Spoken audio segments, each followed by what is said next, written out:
This is Audible. Blackstone Audio presents Che Guevara, A Revolutionary Life by John Lee Anderson. For Erica, and in memory of my mother, Barbara Joy Anderson, 1928 to 1994. Introduction.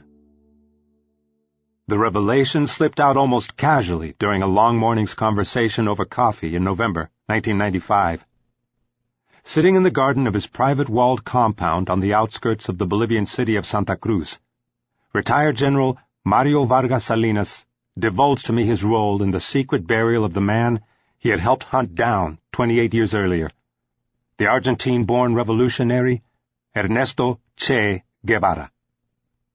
The general's confession broke silence on one of Latin America's most enduring mysteries. After his capture and murder by the Bolivian military, and in the presence of a CIA agent in October 1967, the body of Fidel Castro's right-hand man had vanished. In his Santa Cruz garden, Vargas Salinas disclosed that he had been part of a nocturnal burial detail. The Che's body, minus his hands, which had been amputated, and those of several of his comrades were buried in a mass grave near the dirt airstrip outside the little mountain town of Valle Grande in central Bolivia. The officers who had defeated the world's most charismatic guerrilla fighter sought to deny him a burial place that would become a place of public homage. With his disappearance, they hoped, the myth of Che Guevara would end. Instead, the Che myth grew and spiraled beyond anyone's control. Millions mourned his passing. Poets and philosophers wrote impassioned eulogies to him. Musicians composed tributes, and painters rendered his portrait in a myriad of heroic poses.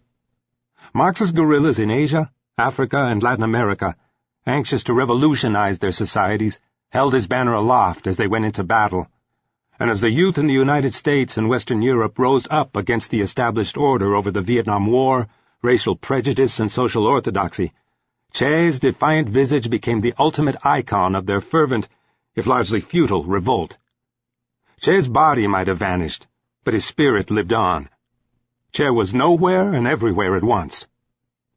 Who was this man who, at the age of 36, had left his wife and 5 children, as well as given up his honorary citizenship, ministerial position, and commander's rank in revolutionary Cuba, in hopes of sparking a continental revolution?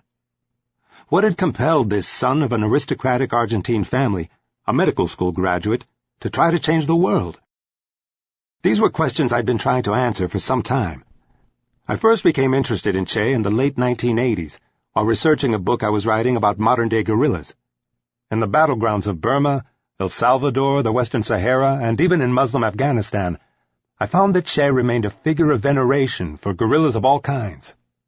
His writings on guerrilla warfare, but even more, the revolutionary principles he seemed to exemplify, self-sacrifice, honesty, and dedication to the cause, had transcended time and ideology to nurture and inspire new generations of fighters and dreamers. Fascinated, I searched for books on Che Guevara. I found few still in print, and no enduring biographies to speak of. Most were either official Cuban hagiographies or equally tiresome demonizations written by his ideological foes. I soon realized Che's life had yet to be written, because much of it was still cloaked in secrecy. The gaps in his life posed fascinating riddles, and it seemed clear that if one could unravel the mysteries of Che's life story, one might also shed light on some of the most relevant but least known aspects of the Cold War era, the Cuban Revolution's support for guerrilla movements, and the spawning of proxy wars in the Third World by both East and West. The answers to most of these questions, it seemed to me, lay in Cuba, and I went there in hopes of finding them out. It was 1992, a confusing time in Cuba, for the USSR had just collapsed, and with it had ended its 30-year patronage of Fidel Castro. Castro was shaken but not bowed. He stood firmly on his Caribbean island, still daring to hold the socialist banner aloft, even as the Cuban ship of state seemed to sink beneath him. On a second visit that same year, I met Che's widow, Aleida March, and she told me she would cooperate with my project to write a biography of her late husband. This was fortunate because the revolutionary apparatchik who had first approved me and who was to be my official minder soon committed suicide by shooting himself twice in the chest. In early 1993, I moved to Havana with my family for a stay that stretched into nearly 3 years. There, with his widow's help, and with additional research in Argentina, Paraguay, Bolivia, Mexico, Russia, Sweden, Spain, and the United States, I tried to find out who Che Guevara was and what had taken place in his life. Above all, I tried to gain an understanding of the man behind the mythic public image. This book is the result of that 5-year effort. Curiously, Che's myth is still potent enough to both enthrall and engender debate, as well as to cause political turmoil. The posthumous details about him shared with me by General Vargas Salinas have proven to be a catalyst for a deluge of new information, not only about Che Guevara's death, but about his life as well. These details have also had a tumultuous effect on the nation of Bolivia. Besieged by the press, Bolivia's civilian president signed a decree ordering the military to find and exhume the body of Che Guevara, and those of his 24 guerrilla comrades similarly disappeared. The ensuing public spectacle of former guerrillas, soldiers, and forensic experts digging holes on the outskirts of Valle Grande, as gawking crowds gathered and newsmen prowled for quotes, reopened many old wounds in the country, threatening to reveal the murkier details of an episode long regarded as a state secret. The Bolivian armed forces complied with the president's order, but were angry at Vargas Salinas for his betrayal, and they pressured him to guard his tongue. After appearing in Valle Grande to declare he could not remember exactly where Che was buried, he returned home, where he was placed under temporary house arrest. Afterward, he took an extended trip abroad, and thereafter maintained a low profile. The search effort in Valle Grande continued, but without a precise location to work in, the search effort was exceedingly difficult. Nevertheless, after several weeks digging, 4 guerrilla corpses were uncovered, but then the trail went cold again. By early 1997, the searchers had still not found the ultimate objective of their quest: the grave containing the skeleton of a man with no hands. Part 1. Unquiet Youth. 1. A mate plantation in Misiones. 1. The horoscope was confounding. If the famous guerrilla revolutionary Ernesto Che Guevara was born on June 14, 1928, as stated on his birth certificate, then he was a Gemini, and a lackluster one at that. The astrologer, a friend of Che's mother, did her calculations again to find a mistake, but the results she came up with were the same. The Che that emerged was a gray, dependent personality who had lived an uneventful life. There were only 2 possibilities. Either she was right about Che, or she was worthless as an astrologer. When shown the dismal horoscope, Che's mother laughed. She then confided a secret she had guarded closely for over 3 decades. Her famous son had actually been born 1 month earlier, on May 14th. He was no Gemini, but a headstrong and decisive Taurus. The deception had been necessary, she explained, because she was 3 months pregnant on the day she married Che's father. Immediately after their wedding, the couple had left Buenos Aires for the remote jungle backwater of Misiones. There, as her husband set himself up as an enterprising yerba mate planter, she went through her pregnancy away from the prying eyes of Buenos Aires society. When she was near term, they traveled down the Paraná River to the city of Rosario. She gave birth there, and a doctor friend falsified the date on her baby's birth certificate, moving it forward by 1 month to help shield them from scandal. When their baby son was a month old, the couple notified their families. Their story was that they had tried to reach Buenos Aires, but at Rosario, Celia Guevara had gone into labor prematurely. A baby born at 7 months, after all, is not an out-of-the-question occurrence. If there were any doubts, the couple's story and their child's official birth date were quietly accepted by their families and friends, and remained unchallenged for years. If that child had not grown up to become the renowned revolutionary Che, his parents' secret might well have gone with them to their graves. He must be one of the rare public figures of modern times whose birth and death certificates are both falsified. Yet it seems uniquely fitting that Guevara, who spent most of his adult life engaged in clandestine activities, and who died as the result of a secret conspiracy, should have also begun life with a subterfuge. 2. When in 1927 Ernesto Guevara Lynch first met Celia de la Serna, she had just graduated from the exclusive Buenos Aires Catholic girls' school, Sacré-Cœur. She was a dramatic-looking girl of 20, with an aquiline nose, wavy dark hair, and brown eyes. Celia was well-read, but unworldly, devout, but questioning. Ripe, in other words, for a romantic adventure. Celia de la Serna was a true Argentine blue blood of undiluted Spanish noble lineage. One ancestor had been the Spanish royal viceroy of colonial Peru, another a famous Argentine military general. Her paternal grandfather had been a wealthy landowner, and Celia's own father had been a renowned law professor, congressman, and ambassador. Both he and his wife died while Celia was still a child, leaving her and her 6 brothers and sisters to be raised by a religious guardian aunt. But despite her parents' untimely deaths, the family had conserved its revenue-producing estates, and Celia was due a comfortable inheritance when she reached the legal age of 21. At 27, Ernesto Guevara Lynch was both moderately tall and handsome, with a strong chin and jaw. The glasses he wore for astigmatism gave him a deceptively clerkish appearance, for he had an ebullient, gregarious personality, a hot temper, and an outsized imagination. He also possessed Argentine surnames of good vintage. He was the great-grandson of one of South America's richest men, and his ancestors included both Spanish and Irish nobility. But over the years, his family had lost most of its fortune. During the 19th century Rosas tyranny, the male heirs of the wealthy Guevara and Lynch clans had fled Argentina to join the California gold rush. After returning from exile, their American-born offspring, Roberto Guevara Castro and Ana Isabel Lynch, had married. Ernesto was the 6th of their 11 children. They lived well, but they were no longer landed gentry.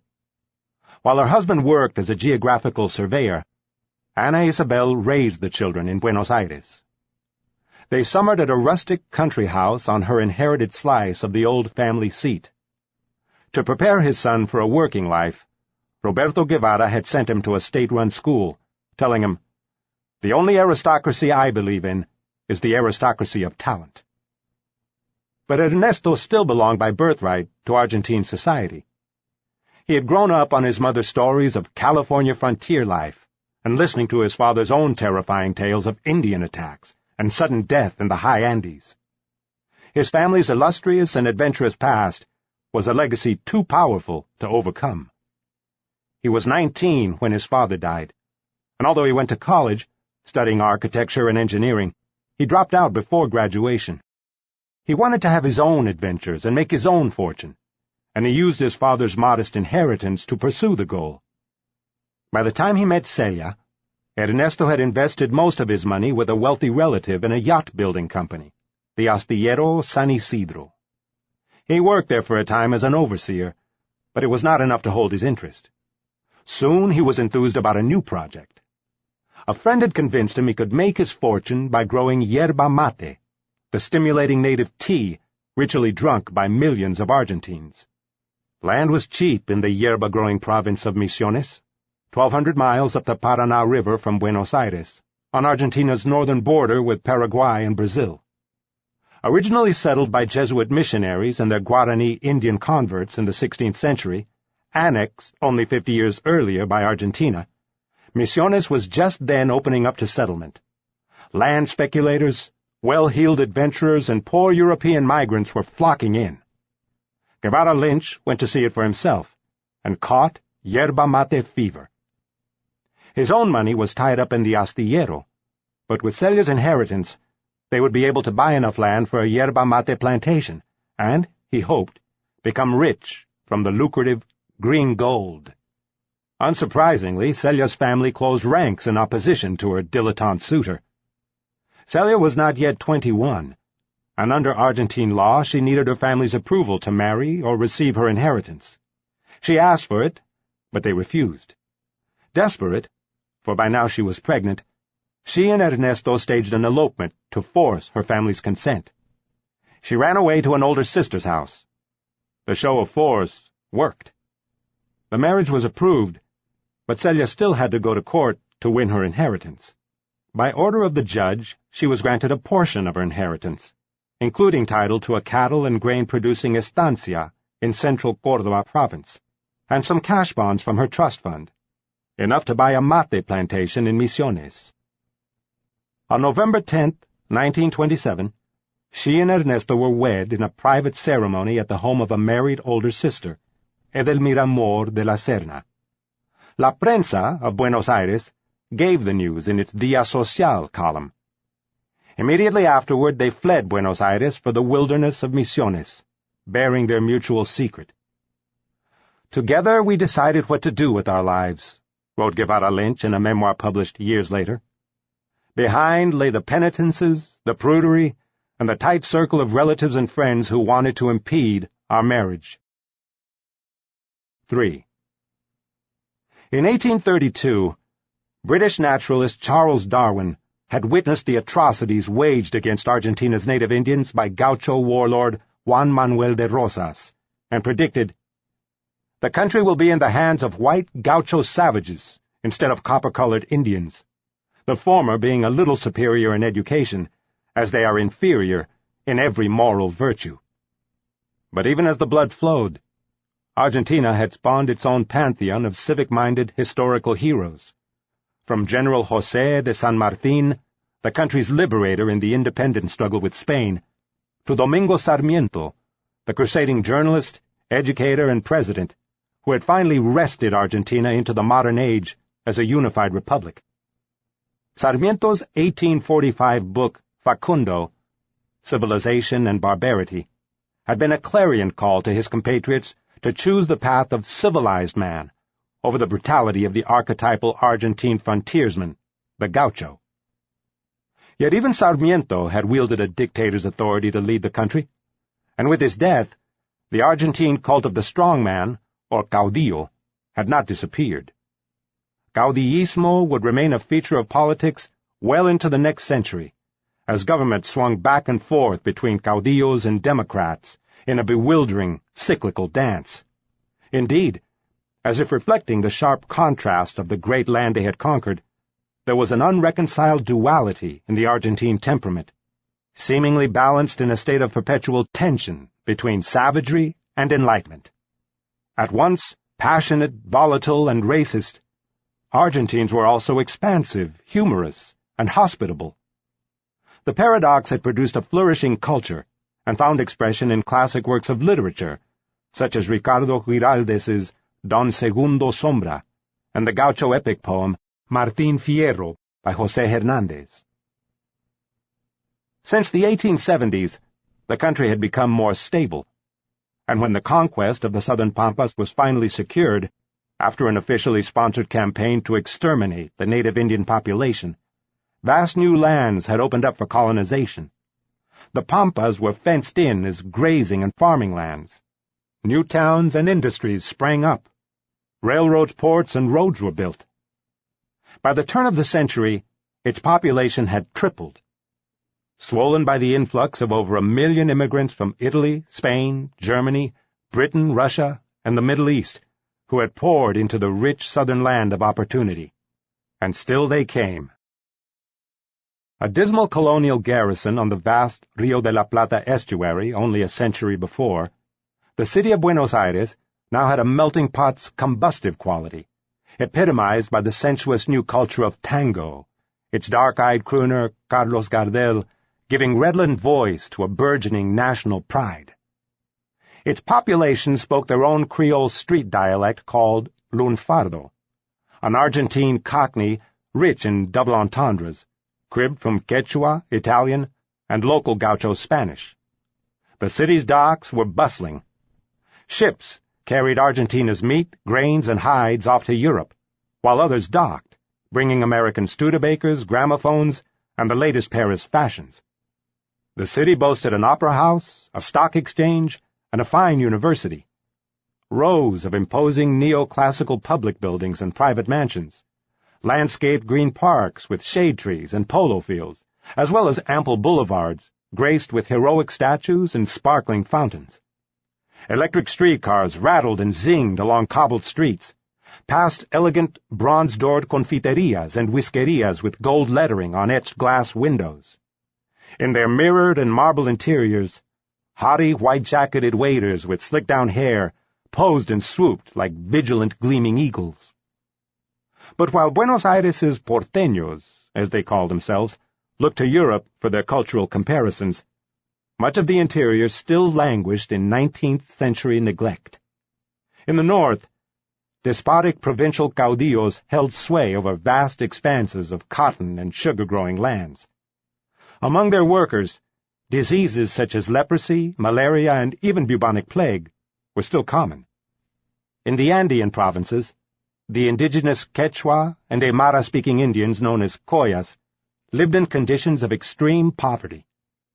Women would not be given the vote for another 2 decades, and legal divorce would take even longer. Vigilante justice and indentured servitude were features of life in much of the hinterland. Argentina's political system had not kept pace with its changing society and had stagnated. For decades, 2 parties, the radical and the conservative, had ruled the country's destiny. The current radical president, Hipólito Yrigoyen, was aging and eccentric, a sphinx-like figure who rarely spoke or appeared in public. Workers had few rights, and strikes were often suppressed by gunfire and police batons. Criminals were transported by ship to serve terms of imprisonment in the cold southern wastes of Patagonia. But with immigration and the 20th century, new political ideas had also arrived. Feminists, socialists, anarchists, and now fascists began making their voices heard. In the Argentina of 1927, political and social change was inevitable, but had not yet come. 4. With Celia's money, Guevara Lynch bought 200 hectares, about 500 acres, of jungle along the banks of the Rio Paraná. On a bluff overlooking the coffee-colored water and the dense green forest of the Paraguayan shore, they erected a roomy wooden house on stilts, with an outdoor kitchen and outhouse. They were a long way from the comforts of Buenos Aires, but Guevara Lynch was enraptured. With an entrepreneur's eager eye, he looked into the jungle around him, and he saw the future. Perhaps he believed he could, as his grandfathers had done before him, restore the family fortunes by intrepidly striking out into new and unexplored lands. Whether or not he was consciously emulating his forefathers' experiences, it is clear that for Guevara Lynch, Misiones was his own Wild West adventure. To him, it was not just another backward Argentine province, but a thrilling place, full of ferocious beasts, dangerous work, robbery and murders, jungle cyclones, interminable rains, and tropical diseases. He wrote, "There, in mysterious Misiones, everything attracts and entraps. It attracts like all that is dangerous, and entraps like all that is passionate. There, nothing was familiar, not its soil, its climate, its vegetation, nor its jungle, full of wild animals, and even less, its inhabitants. From the moment one stepped on its shores, one felt that the safety of one's life lay in the machete or revolver." Their homestead was in a place named Puerto Caraguatay, named in Guarani after a beautiful native red flower, but its puerto was just a small wooden jetty. Caraguatay was reached by a 2-day river journey up from the old trading port of Posadas, on the Guevara, a venerable Victorian paddle-wheel steamer that had done prior service carrying British colonials up the Nile. The nearest outpost was the small German settlers' community of Monte Carlo, 5 miles away, but the Guevaras found they had a friendly neighbor who lived a few minutes' walk through the forest. Charles Benson was a retired English railway engineer and an avid angler, and just above the river he had built himself a white, rambling bungalow with its own internal water closet, imported from England. For a few months, the Guevaras spent an enjoyable time settling in and exploring the area. They sport-fished, boated, and rode horses with Benson, or else drove into Monte Carlo on their mule-drawn buggy. To 8-year-old get through this craft, whose parents ran a little hostel on the Monte Carlo road, the Guevaras were admirable, rich and elegant people, whose rustic home by the river was a mansion. The Guevara's honeymoon idyll, such as it was, did not last long. Alternate. The Guevara's honeymoon idyll, such as it was, did not last long. Within a few short months, Celia's pregnancy was well advanced, and it was time to return to civilization, where she could give birth in greater comfort and security. The couple set out downriver and ended their journey in Rosario, an important Paraná port city of 300,000 inhabitants. There, Celia went into labor, and their son, Ernesto Guevara de la Serna, was born. His doctored birth certificate, drawn up at the civil registrar's office on June 15th, was witnessed by a cousin of Guevara Lynch's who lived in Rosario, and a Brazilian taxi driver, evidently drafted at the last minute. The document says the baby was delivered at 3:05 a.m. on the morning of June 14th in his parents' domicile on Calle Entre Rios, 480. The Guevaras remained in Rosario, while Celia recovered from the delivery of Ernestito. They rented a spacious 3-bedroom apartment with servants' quarters in an exclusive new residential building near the city center, at the address given on the birth certificate.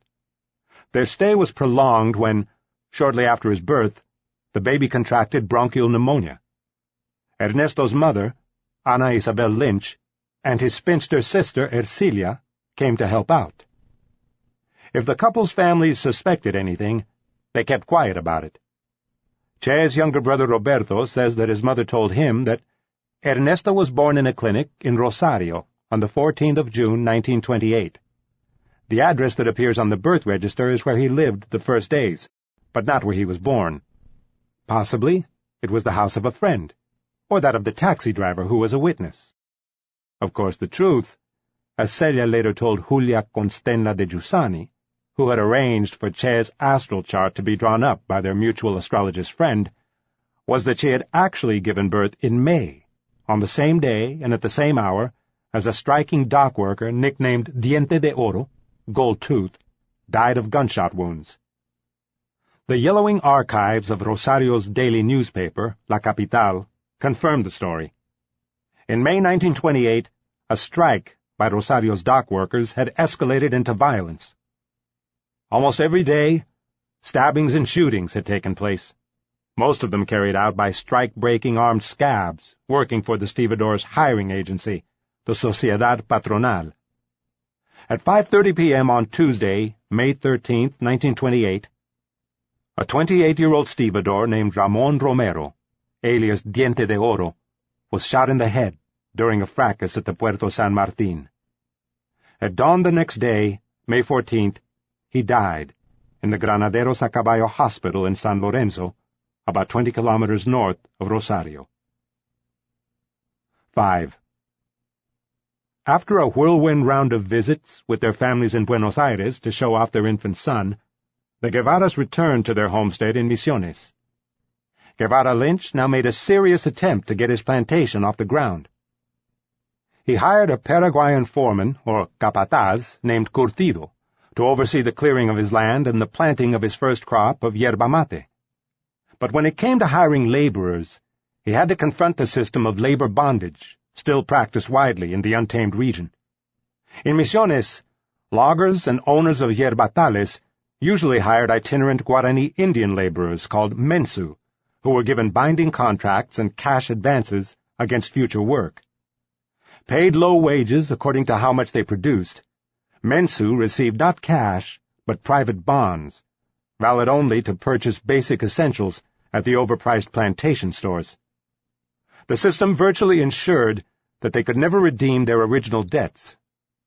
Armed plantation guards called capangas kept vigilant watch over the work crews to prevent escapes, and violent deaths by gunshot and machete were frequent occurrences. Fugitive mensu who escaped the capangas, but fell.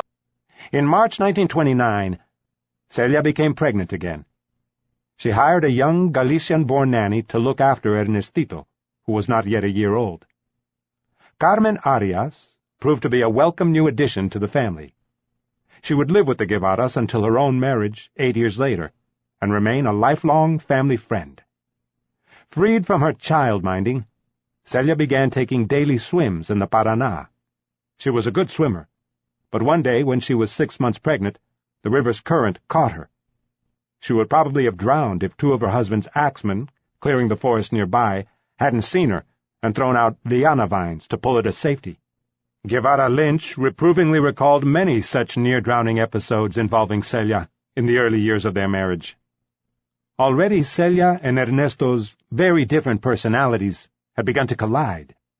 She was aloof, a loner, and seemingly immune to fear, while he was an emotionally needy man who liked having people around him, a chronic worrier whose vivid imagination magnified the risks he saw lurking everywhere.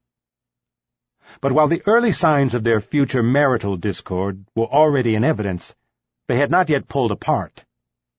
The Guevaras took family excursions together, either horse rides on the forest trails with Ernestito riding on the saddle mount in front of his father, or river excursions aboard the Kid, a wooden launch with a 4-berth cabin that Guevara Lynch had built at the Astillero San Isidro. Once they traveled upriver to the famous Iguazu Falls, where the Argentine and Brazilian borders meet, and watched the clouds of vapor rise from the brown cascades that roar down from the virgin jungle cliffs. In late 1929, the family packed up once more for the long trip downriver to Buenos Aires.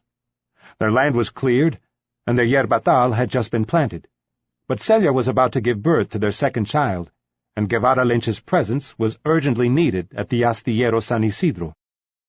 During his absence, business had gone badly, and now one of its investors had withdrawn.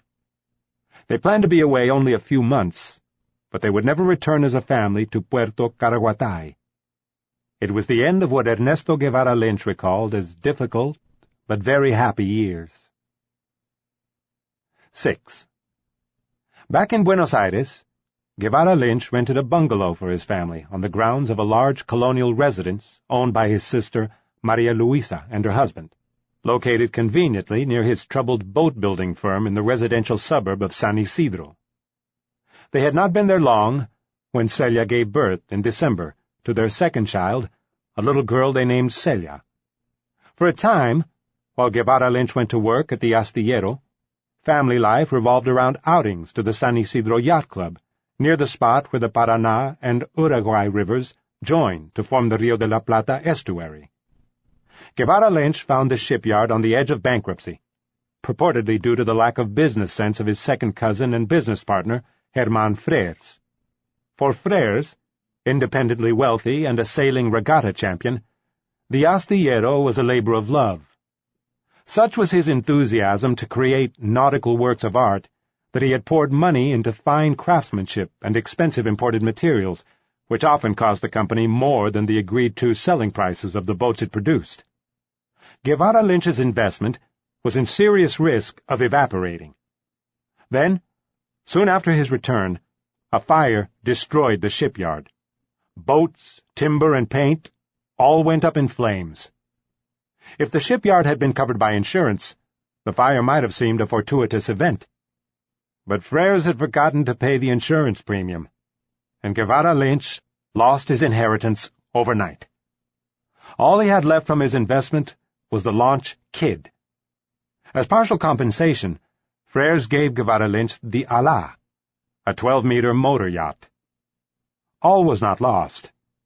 The Ala was worth something, and they still had their Misiones plantation, which Guevara Lynch had placed in the hands of a family friend to administer in his absence. Hopefully, they would soon see annual revenues from its harvests. In the meantime, they had the annual income from Celia's Córdoba estate. Between them, they had plenty of family and friends. They weren't going to starve. In early 1930, Guevara Lynch certainly didn't seem unduly worried about the future. For some months, he lived the sporting life, spending weekends cruising with friends aboard the Ala, picnicking on the myriad islands of the delta further upriver. In the hot Argentine summer, November to March, the family spent the days on the beach of the San Isidro Yacht Club, or visited rich cousins and in-laws on the country estancias. One day in May 1930, Celia took her 2-year-old son for a swim at the yacht club, but it was already the onset of the Argentine winter, cold and windy. That night, the little boy developed a coughing fit. The doctor who attended him diagnosed him as suffering from asthmatic bronchitis and prescribed the normal remedies, but instead of subsiding, the attack lasted for several days. As the family soon realized, young Ernesto had developed a chronic asthma condition that would afflict him for the rest of his life and irrevocably change the course of their own. Before long, the attacks returned and became worse. Ernesto's asphyxiating bouts of wheezing left his parents in a state of anguish. They desperately sought medical advice and futilely tried out every known treatment available. The atmosphere in their home was soured. Guevara Lynch recriminated Celia for her imprudence that day at the beach and blamed her for provoking their son's affliction. In fact, Guevara Lynch was being less than fair. Celia was a highly allergic person and suffered from asthma herself. In all likelihood, she had passed the same propensity to Ernesto genetically. Later, a couple of his brothers and sisters also developed allergies and asthma, although none were to suffer from it as severely as he would. Ernesto's exposure to the cold air and water had probably only activated symptoms that were already latent in him. Whatever its cause, Ernesto's asthma ruled out a return to the damp climate of Puerto Caraguatay.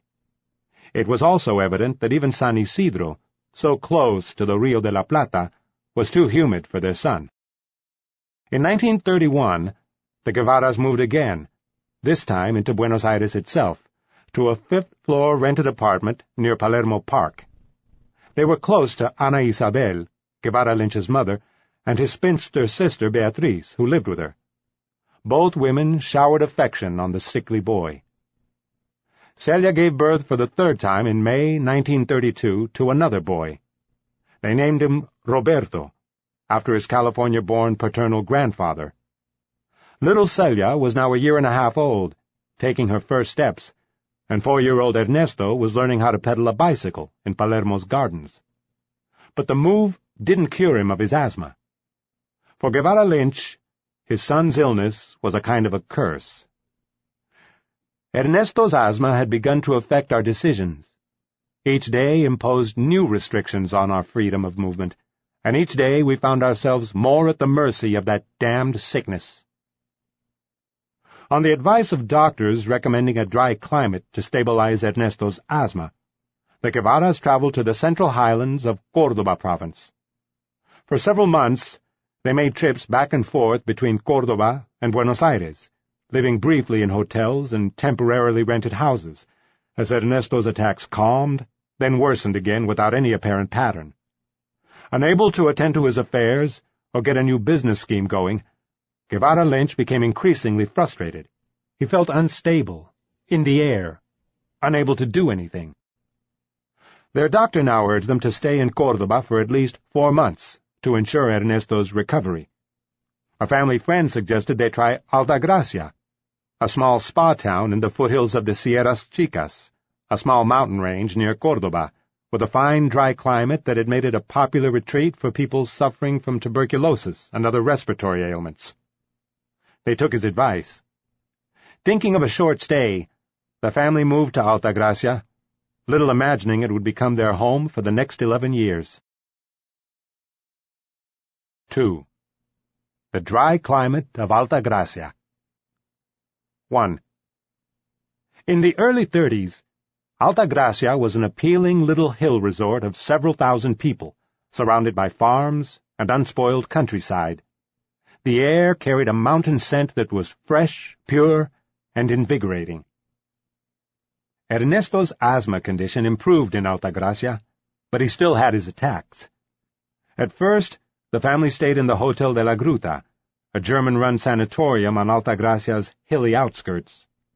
Most of its clients suffered from lung ailments, and it took its name from a nearby chapel and grotto built to venerate the Virgin of Lourdes, a popular pilgrimage site for miracle seekers. It was a bucolic setting, and for Celia and the children, life was an extended holiday. She took them on hikes to swimming holes or on mule rides, and began meeting the locals. But Guevara Lynch didn't go with them. As their funds began to dwindle, his sense of frustration at being unable to work now deepened to despair. He felt isolated, hemmed in by the surrounding hills, and suffered from insomnia. Spending long nights awake in the hotel, he grew increasingly depressed. Just as it had brought them to Altagracia in the first place, the Guevaras' concern for Ernesto's health would continue to chart their future path as a family, dominating their lives to an extraordinary degree.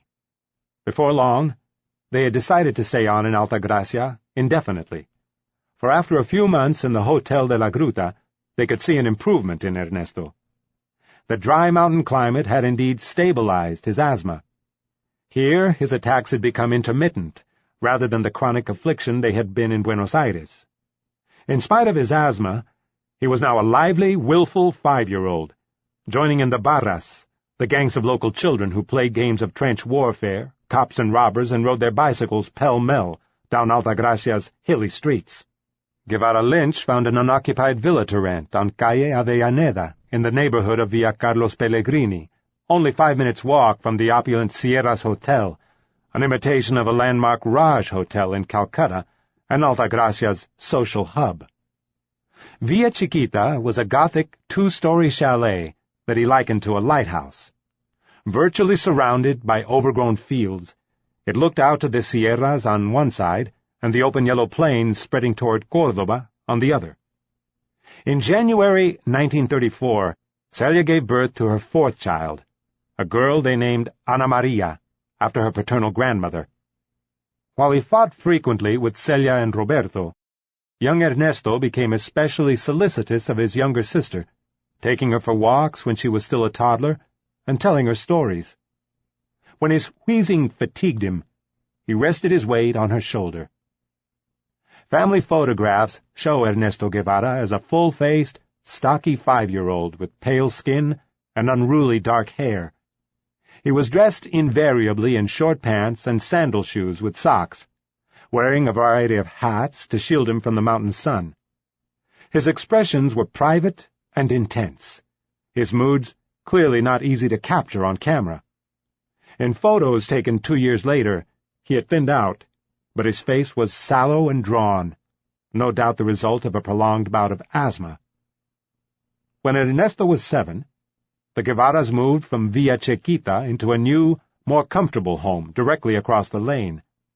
Villa Nidia was a 1-story chalet shielded by a tall pine tree, with 3 bedrooms, a study, and servants' quarters set in almost a hectare of land. The rent, though not as insignificant as Villa Chiquita, was still low, at only 70 pesos a month, the equivalent of about $20, and their new landlord was El Gaucho Losada, the owner of Altagracia's church and mission house. During their years in Altagracia, they would move again, living in several different seasonally rented villas. But Villa Nidia was where the Guevaras lived the longest, and it was the place they most considered home. As cheap as it was, however, Guevara Lynch, who was broke much of the time, frequently found himself unable to meet the rent. Guevara Lynch was in a real bind. He couldn't return to Buenos Aires because of Ernesto's health, but neither had he been able to find any work locally. His main hope for income had been the Misiones plantation, but the market prices for yerba mate had plummeted, and the revenues from Celia's estancia in southern Córdoba had dropped due to a prolonged drought. In Altagracia, at least, life was relatively cheap, and the children were healthy. Over the coming years, the Guevaras continued to depend upon the revenues from their farms, but, affected both by climate and market conditions that fluctuated yearly, the incomes they produced were erratic and generally small. According to both family and friends, it was Celia's money, presumably what remained of her cash bonds, that carried the family through the 1930s. "They were really bad times for us," admitted Guevara Lynch. "So full of economic difficulties. The children were getting bigger. Ernesto still had his asthma. We spent a lot on doctors and remedies. We had to pay for domestic help because Celia couldn't manage alone with the kids. There was school, rent, clothes, food, trips. It was all outgoing costs, with little coming in." But at least some of their economic woes were due to the fact that neither he nor Celia was practical with money, and insisted on maintaining a lifestyle that was far beyond their means. They gave dinner parties, owned a riding trap and an automobile, took summer holidays, and employed 3 servants. Each summer, depending on their pocketbook, they summered either at Mar del Plata, the exclusive Atlantic seaside resort favored by Argentina's wealthy, or at grandmother Ana Isabel's country estancia, at Santa Ana de Ireño Portela. The Guevara parents became fixtures of the social scene at the Sierras Hotel. They may not have had money, but they belonged to the right social class, with the right bearing and surnames. All those who knew them agreed that the Guevaras had style. They seemed blessed by that innate confidence of those born into affluence that things would turn out all right in the end, and they usually did. When they didn't, friends and family bailed them out. A telling anecdote is recalled by Carlos Calica Ferrer, the fun-loving son of a well-to-do Altagracia lung physician who treated Ernesto's asthma. Calica and Ernesto had become close friends, and he joined the Guevaras for some of their summer holidays. On one of their trips, the family set off on the train to Buenos Aires, but when Ernesto's father realized he had brought no money with him, he asked Calica to loan him the pocket money his parents had given him for the vacation. It was some time before Guevara Lynch made good on his newfound social connections in Altagracia and obtained paying work. In 1941, using his brother Federico's credentials as an architect and his own as a master of works and general contractor, he won a contract to expand and improve the Sierras golf course. While the job lasted, there was money coming in. But apart from this enterprise, there is no record of Guevara Lynch working during the family's long stay in Altagracia. 2. Because of his asthma, Ernesto didn't go to school regularly until he was nearly 9 years old, so Celia patiently tutored him at home, teaching him to read and write. This period undoubtedly consolidated the special relationship that had already formed between them. The symbiosis between mother and son was to acquire dramatic resonance in the years ahead as they sustained their relationship through a rich flow of soul-bearing correspondence that lasted until Celia's death in 1965. Indeed, by the age of 5, Ernesto had begun to reveal a personality that echoed his mother's in many ways. Both enjoyed courting danger, were naturally rebellious, decisive, and opinionated, and developed strong intuitive loyalties with other people. Already Ernesto had his favorite parent, and he had favorite relatives as well, his spinster aunt Beatriz and paternal grandmother Ana Isabel. The childless Beatriz was especially fond of Ernesto, and she spoiled him by sending him gifts. One of Ernesto's first letters, in which he tells his Aunt Beatriz that his asthma has improved, dates from 1933. Obviously penned by one of his parents, it was signed laboriously in a 5-year-old scrawl, Tete. It was Beatriz's pet name for Ernesto, and had been adopted by the family as his nickname. Ernesto's asthma continued to be a source of anxiety for his parents. Desperate to isolate the causes of his ailment, they took the extreme measure of noting down all of Ernesto's daily activities, monitoring everything from the humidity and the type of clothing he wore to the foods he ate. In his father's notebook for one of 10-year-old Ernesto's good days in November 1938, the entry reads, Wednesday, 15. Semi-cloudy morning, dry atmosphere. He awoke very well. Slept with the window open. Doesn't go to the swimming pool. Eats with a good appetite, the same as previous days. He is fine until 5 in the afternoon.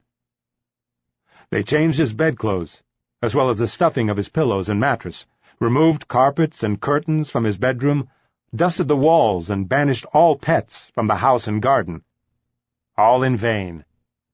At one point his father resorted to quackery. Someone told him that placing a live cat in bed with the boy at night would prevent the attacks from happening. Guevara Lynch found a cat and put it in Ernesto's bed, but in the morning his asthma was unabated and the cat dead, apparently asphyxiated underneath the sleeping child during the night. In the end, the Guevaras realized that there was no rigid pattern to Ernesto's asthma. The most they could do was find ways to contain it. Having seen that his asthma seemed to diminish after he swam, for instance, they joined the Sierras Hotel's swimming pool club. They also placed restrictions on him. He was banned from eating certain foods that gave him asthma, such as fish, permanently, and was placed on strict diets during his attacks. These enforced fasts soon gave rise to behavior that would last his whole life. Even as a child, he showed an unusually strong self-discipline by adhering to his asthma diets, but once his attacks had subsided, he gorged himself and became known for his ability to consume huge quantities of food at a single sitting. Often unable even to walk, and confined to bed for days at a time, Ernesto spent long, solitary hours reading books or learning to play chess with his father. These pursuits also remained with him for life, and he later credited his periods of childhood quarantine with helping to bring about his love of reading. During his asthma-free spells, however, Ernesto was understandably impatient to test his physical boundaries. It was here, in the physical realm, where he first felt the need to compete. He threw himself into sports, playing soccer, table tennis, and golf. He learned to ride horseback, went shooting at the local target range, swam at the Sierras Hotel or in the dammed-up pools of local streams, hiked in the hills, and took part in organized rock fights between the warring juvenile barras. Over her husband's opposition, Celia encouraged these outdoor activities, insisting that their son be allowed to grow up as normally as possible. But the consequences were sometimes disastrous, with Ernesto being carried home prostrate and wheezing by his friends. Such episodes didn't deter the boy from doing exactly the same thing again, however, and this too became a routine over which Guevara Lynch eventually lost all control. Guevara Lynch was never able to discipline his eldest son, and Celia never tried. The result was that Ernesto became increasingly wild and disobedient. To escape punishment for a transgression, Ernesto would run off into the brushy countryside, returning only when his parents' fears for his safety had long since overcome their anger. But to Carlos Figueroa, another friend whose family had a summer villa just down the street, Ernesto's escapes to the bush were his way of escaping his parents' arguments, which he remembered as terrible. Whether the emotional upset caused by these arguments helped provoke Ernesto's asthma isn't clear, but both family and friends agree that Celia and Ernesto Guevara began to have regular shouting matches in Altagracia. Both had extremely hot tempers, and the stories of their domestic disputes there are legion. No doubt their perennial economic woes were partly to blame, a vicious cycle aggravated by Ernesto's asthma and Guevara Lynch's inability to find work, which, in his mind, led directly back to Celia's imprudence and the swimming incident at San Isidro. But the real source of the rift, according to Celia's closest friends, was Guevara Lynch's affairs with other women, activity that, in a small place such as Altagracia, must have been impossible to conceal. With divorce still not legal in Argentina, or perhaps for the children's sake, the Guevaras stuck it out. Ernesto's own Huckleberry Finn days of running free were finally curbed when Altagracia's education authorities visited his parents and ordered them to send him to school. Ernesto was now nearly 9 years old, and Celia had little choice but to relinquish him. Because of her tutoring, he already knew how to read and write, so he was able to skip the first and upper first grades of Argentina's primary school system. In March 1937, nearly a year older than most of his peers, Ernesto entered the second-grade class at the Escuela San Martín. Ernesto's grades for the 1938 third-grade school year are summed up as satisfactory in his report card, revealing high marks in history, a steady improvement in natural sciences, reading, writing, geography, geometry, morals, and civics, while in drawing, organized athletics, music, and dance, he showed little interest. His conduct, termed good throughout the year, was deficient in the third semester. This change in behavior coincides with an abrupt change in his attendance. After missing only about 4 days in the first 2 semesters, his record for this one shows he missed school for 21 days, a lapse probably caused by a prolonged attack of asthma. Elba Rossi de Oviedo Celaya, the school's headmistress and his teacher for the 3rd grade, remembered him as a mischievous, bright boy, undistinguished in class, but who exhibited leadership qualities on the playground. Recalling his early school days, Ernesto Che Guevara later told his second wife, Aleida, that Elba Rossi had been a strict disciplinarian and was forever spanking him. One day, facing his customary punishment, he had gotten even with her by placing a brick in his shorts. When she hit him, she hurt her hand instead. Ernesto was an incorrigible show-off during his primary school years. Whether by inclination or to compensate for his perceived sickliness, the stigma young asthmatics tend to suffer from, he developed a fiercely competitive personality, engaging in attention-getting hijinks that confounded adults and awed his peers.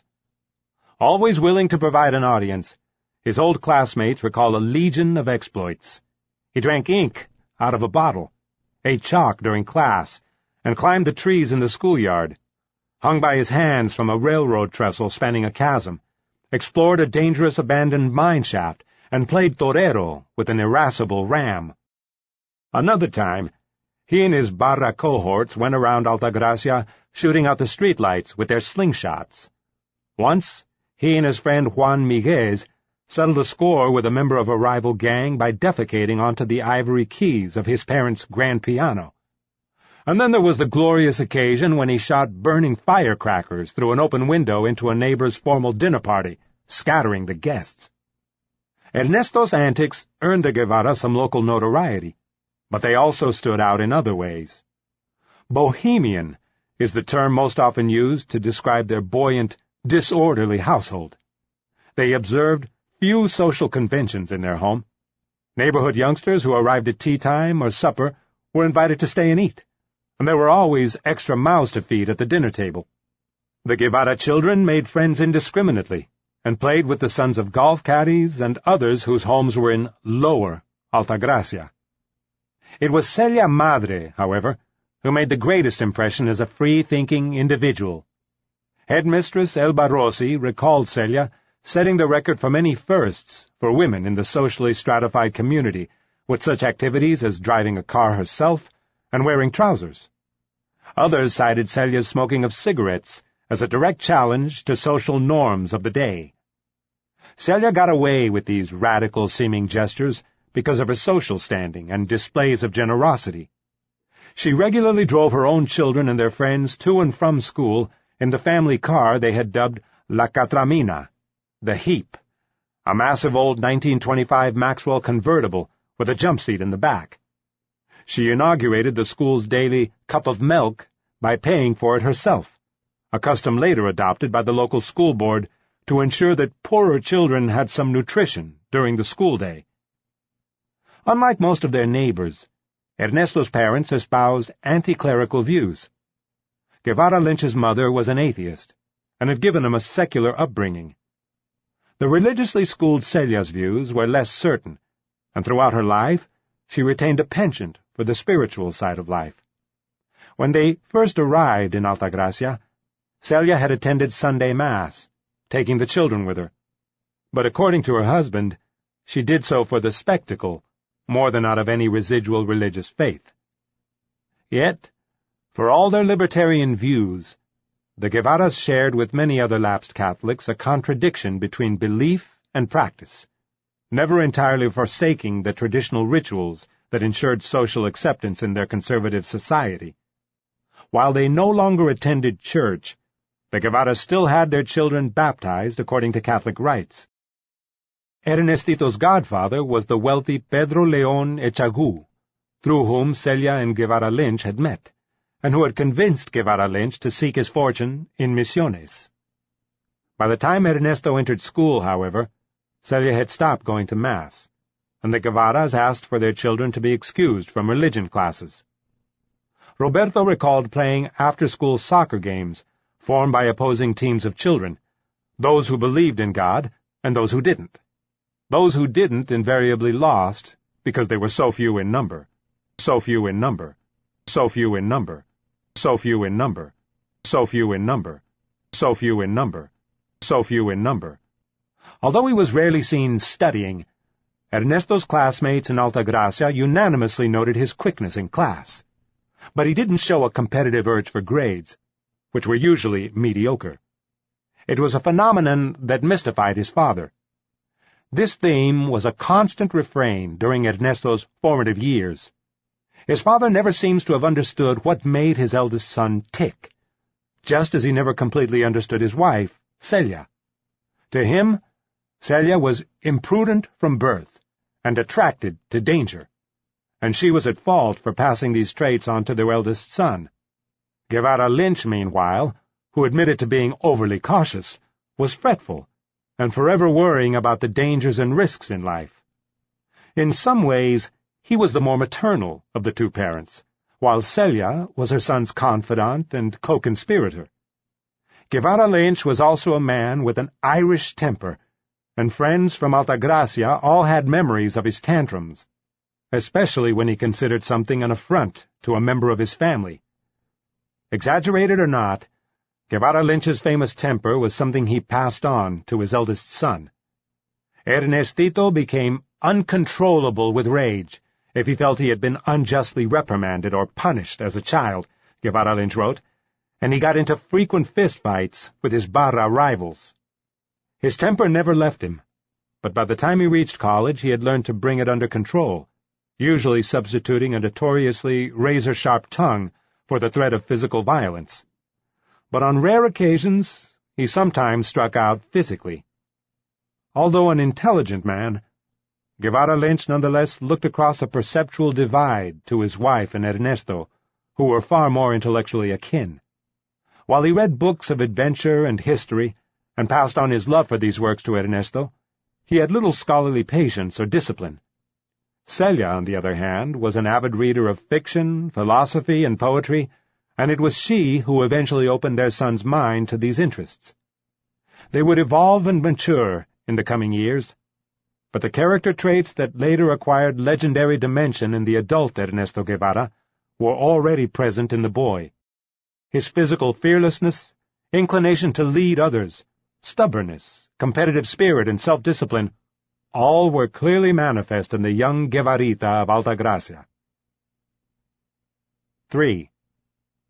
Between 1932 and 1935, Paraguay and Bolivia fought an intermittent, bloody conflict over control of the parched Chaco wilderness shared by the two countries. Ernesto Guevara Lynch followed the Chaco War closely in the newspapers, and because of his time spent among Paraguayans in Misiones, he sided with their country. At one point, he declared he was willing to take up arms to help defend Paraguay. Caught up in his father's enthusiasm, the eldest son began following the war's progress. Before long, noted Guevara Lynch, the conflict had found its way into the local children's games of war, with one side playing at being Paraguayans, their opponents as Bolivians. Guevara Lynch later sought to portray his son's interest in this war as influential in shaping his political consciousness. This seems unlikely, since Ernesto was only 7 years old when the war ended. But the adult Che did recall his father's passion for the conflict and, in tones that were both affectionate and sarcastic, told Argentine friends about his father's bombastic threats to join the fighting. For the son, it summed up one of the bittersweet truths about his father, a well-intentioned man who spent his life coming up with schemes, but who rarely managed to achieve anything concrete.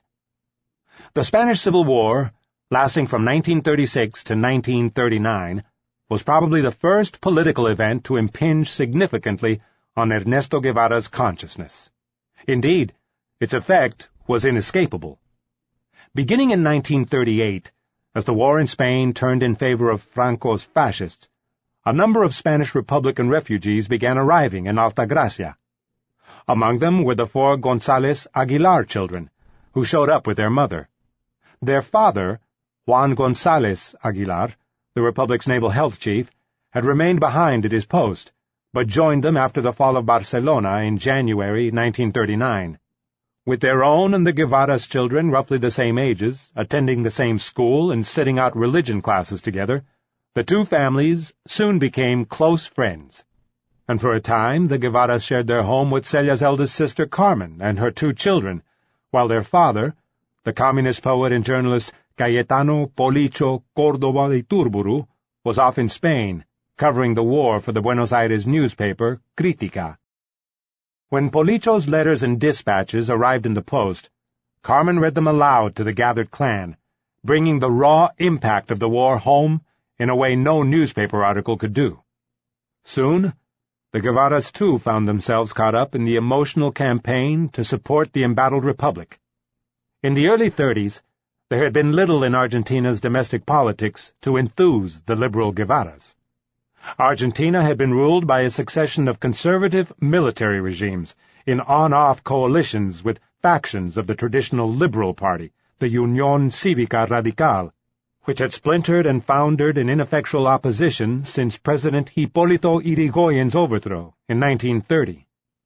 The war for the Spanish Republic, however, symbolizing a dramatic stand against the growing threat of international fascism, was something one could become passionate about. Guevara Lynch helped found Altagracia's own little Comité de Ayuda a la República, part of a national solidarity network with Republican Spain. He befriended the exiled Spanish newcomers. One whom he particularly admired was General Jurado, a military hero who had defeated Franco's troops and their Italian fascist allies in the battle for Guadalajara, and who now had to support himself by selling life insurance policies. Guevara Lynch hosted him for meals in his home and, together with his family, listened enthralled to his war stories. Surrounded by people so emotionally involved with the Spanish Republican cause, 10-year-old Ernesto developed a keen interest in the conflict himself. According to family lore, he named his family's pet dog, a Schnauzer Pinscher, Negrina, both because she was black and in honor of the Republic's Prime Minister, Juan Negrin. While the war lasted, he followed its developments by marking the Republican and Fascist armies' positions on a map with little flags.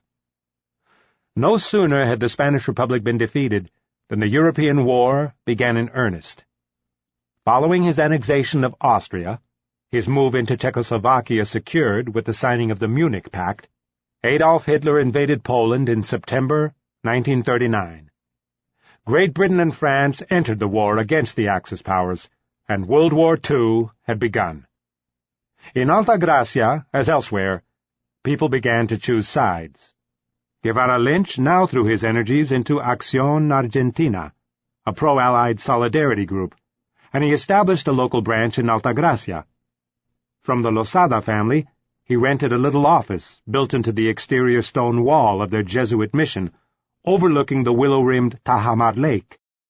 Now 11, Ernesto joined the youth wing of Acción Argentina and possessed his own membership card, which, according to his father, he exhibited with pride. Guevara Lynch traveled around the province, speaking in public meetings and following up tips about possible Nazi infiltration. His group feared an eventual Nazi invasion of Argentina and monitored all suspicious activities in Córdoba's sizable German community. As for young Ernesto, said his father, all the free time he had outside his playtime and studies, he spent collaborating with us. In Córdoba, one of the chief targets of concern was the German settlement in the Calamuchita Valley near Altagracia.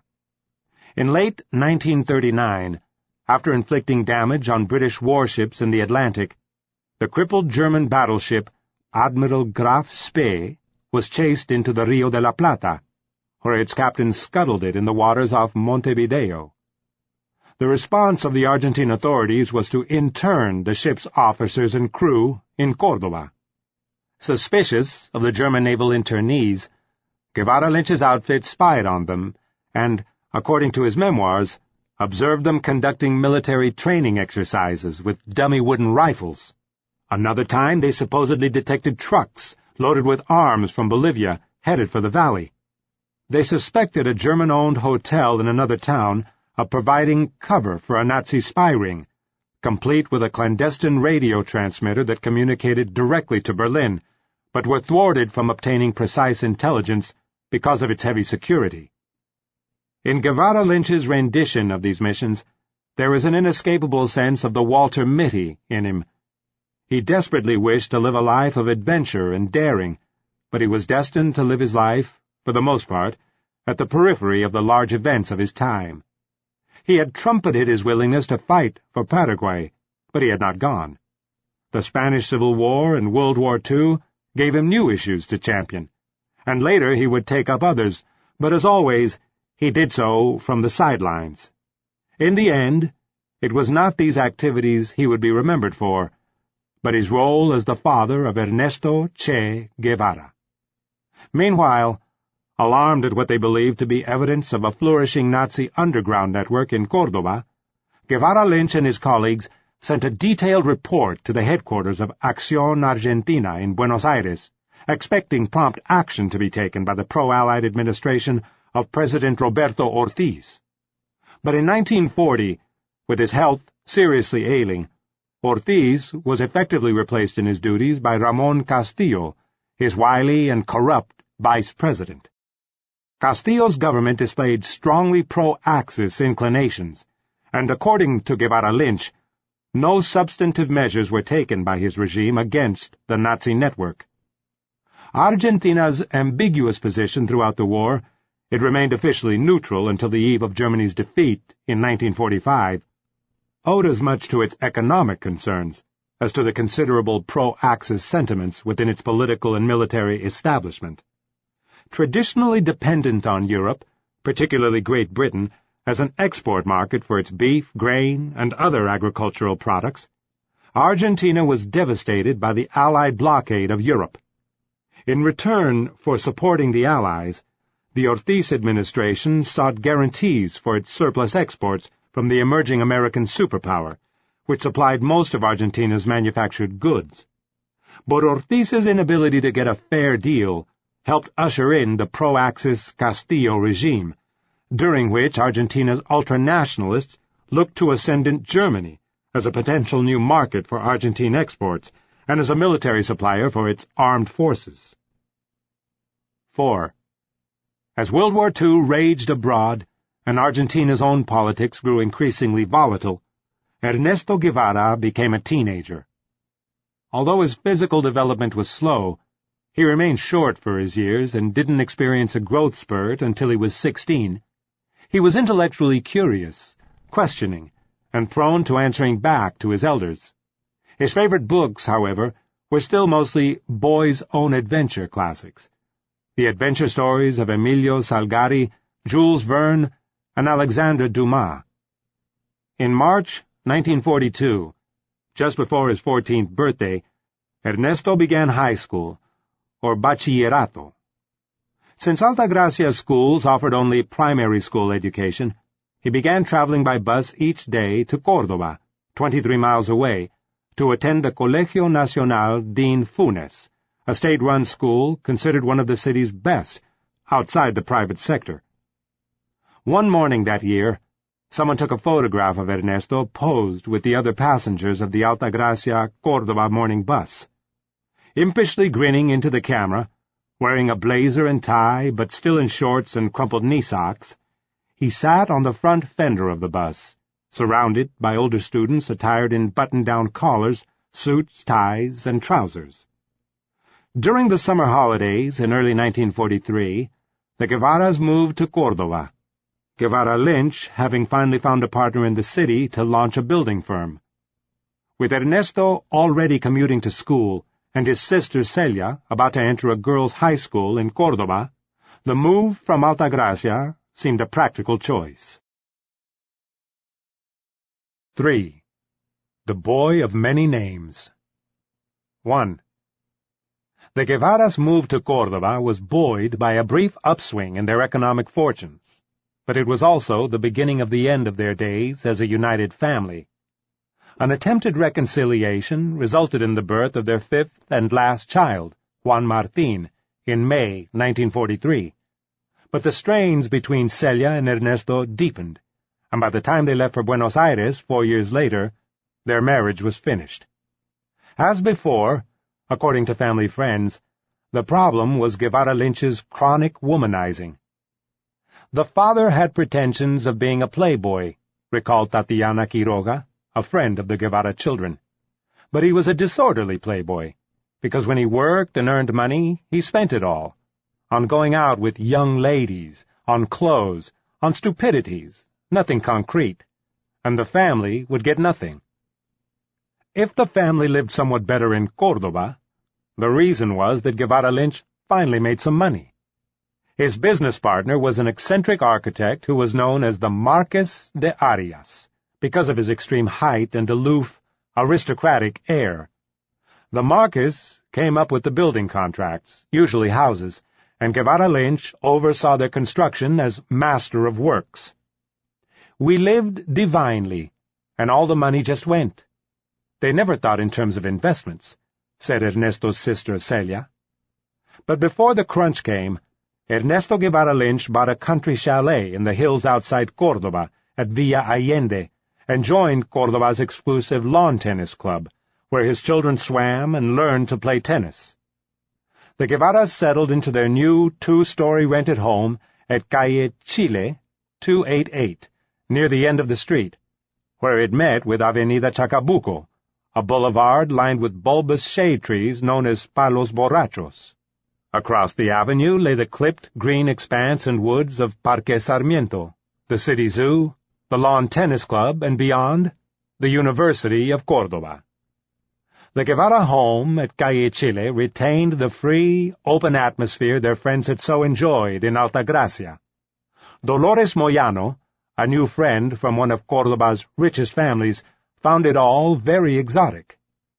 In the Guevara house, where the furniture could be barely seen because of the books and magazines piled everywhere, there were no fixed meal times that she could discern.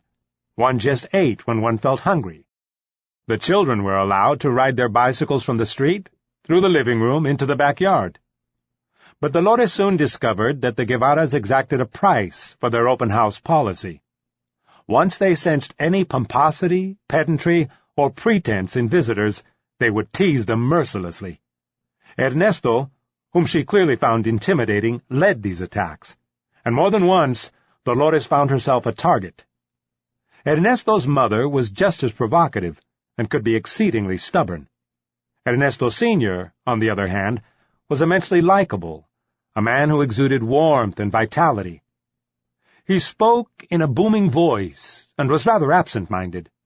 Occasionally he sent the children on errands which he had forgotten by the time they returned. 2. The move to Córdoba also coincided with the onset of Ernesto's adolescence.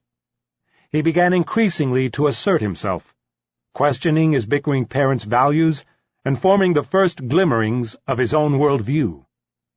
In his first year at Córdoba's Colegio Nacional de Infunes, Ernesto made new friends. The closest of these was Tomás Granado, the youngest of 3 sons of a Spanish émigré who worked as a railway conductor. At 14, Ernesto was still short for his years, but he was now slim instead of stocky. The bigger, huskier Tomás wore his hair stylishly slicked back, but Ernesto had an unfashionable buzz cut. It also earned him the nickname El Pelao, Baldy, one of several he acquired during his adolescence.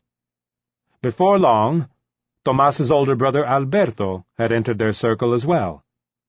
A first-year student of biochemistry and pharmacology at the University of Córdoba, the 20-year-old Alberto, or Petizo, Shorty, was barely 5 feet tall and had a huge, beaked nose, but he sported a barreled chest and a footballer's sturdy bowed legs.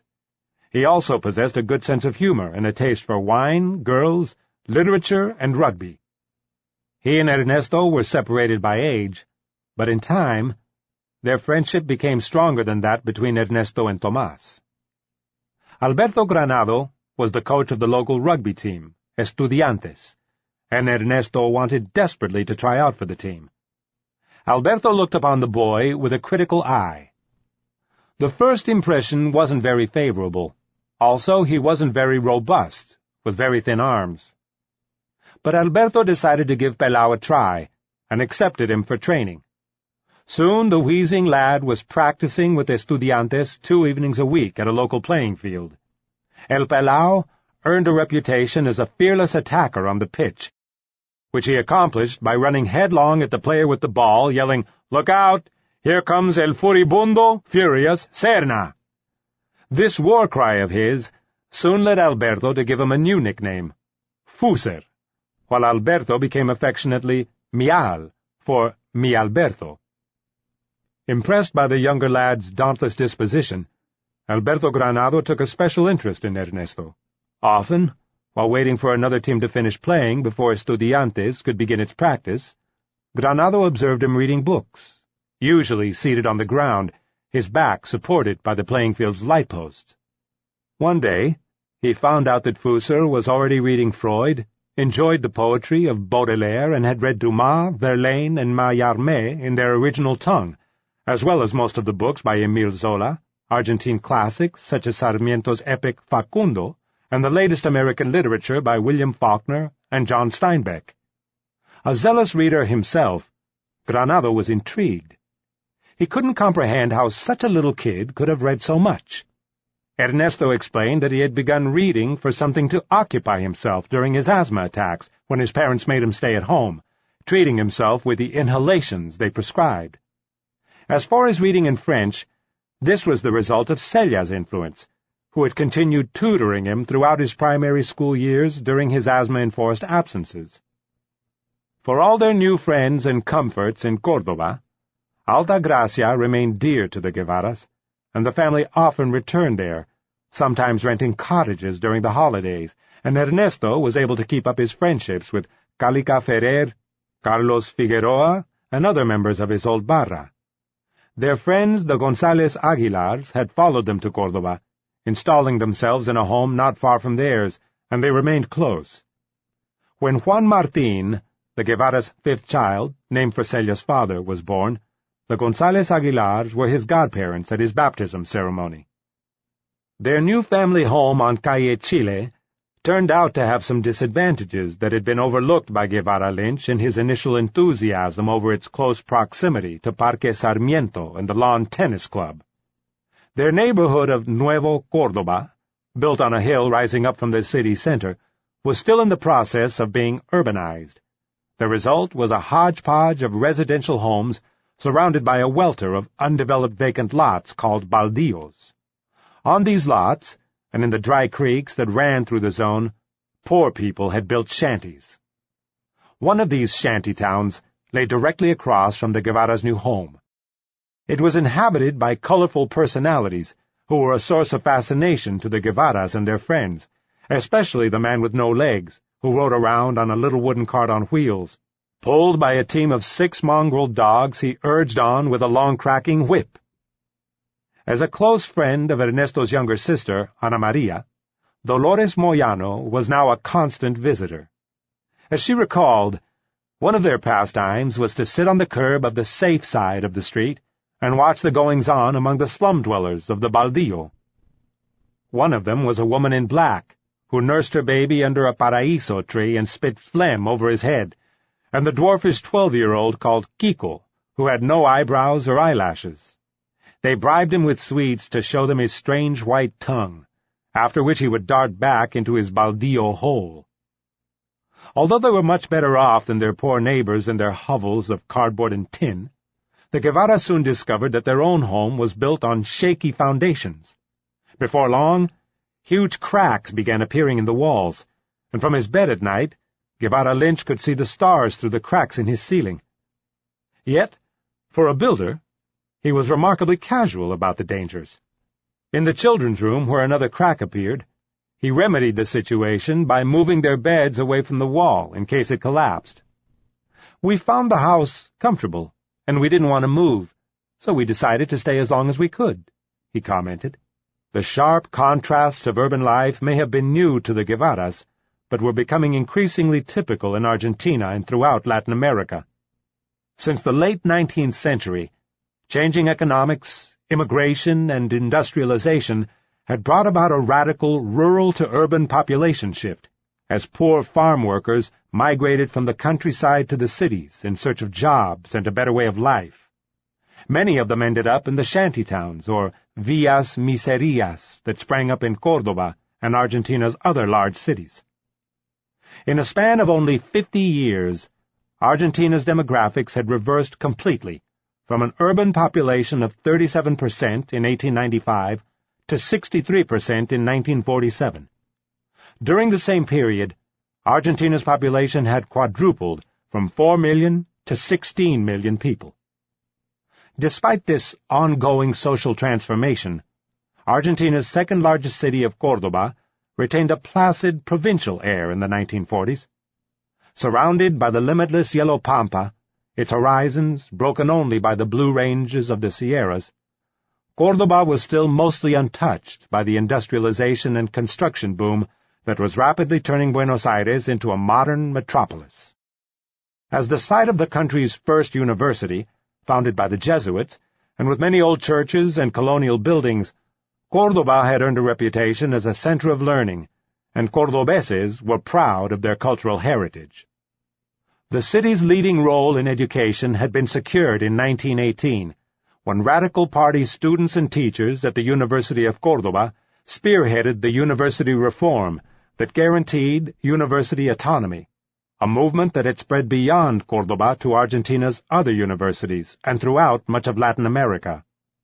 Dolores Moyano recalled the Córdoba of her youth as a city of bookstores, religious processions, student demonstrations, and military parades, a city gentle, dull, almost torpid on the surface, but simmering with tensions. Those tensions burst out shortly after the Guevaras moved to the city. On June 14, 1943, in Buenos Aires, a secret cabal of military officers banded together and overthrew President Castillo, who had named as his successor a wealthy provincial strongman with ties to British corporate monopolies. Early reaction to the coup was guardedly positive, among both liberal Argentines, who regarded Castillo's pro-German administration with suspicion, and nationalists, fearing further encroachment by foreign economic interests. Within 48 hours, a leader had emerged. War Minister General Pedro Ramirez, representing the military's ultra-nationalist faction. Very quickly, he took repressive measures to silence all domestic opposition. Declaring a state of siege, his regime postponed elections indefinitely, dissolved Congress, gagged the press, intervened in the country's universities, and fired protesting faculty members. In a second wave of edicts at year's end, all political parties were dissolved, compulsory religious instruction in schools decreed, and even stricter press controls established. In Córdoba, teachers and students took to the streets in protest. Arrests followed, and in November 1943, Alberto Granado was imprisoned, along with other students in Córdoba's central jail, behind the colonnades of the old whitewashed Cabildo on the city's Plaza San Martín. There, his brothers and El Pelao visited him, bringing him food and news of the outside world. The weeks dragged by, with no sign that the students were to be charged or released any time soon. The detainees' Underground Prisoners Committee asked for Córdoba's secondary school students to march in the streets, demanding their liberty. Alberto asked the 15-year-old Ernesto if he would join, but surprisingly, he refused. He would do so, he said, only if given a revolver. He told Alberto the planned march was a futile gesture that would accomplish little, and the students would get the shit beaten out of them with truncheons. In early 1944, after a couple of months in detention, Alberto Granado was released from police custody. Despite Ernesto's refusal to demonstrate on his behalf, their friendship remained intact. In light of his penchant for risky, daredevil stunts, Ernesto's unwillingness to help his friend is striking. And, given his extreme youth and apparent unconcern with Argentine politics, his principled stance seems dubious.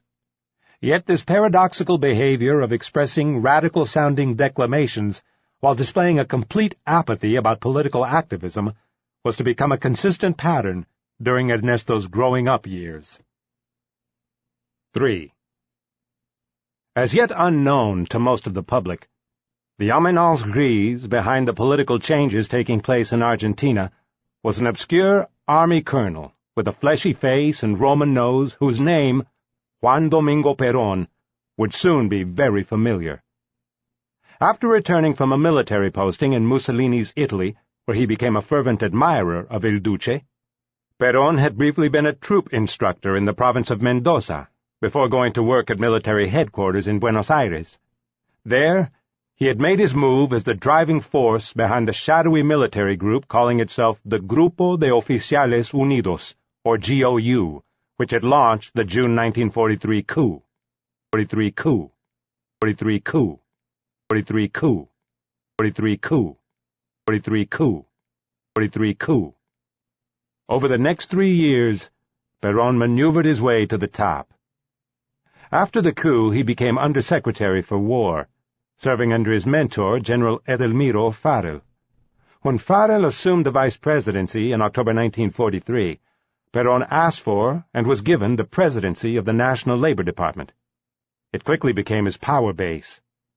Within a month, he had transformed his obscure-seeming job into a ministry renamed the Department of Labor and Welfare, and was answerable only to the president. A sweeping series of reformist labor decrees began to flow from Perón's office. His measures were aimed at appealing to disenfranchised workers, at the same time as he broke up organized labor groups linked to the traditional political parties. Before long, Perón had brought the country's workforce to heel under his own centralized authority. The phenomenon that would be known as Peronismo had begun, one that, very soon, would radically alter Argentina's political landscape. By late 1943, with the United States in the war, Nazi Germany was on the defensive throughout Europe and North Africa, and Mussolini had been overthrown in Italy. Suspecting the Argentine regime, and Perón in particular, of serving as thinly disguised representatives for the Third Reich in Latin America, the United States stepped up its pressure on Argentina to abandon its official neutrality in the war. Many Argentines shared the American suspicions. Perón's populist appeals to the social underclass and rhetoric reeking of fascism had alienated Argentina's liberal middle classes. They were joined by the traditional oligarchy, which saw the existing status quo in danger, and most people of the Guevara social class had become virulent anti-Peronistas. But their opposition did not stop Perón from becoming even more powerful. In March 1944, Farrell assumed the presidency. Perón became war minister, and by July he was vice president as well. Of the 3 high-level positions he now held, however, the most important was still his post as Secretary of Labor and Welfare. Perón was now known to everyone in Argentina. Meanwhile, Guevara Lynch remained active in Acción Argentina, and he and Celia also joined Córdoba's Comité Pro de Gaulle, a solidarity network aimed at helping the French resistance in Nazi-occupied France. And unknown to them, Ernesto resumed the old Nazi hunting activities his father had left unfinished. With a school friend, Osvaldo Birinost Payer, Ernesto stealthily returned to the small Sierra community of La Cumbre, a favorite retreat for Córdoba's landed aristocracy, where his father's group had earlier surveilled a heavily guarded hotel suspected of being the headquarters for Nazi operations in Argentina's interior, complete with a clandestine radio transmitter used to communicate with Berlin. Guevara Lynch had called off the surveillance and warned Ernesto against sniffing around, telling him that of the 2 government investigators sent to investigate, only one had returned, the other presumably having been murdered. Motivated by a desire for adventure and risk, the boys went anyway. They approached the hotel at night. Through an open window, said Birinost, they caught a glimpse of a couple of men busy at a long table with lots of metal boxes and things. But before they could see more, their presence was detected. They heard us. Someone came out with lanterns and they fired 2 shots at us. We left and never returned. In spite of such escapades, Ernesto's commitment to political causes fell far short of any active militancy during his high school years. He and his friends, who included children of Spanish Republican refugees such as the González Aguilars, were, like their parents, politically anti-fascist and given to arguing precociously over what had really happened in Spain. But they had much less notion or even interest in the events taking place in Argentina at the time. When Ernesto did espouse a political opinion, it was usually provocative, designed to shock his parents or peers. For instance, on an occasion when Córdoba's Peronista militants were rumored to be preparing a stoning attack against the local jockey club, a symbol of the conservative landed oligarchy, Ernesto declared his willingness to join them. "I wouldn't mind throwing some stones at the jockey club myself," some of his friends heard him say. They assumed this was a sign of his pro-Peronista sentiments, but it was just as likely he was being a bloody-minded teenager, trying to unsettle them and get them talking. When Argentina's government finally broke off diplomatic relations with the Axis powers, Ernesto's parents were overjoyed. But his younger friend, Pepe González Aguilar, had never seen Ernestito so angry as the moment when he confronted his celebrating parents. "I couldn't understand how he, who had always been anti-Nazi, didn't share our happiness." Later, Pepe surmised that Ernesto's anger was due to the fact that the decision had been made not on principle, but because of U.S. pressure, and he shared Argentine nationalists' sense of shame that their country had buckled under to the Americans. But when the Allied forces liberated Paris in September 1944, Ernesto joined the celebrating crowd in Córdoba's Plaza San Martín, accompanied by several of his Dean Funes friends, their pockets stuffed with metal ball bearings, ready to hurl at the hooves of the horses of the mounted police, called in to keep order. In recognition of his own efforts, Guevara Lynch received a certificate, signed by de Gaulle himself, thanking him for the support he had given to the people of France in their hour of need. For the rest of his life, Guevara Lynch kept it with him as one of his proudest possessions. Despite some retrospective attempts to see the early hint of socialist ideals in the teenaged Ernesto Guevara, virtually all his Córdoba schoolmates recalled him as politically disinterested. To his friend José María Roque, Ernesto didn't have a defined political ideal at the time. "We all love to argue politics, but I never saw Guevara get involved in any sense." Nor did Ernesto let his anti-fascism get in the way of friendship. One of his classmates was Domingo Rigatuso, a poor Italian immigrant son who worked after school selling sweets to the moviegoers and the local cinemas. As an Italian, Rigatuso steadfastly supported Mussolini in the war, as did his father, and Guevara referred to him affectionately as a Tano Fascio, slang for Italian fascist. But Raúl Melivosky, a year younger than Ernesto and the son of a Jewish university professor, recalled briefly belonging to an FES cell with Ernesto in 1943, at a time when the militant youth wing of the pro-Nazi Alianza Libertadora Nacionalista was intimidating students sympathetic to the Allies. Just beginning his first year at Dean Funes, Melivosky knew about Guevara before they were introduced. He was pointed out as the only student in school who had stood up in class to a notoriously pro-Nazi history professor over a factual inaccuracy. This act alone merited Guevara great respect in Melivosky's eyes. Then the FES decided to form three-man cells as a defensive measure against the right-wing students of the Alianza Libertadora Nacionalista. Melivosky and another first-year student were both assigned an older boy to be their cell leader, who turned out to be Ernesto Guevara. "We were cells in name only," he recalled. "We didn't meet, and practically the only thing we did was to call ourselves cells." But one afternoon, when he and some other students were blocked from leaving the school grounds by some Alianza bullies who were brandishing penknives embossed with their group's Condor insignia, Melivosky witnessed Guevara hurl himself at the throng, whirling his school satchel around and around his head like a dervish. To the grateful Melivosky, Guevara seemed more than brave. He was absolutely fearless. The only other time their cell was activated was the day when, making use of his authority as a leader, Ernesto ordered Melivosky and the other boy under his tutelage to skip school the following day. It was an exploit that could cost them their expulsion, and Melivosky knew it. He didn't order us only to skip school, but to go to a movie that was prohibited to minors. We were 13 and 14, and you had to be 18, so we weren't going to be able to fool anybody. None of us was very tall or robust, but he ordered us to each come wearing a hat, with a cigarette, and with the money we needed for the tickets. Such were Ernesto's earliest incursions into politics. 20 years later, in a letter to a sycophantic editor intending to publish a hagiography about him, Guevara wrote bluntly, "I had no social preoccupations in my adolescence and had no participation in the political or student struggles in Argentina." Searching, nonconformist, and with a yearning for adventure, this was Ernesto Guevara at the end of World War II, just before his 17th birthday. 4. Ernesto was now a full-fledged teenager, and along with his voracity for books, he had developed a strong curiosity about the opposite sex. He managed to satisfy both interests when he discovered and read the unabridged and highly erotic original edition of 1001 Nights at a friend's home.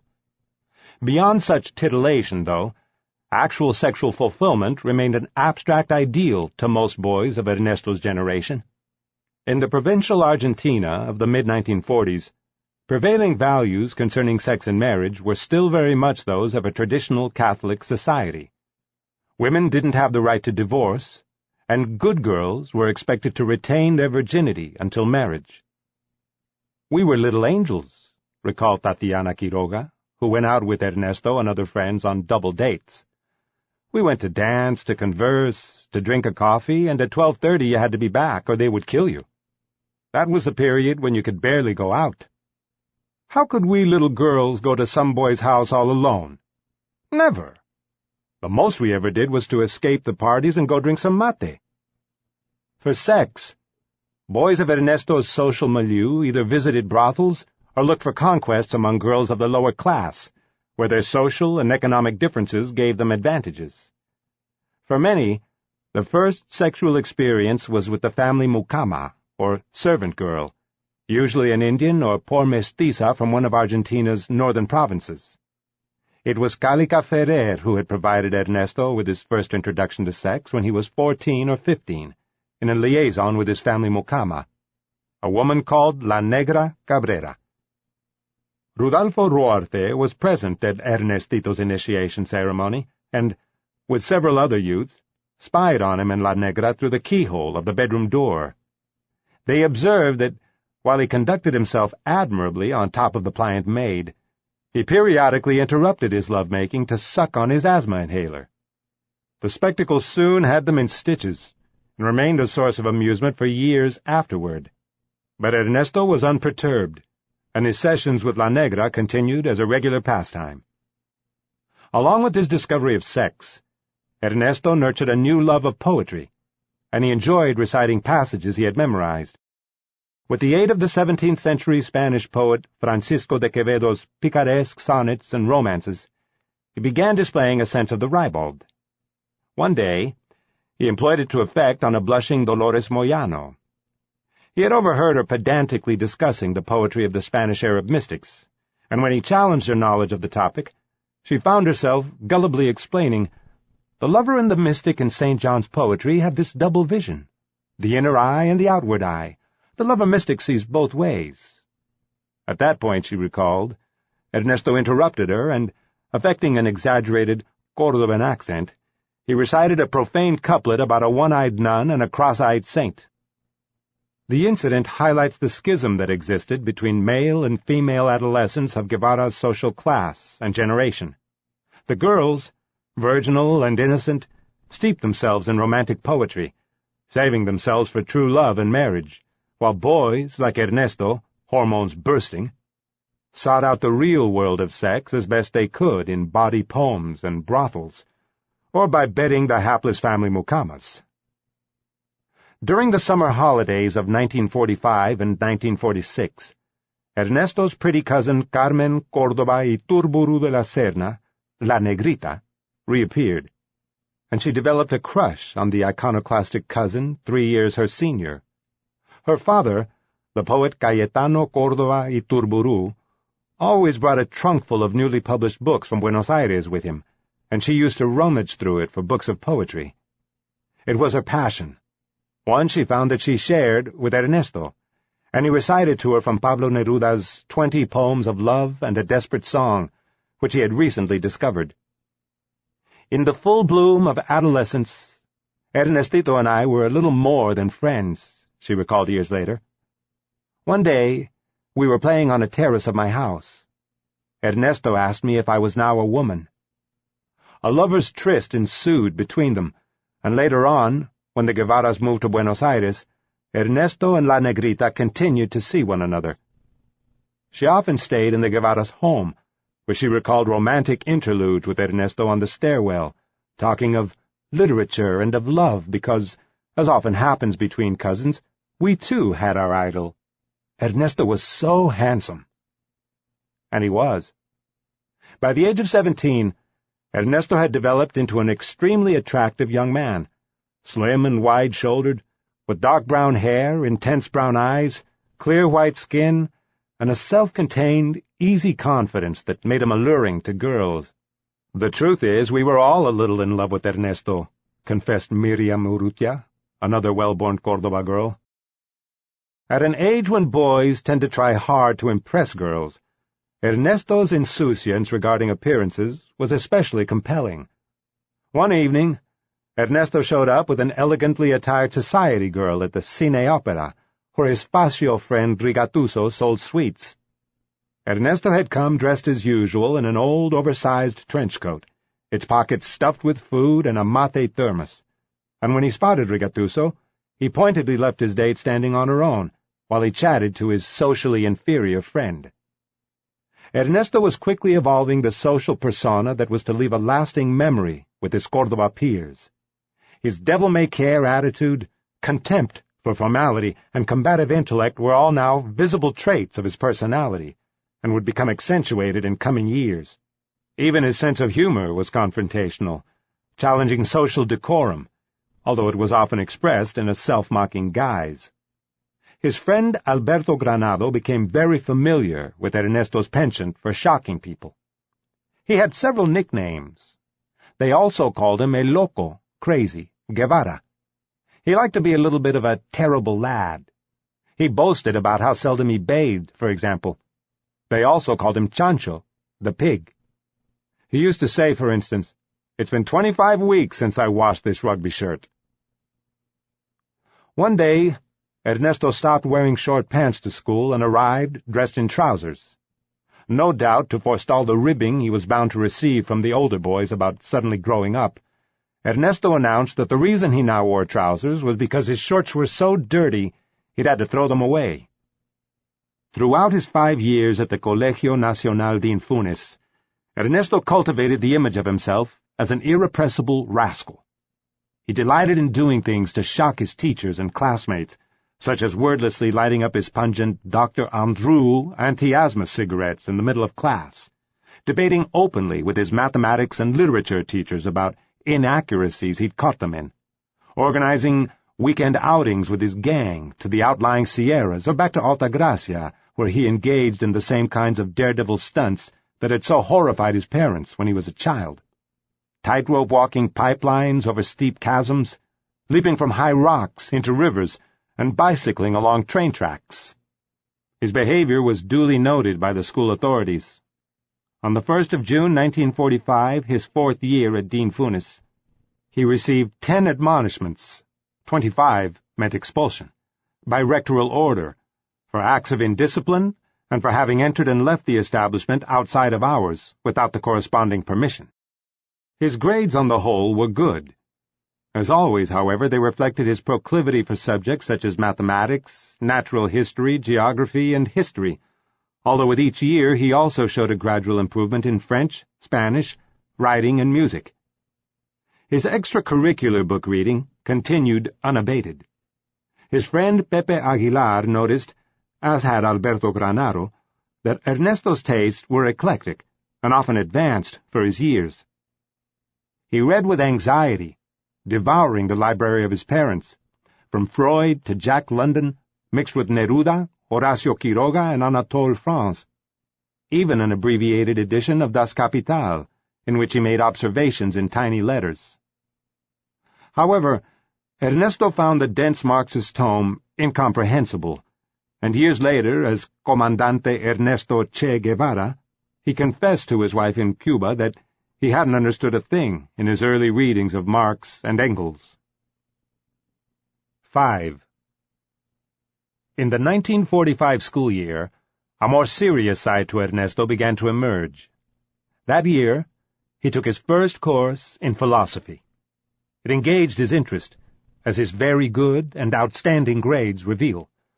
He also began writing his own philosophical dictionary.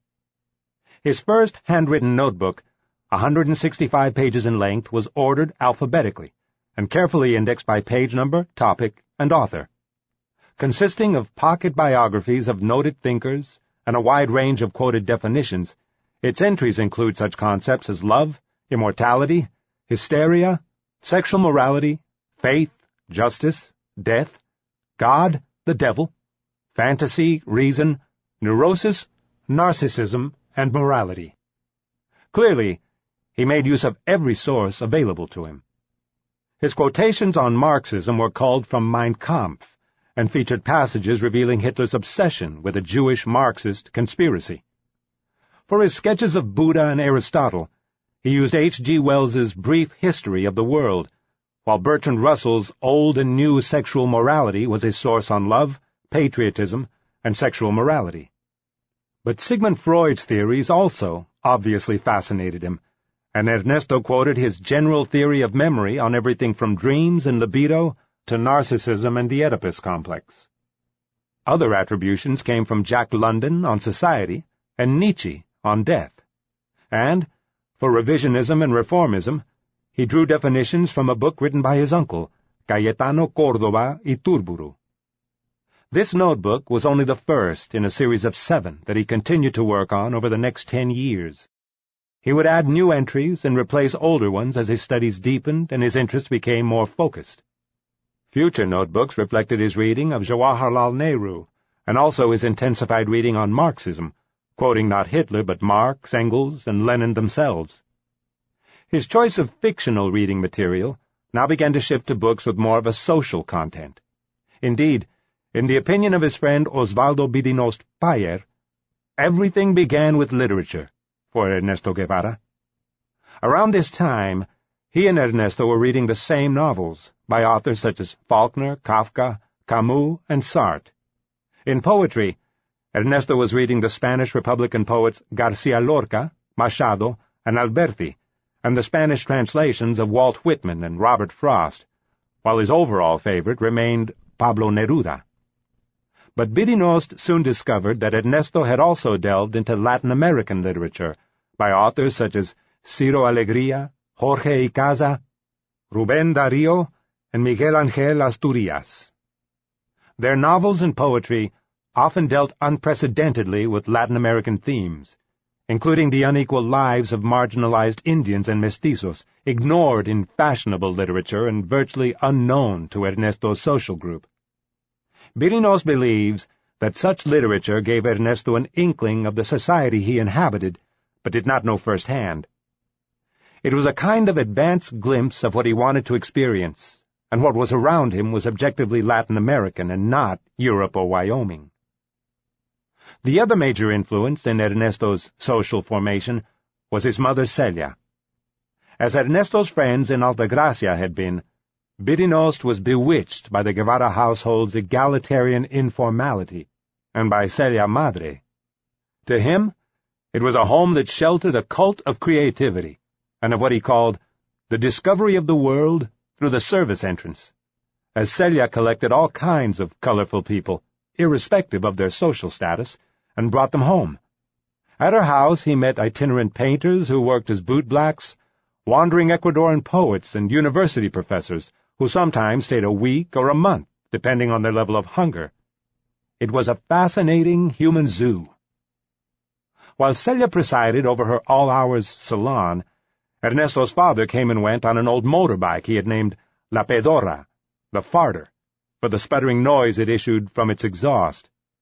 He and Celia slept in the same house, but were estranged, and lived increasingly separate lives.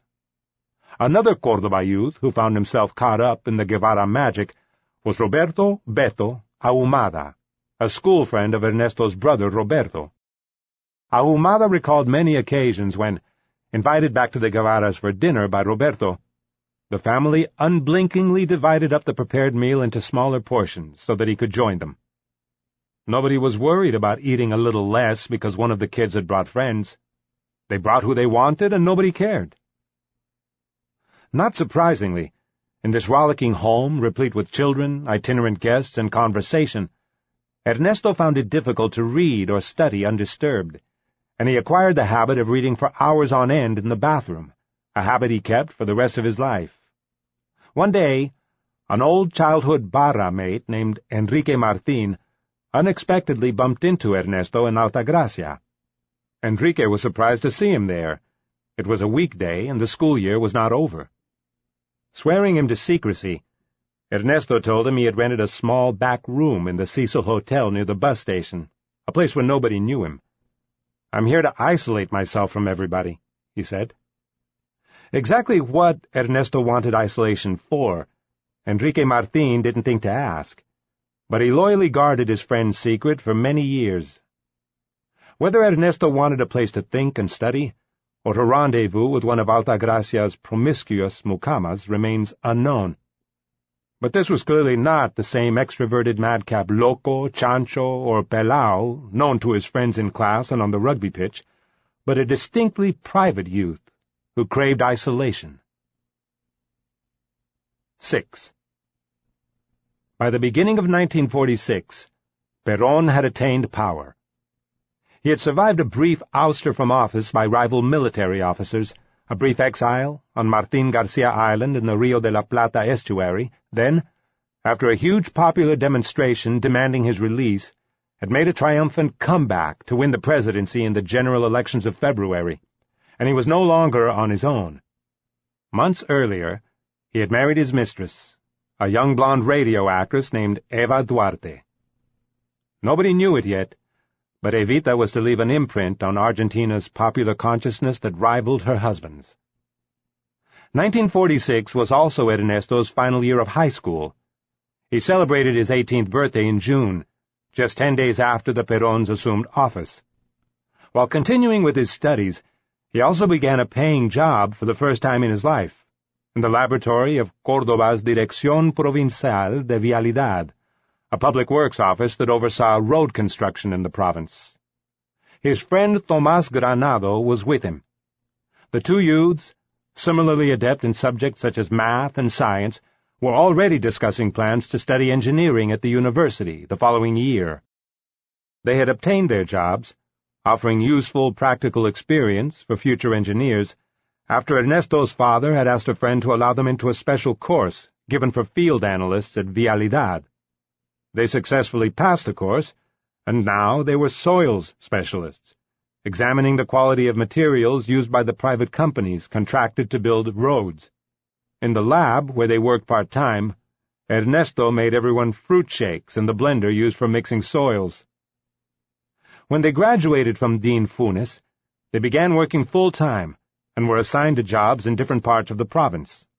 Ernesto was sent to inspect the materials going into roadworks at Villa Maria, 150 kilometers to the north. His contract came with a modest salary, the use of a company truck, and free lodging. In March 1947, with Ernesto still in Villa Maria, his family moved back to Buenos Aires after an absence of 15 years. But it was not a triumphant return. His parents had decided to split up, and they were once again in very bad shape economically.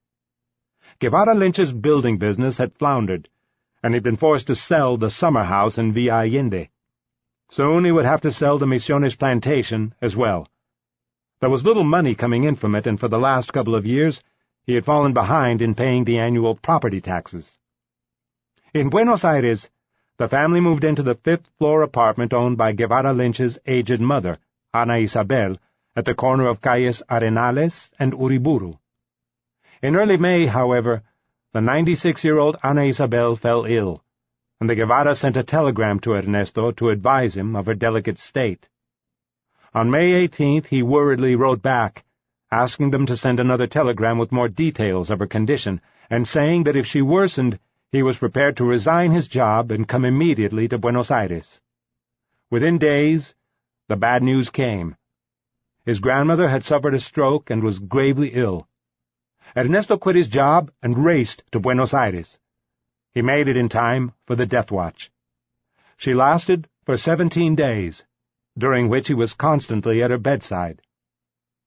"We could all see that her illness was fatal," wrote Guevara Lynch. Ernesto, desperate at seeing that his grandmother didn't eat, tried with incredible patience to get her to eat food, entertaining her and without leaving her side, and he remained there until my mother left this world. When his grandmother died, Ernesto was disconsolate. His sister Celia had never seen her self-contained older brother so grief-stricken. He was very sad. It must have been one of the great sadnesses of his life.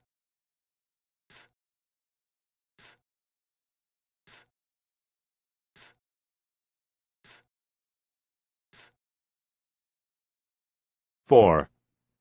His own man. 1. Immediately after his grandmother's death, Ernesto informed his parents that he had decided to study medicine instead of engineering. That same month, he applied for admission to the Faculty of Medicine at the University of Buenos Aires. La Facultad de Medicina is an early modern monolith, unremittingly gray, all straight lines and small box windows. A chilly monument to medical science, it thrust 15 stories bleakly into the sky, over an otherwise elegant district of tall, fin de siècle townhouses with vaulted ceilings, ornately grilled balconies, and French windows. It overlooks an open square, dominated by the gentle handwork dome of an old Catholic chapel. Here and there, bronze bas-reliefs on stone tablets depict surgeons operating on patients. Guevara himself never spelled out his exact reasons for having chosen a medical career, except to say years later that he had been motivated by a desire for a personal triumph. "I dreamed of becoming a famous investigator, of working indefatigably to find something that could be definitively placed at the disposition of humanity." He had shown himself to be adept at sciences, and a career in engineering had been an easy choice, but he wasn't passionately interested in the field. In medicine, at least, he could do something that was worthwhile. His family thought his decision was due to his frustration at the incapacity of modern medicine to lessen the agonies of his dying grandmother, and his resolution to do something himself to alleviate human suffering. The shock of her death, despite her advanced age, may have helped spur Ernesto's decision to switch careers, but as his choice of specialties soon revealed, he was also obsessed with finding a cure for his own asthma condition. Along with his studies, Ernesto held down a number of part-time jobs, but of all of them, the work he did at the Clinica Pisani, an allergy treatment clinic, was the most absorbing, as well as the longest-lasting. Beginning first as one of Dr. Salvador Pisani's patients for treatment of his own asthma condition, Ernesto showed a quick intelligence and curiosity in the field that soon led to Pisani offering him a post as an unpaid research assistant. For a young medical student, it was a privileged opportunity to be involved in a new field of medical research.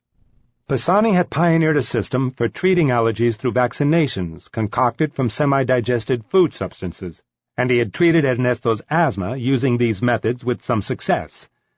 Ernesto became so enthused with the positive results and his own laboratory work that he decided to specialize in allergies for his medical career. The family-run clinic became a kind of surrogate home. Dr. Pisani, his sister Mafalda, and their mother all lived together in a spacious home next door, and they quickly developed a strong affection for Ernesto.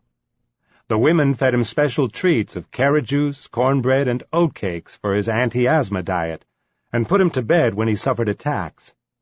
Ernesto responded favorably to the mothering they gave him, and Dr. Pisani began looking upon him as a special protégé who might follow in his footsteps and go far one day in allergy research. To his father, meanwhile, Ernesto became a fleeting figure, always in a hurry with never enough time. Active and diligent, he ran from one place to the other to fulfill his obligations, and how could he not be in a hurry? He had to work to support himself because I helped him little, and also because he didn't want me to give him a cent. He took care of things as best he could. But Ernesto's industrious outward appearance concealed an inner world of turmoil. Months earlier, back in Villa Maria, He had confronted his crowded feelings on 4 pages of small notepaper. Written as a free verse poem, it provides a rare look into the unsettled emotions of Ernesto Guevara at a crucial moment in his life. The following is an extract from the passage he wrote on January 17, 1947. I know it. I know it. If I get out of here, the river swallows me. It is my destiny. Today, I must die. But no, willpower can overcome everything. There are the obstacles, I admit it, but I don't want to come out. If I have to die, it will be in this cave. The bullets, what can the bullets do to me if my destiny is to die by drowning? But I am going to overcome destiny. Destiny can be achieved by willpower. Die, yes, but riddled with bullets, destroyed by the bayonets. If not, no. Drowned, no. A memory more lasting than my name is to fight. To die fighting.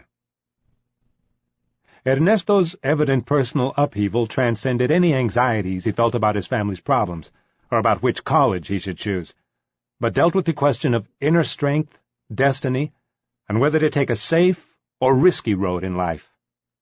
Die, yes, but riddled with bullets, destroyed by bayonets. If not, no. Drowned, no. At the same time, his references to drowning, the deep well, may have been symbolic allusions to his asthma, which had imposed limitations on his life and must have seemed to pose a predetermined route to death. It was, he seemed to be saying, a condition he had to fight to overcome through willpower. But without Ernesto Guevara's own explanation, it is probably best to accept this piece of writing for what it certainly was, a melodramatic outpouring by a confused and self-absorbed 18-year-old. These had been traumatic months for Ernesto. His parents' marital and economic collapse, the forced move to Buenos Aires, and now the death of his beloved grandmother had brought his sense of family security crashing down around him. As the eldest son, he felt the burden of needing to help out, and his future must have suddenly felt mortgaged. Even before the news about his grandmother had brought him to Buenos Aires, he had begun assuming a new sense of family duty. Just before leaving Villa Maria, he had written to his mother, "Tell me how you have sorted out the question of housing, and if the kids have schools to go to."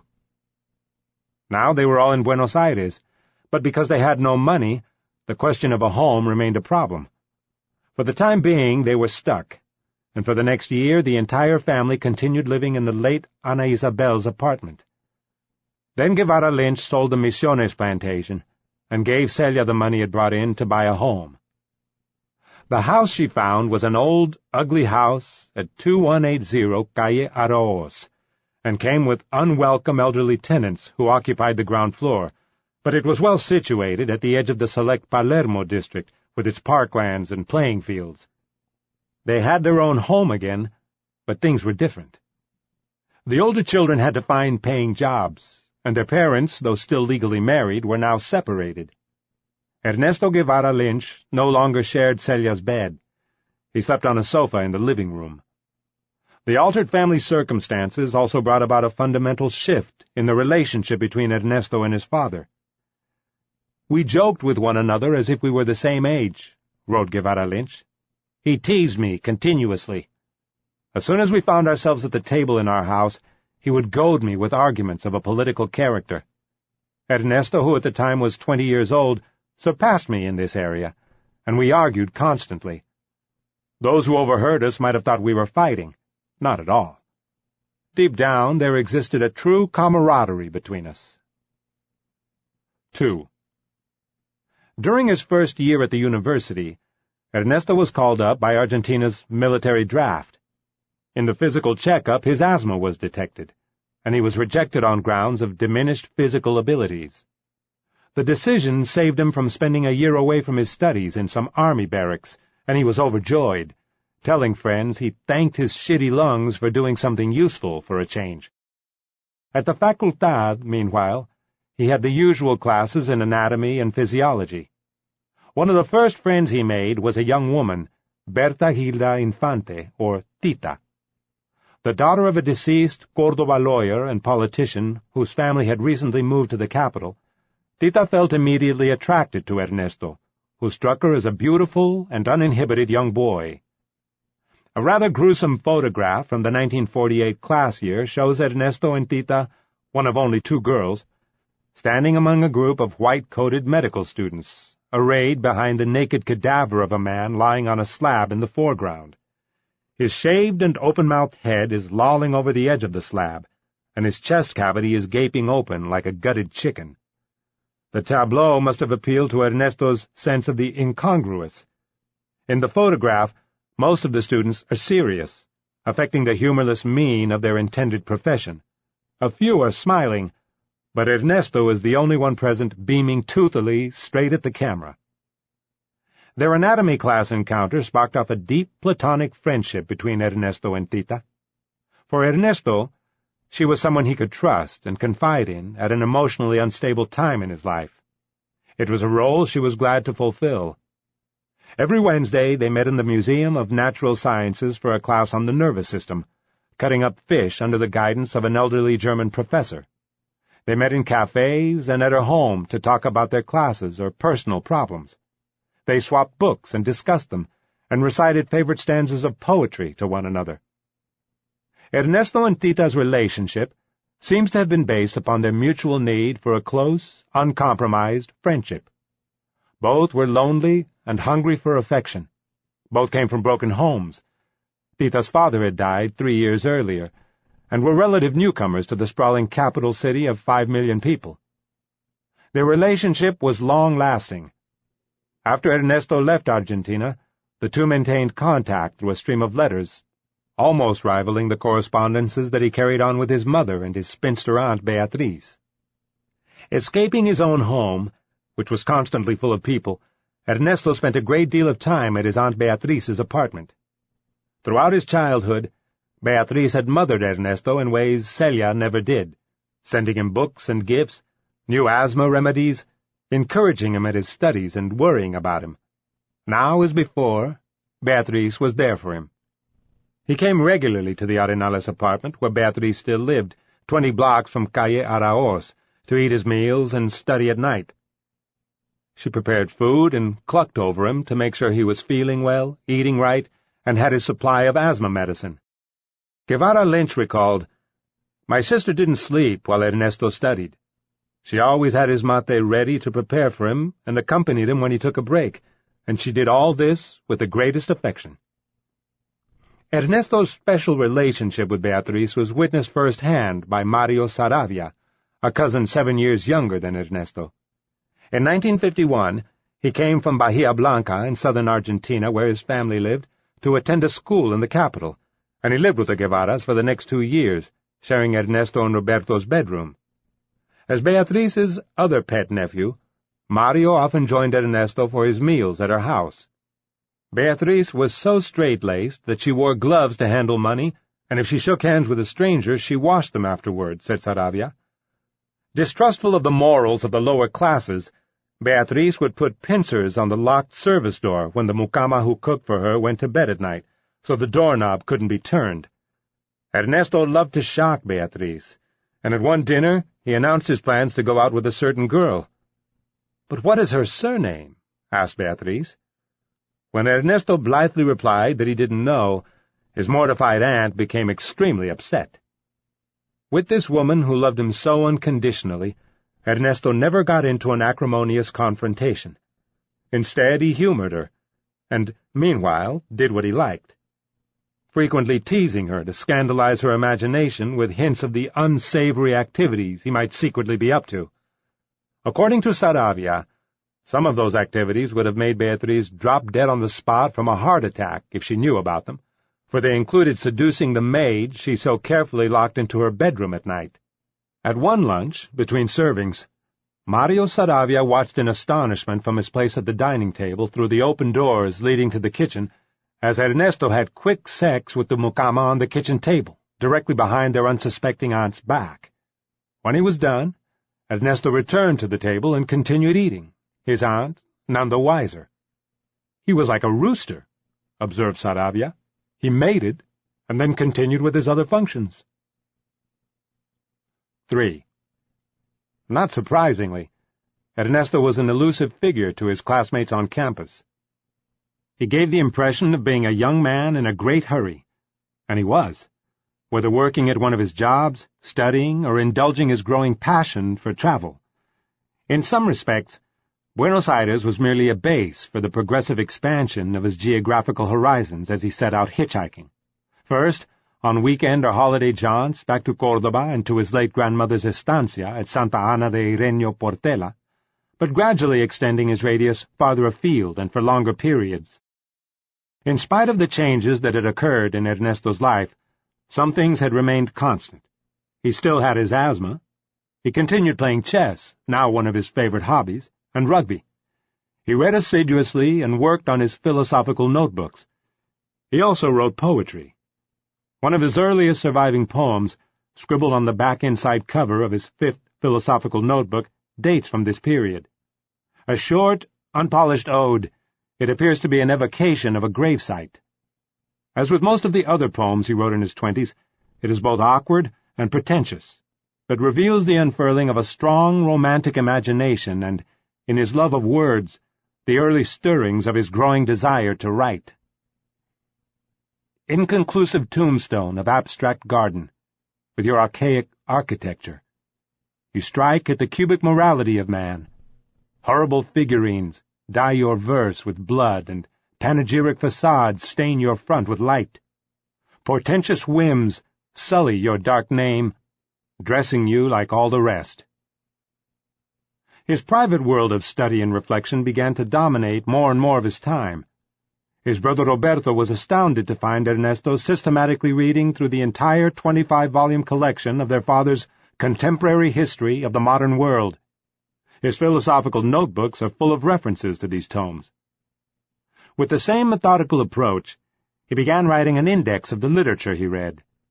In a black, cloth-bound book with alphabetically ordered pages, he wrote entries for authors, their nationalities, the book titles, and genres. The selection of titles is lengthy and eclectic, including popular modern novels, European, American, and Argentine classics, medical texts, poetry, biographies, and philosophy. Interesting anomalies are scattered throughout the index, such as My Best Chess Games by the Russian Alexander Alexei, the 1937 Socialist Yearbook, and the manufacture and use of celluloid, bakelite, etc. by R. Bunke. But he still loved adventure classics, especially Jules Verne. He had read the entire collected works, and the vintage 3-volume leather-bound set he owned was one of his most prized possessions. A decade later, as a revolutionary comandante in Cuba, he had it brought to him from Argentina. Ernesto also continued to read extensively on sexuality and social behavior in books by Freud and Bertrand Russell, and displayed a growing interest in social philosophy. He was now reading everyone from the ancient Greeks to Aldous Huxley. Given the tightening focus of his interests, there's a great deal of cross-hatching between his literary index and his philosophical notebooks. His exploration into the concepts and origins of socialist thought was gathering momentum. He consulted Benito Mussolini on fascism, Joseph Stalin on Marxism, Alfredo Palacios, the flamboyant Argentine Socialist Party founder, on justice, Zola for a highly critical definition of Christianity, and Jack London for a Marxist description of social class. He had read a French biography of Lenin, the Communist Manifesto, some speeches by Lenin, and had dipped again into Das Kapital. In his 3rd journal, he began to show a special interest in Karl Marx, filling dozens of pages with a thumbnail biography of the German philosopher's life and works, culled from R.P. Ducatilin's Communism and Christianity. The figure of Marx became an enduring fascination. In 1965, while living clandestinely in Africa, he found the time to sketch an outline for a biography of Marx, fully intending to write it himself. He also copied out a portrait of Lenin from Ducatilin's book that describes him as a singular historical personality who lived, breathed, and slept socialist revolution, subjugating all else in his life to cause. The passage is remarkable, for it presages to an uncanny degree the descriptions made of Ernesto Che Guevara by his future revolutionary comrades. Yet for all his curiosity about socialism, now, as before, Ernesto showed no inclination to become formally affiliated with the left. In fact, throughout his university years he remained on the political sidelines, observing, listening, and sometimes debating, but studiously avoiding any active participation himself. By 1950, Perón's mandate had evolved into the populist nationalist movement officially known as Peronismo. With Perón as conductor, and his bejeweled young wife Evita as its messianic avenging angel, the movement now possessed its own quasi-spiritual social philosophy, officially defined as justicialismo, with an organized community of man living in harmony as its ultimate goal. Against this backdrop of high-minded rhetoric, however, Perón had stepped up the repression of his opponents. Political adversaries were silenced by intimidation or with jail terms under toughened laws for desacato, or disrespect of public officials. The officially lionized descamisados, shirtless ones, or working masses, were won over by the shower of gifts and public works projects sponsored by Evita, now recast in a regal public image and president of her own Eva Perón Foundation. Perón defined the international posture of this new Argentina as the third position, an opportunistic and intentionally ambiguous balancing act between the capitalist West and the communist East. In Perón's words, it is an ideological position which is in the center, left, or the right, according to circumstances. We obey the circumstances. Perón's cynicism was all too transparent, yet it was clear his policy was motivated by a desire to reinvent Argentina as a sovereign state beholden to no foreign power, and exhibiting a kind of grudging respect, Ernesto had dubbed him El Capo. Aside from such ambiguous remarks, Ernesto shied away from expressing his sympathies, for either Perón or his opponents. In the ranks of the political opposition, there was little that was attractive. Argentina's established parties displayed little social vision and had shown a woeful inability to counter Perón's momentum. The Argentine Communist Party was still a legal political organization, but its power base in the unions and the Central General de Trabajadores, CGT, Workers' Confederation, had been weakened by Perón's creation of new structures to co-opt Argentina's workers. The party's response was to ally itself with the centrist Radical Party and a grouping of smaller left-of-center parties in strategic opposition to Perón. It was doctrinaire, bogged down in theoretical wranglings. It lacked charismatic leadership or a popular base of support, and by allying itself with the status quo ante as a tactic for survival, its appeal to Ernesto as an alternative force for social change must have been weak indeed. At the university, the Federación Juvenil Comunista, or Communist Youth, was active, and Ernesto knew some of its militants. One of them was Ricardo Campos, who recalled their talks on politics as brusque and difficult. Once, he convinced Ernesto to attend a Fede meeting, but shocking the other participants, Ernesto stalked out while it was still in progress. He had very clear ideas about certain things, above all, from an ethical perspective. More than a political person, I saw him at that time as someone with an ethical posture. To Tita Infante's brother Carlos, another communist, Ernesto was a progressive liberal, whose main interests seemed to be medicine and literature. They discussed the works of the Argentine Marxist writer Aníbal Ponce, but when it came to the Argentine Communist Party, Ernesto was very critical of its sectarianism and skeptical about its role in Argentine politics. Ernesto was putting his reading to the test, employing concepts he found appealing in discussions with those around him. At the funeral of an uncle in 1951, he argued with his cousin Juan Martín Moore de la Serna over philosophy and politics, pitting his own interpretations of Marx and Engels against Moore's defense of French Catholic philosophers, and, on a visit back to Córdoba, he mortified Dolores Moyano with a Nietzschean put-down of Jesus Christ. The Korean conflict also sparked strong arguments between Ernesto and his father, with Ernesto opposing the Americans' role, accusing them of imperial designs, and his father supporting them. It was in such personal encounters, rather than any militancy in Argentina's politics, that Ernesto's emerging worldview began to reveal itself. But none of his friends or relatives thought of Ernesto as a Marxist, and indeed, neither did he at the time. They attributed his outspoken espousal of unfashionable positions to his bohemian upbringing and his iconoclastic personality, in keeping with his informal dress and gypsy penchant for travel. Many of them probably assumed he would grow out of it in time. His uncompromising posture found analogous bolsters in the complex Argentine political environment. Perón's Machiavellian exercise of power illuminated a formula for effecting radical political change in spite of the powerful opposition of a conservative oligarchy, the Catholic clergy, and sectors of the armed forces. Observing Perón, Ernesto could see at work a political master who more often than not showed he could manipulate the magic keys to political success, knowing the mood of the people, knowing who his real friends and enemies were, and knowing when to act. The lesson was clear. What was required to make political headway in a place such as Argentina was strong leadership and a willingness to use force to meet one's goals. Given his own nationalistic viewpoints, Perón's attempts to strengthen Argentina's political and economic sovereignty must have held some appeal for Ernesto. In this sense, his passion for Nehru's 1946 book, The Discovery of India, seems especially instructive. He read Nehru's book with great interest, underlining and scribbling comments about passages he found thought-provoking, and talked about the book admiringly to his friends. Perón and Nehru may seem strange bedfellows, for their leadership styles were very different, but some close parallels existed between Nehru's efforts to decolonize India and Perón's program to make Argentina economically self-sufficient.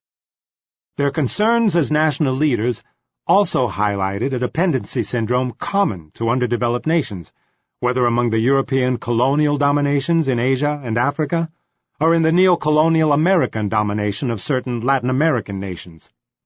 In the formation of Ernesto's worldview, Perón and Nehru were impressive figures. Although his own ideology would acquire radical new dimensions, their influence undoubtedly helped inform his future calls for the Third World to liberate itself from capitalist imperialism, to undergo industrialization quickly, and for strong and charismatic leaders to oversee the revolutionary processes of change. Both Perón and Nehru promoted the rapid industrialization of their overwhelmingly agrarian nations as an essential step in gaining fuller independence from the powerful countries, principally Great Britain and the United States, upon whom their economic fortunes rose and fell. Both India and Argentina were hugely reliant on foreign imports, particularly manufactured goods, and faced capricious export markets for their raw materials. Neither had well-developed industrial bases of their own. Nehru had written, "In the context of the modern world, no country can be politically and economically independent, even within the framework of international interdependence, unless it is highly industrialized and has developed its power resources to the utmost."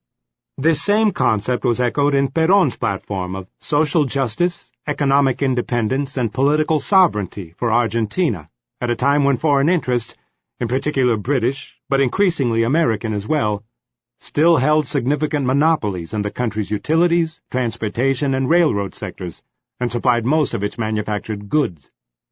In his first year in office, Perón had embarked on an ambitious import substitution program of industrial expansion, and in 1947, when he moved to nationalize foreign-owned utilities and railroads and to pay off the country's foreign debt, it was Argentina's economic independence that was at stake.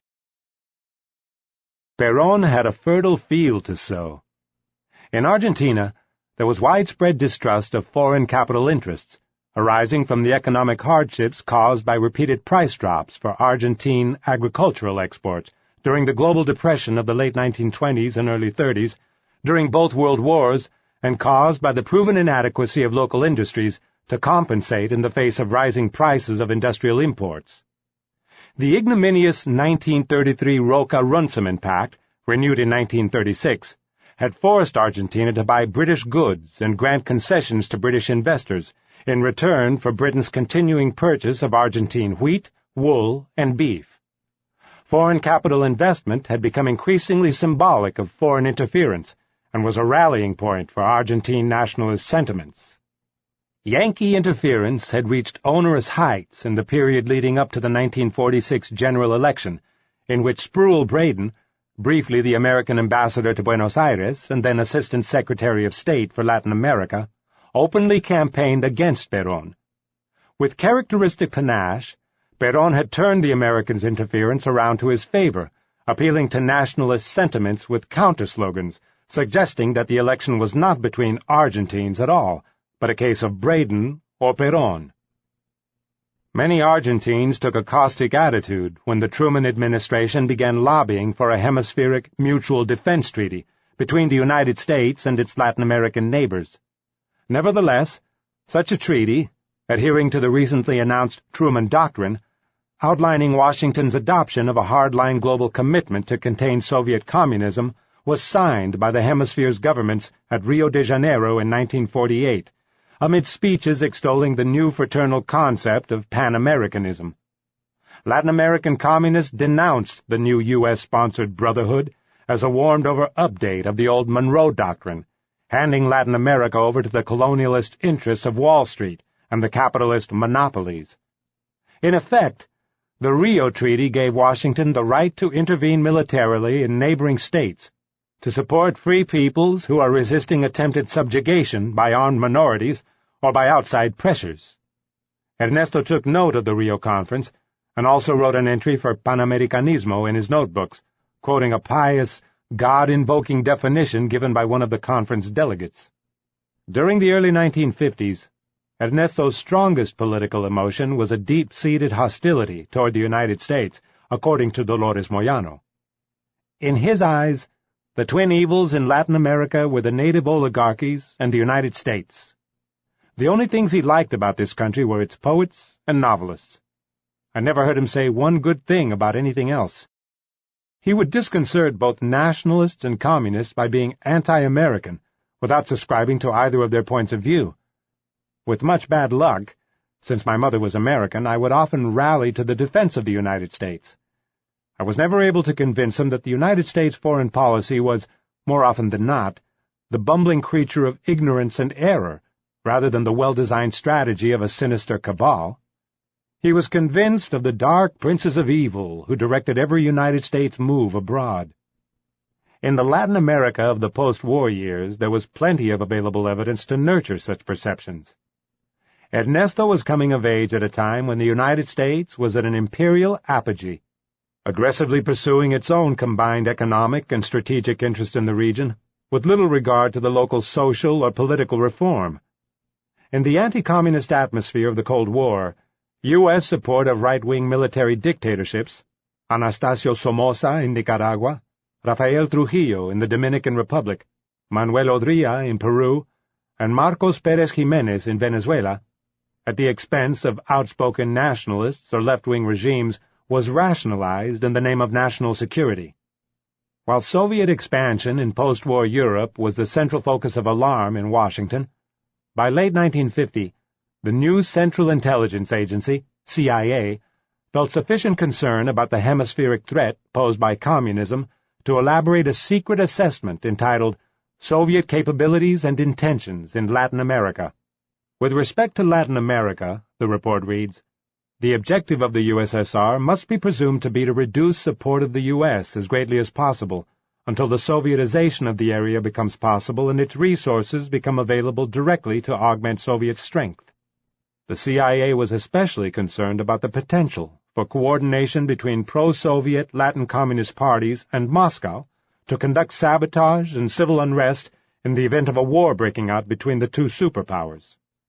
It noted the potential for communist exploitation of existing anti-American sentiments, commenting that already in Argentina, the communists, playing upon Argentine isolationism, found a ready response among non-communists to their incitement against the sending of Argentine troops to Korea, while in Cuba, a recent incident in which American servicemen urinated on a statue of the Cuban nationalist hero José Martí had been magnified by local communists, thereby seriously, if temporarily, lowering popular esteem of the U.S., esteem of the U.S., esteem of the U.S., esteem of the U.S., esteem of the U.S., esteem of the U.S., esteem of the U.S., esteem of the U.S. The CIA also warned that the communists could exploit liberal democratic aversion to dictatorial rulers in some nations, straining relations between their countries and dictatorships friendly to Washington. Ernesto was in his 4th year of medical school when, citing his own communist threat, Perón began cracking down on the left. During the purge, a Córdoba acquaintance his own age, Fernando Barral, was arrested for communist agitation and held in police custody for 7 months. Barral was a Spanish Republican exile whose father, a famous sculptor, had been killed while defending Madrid.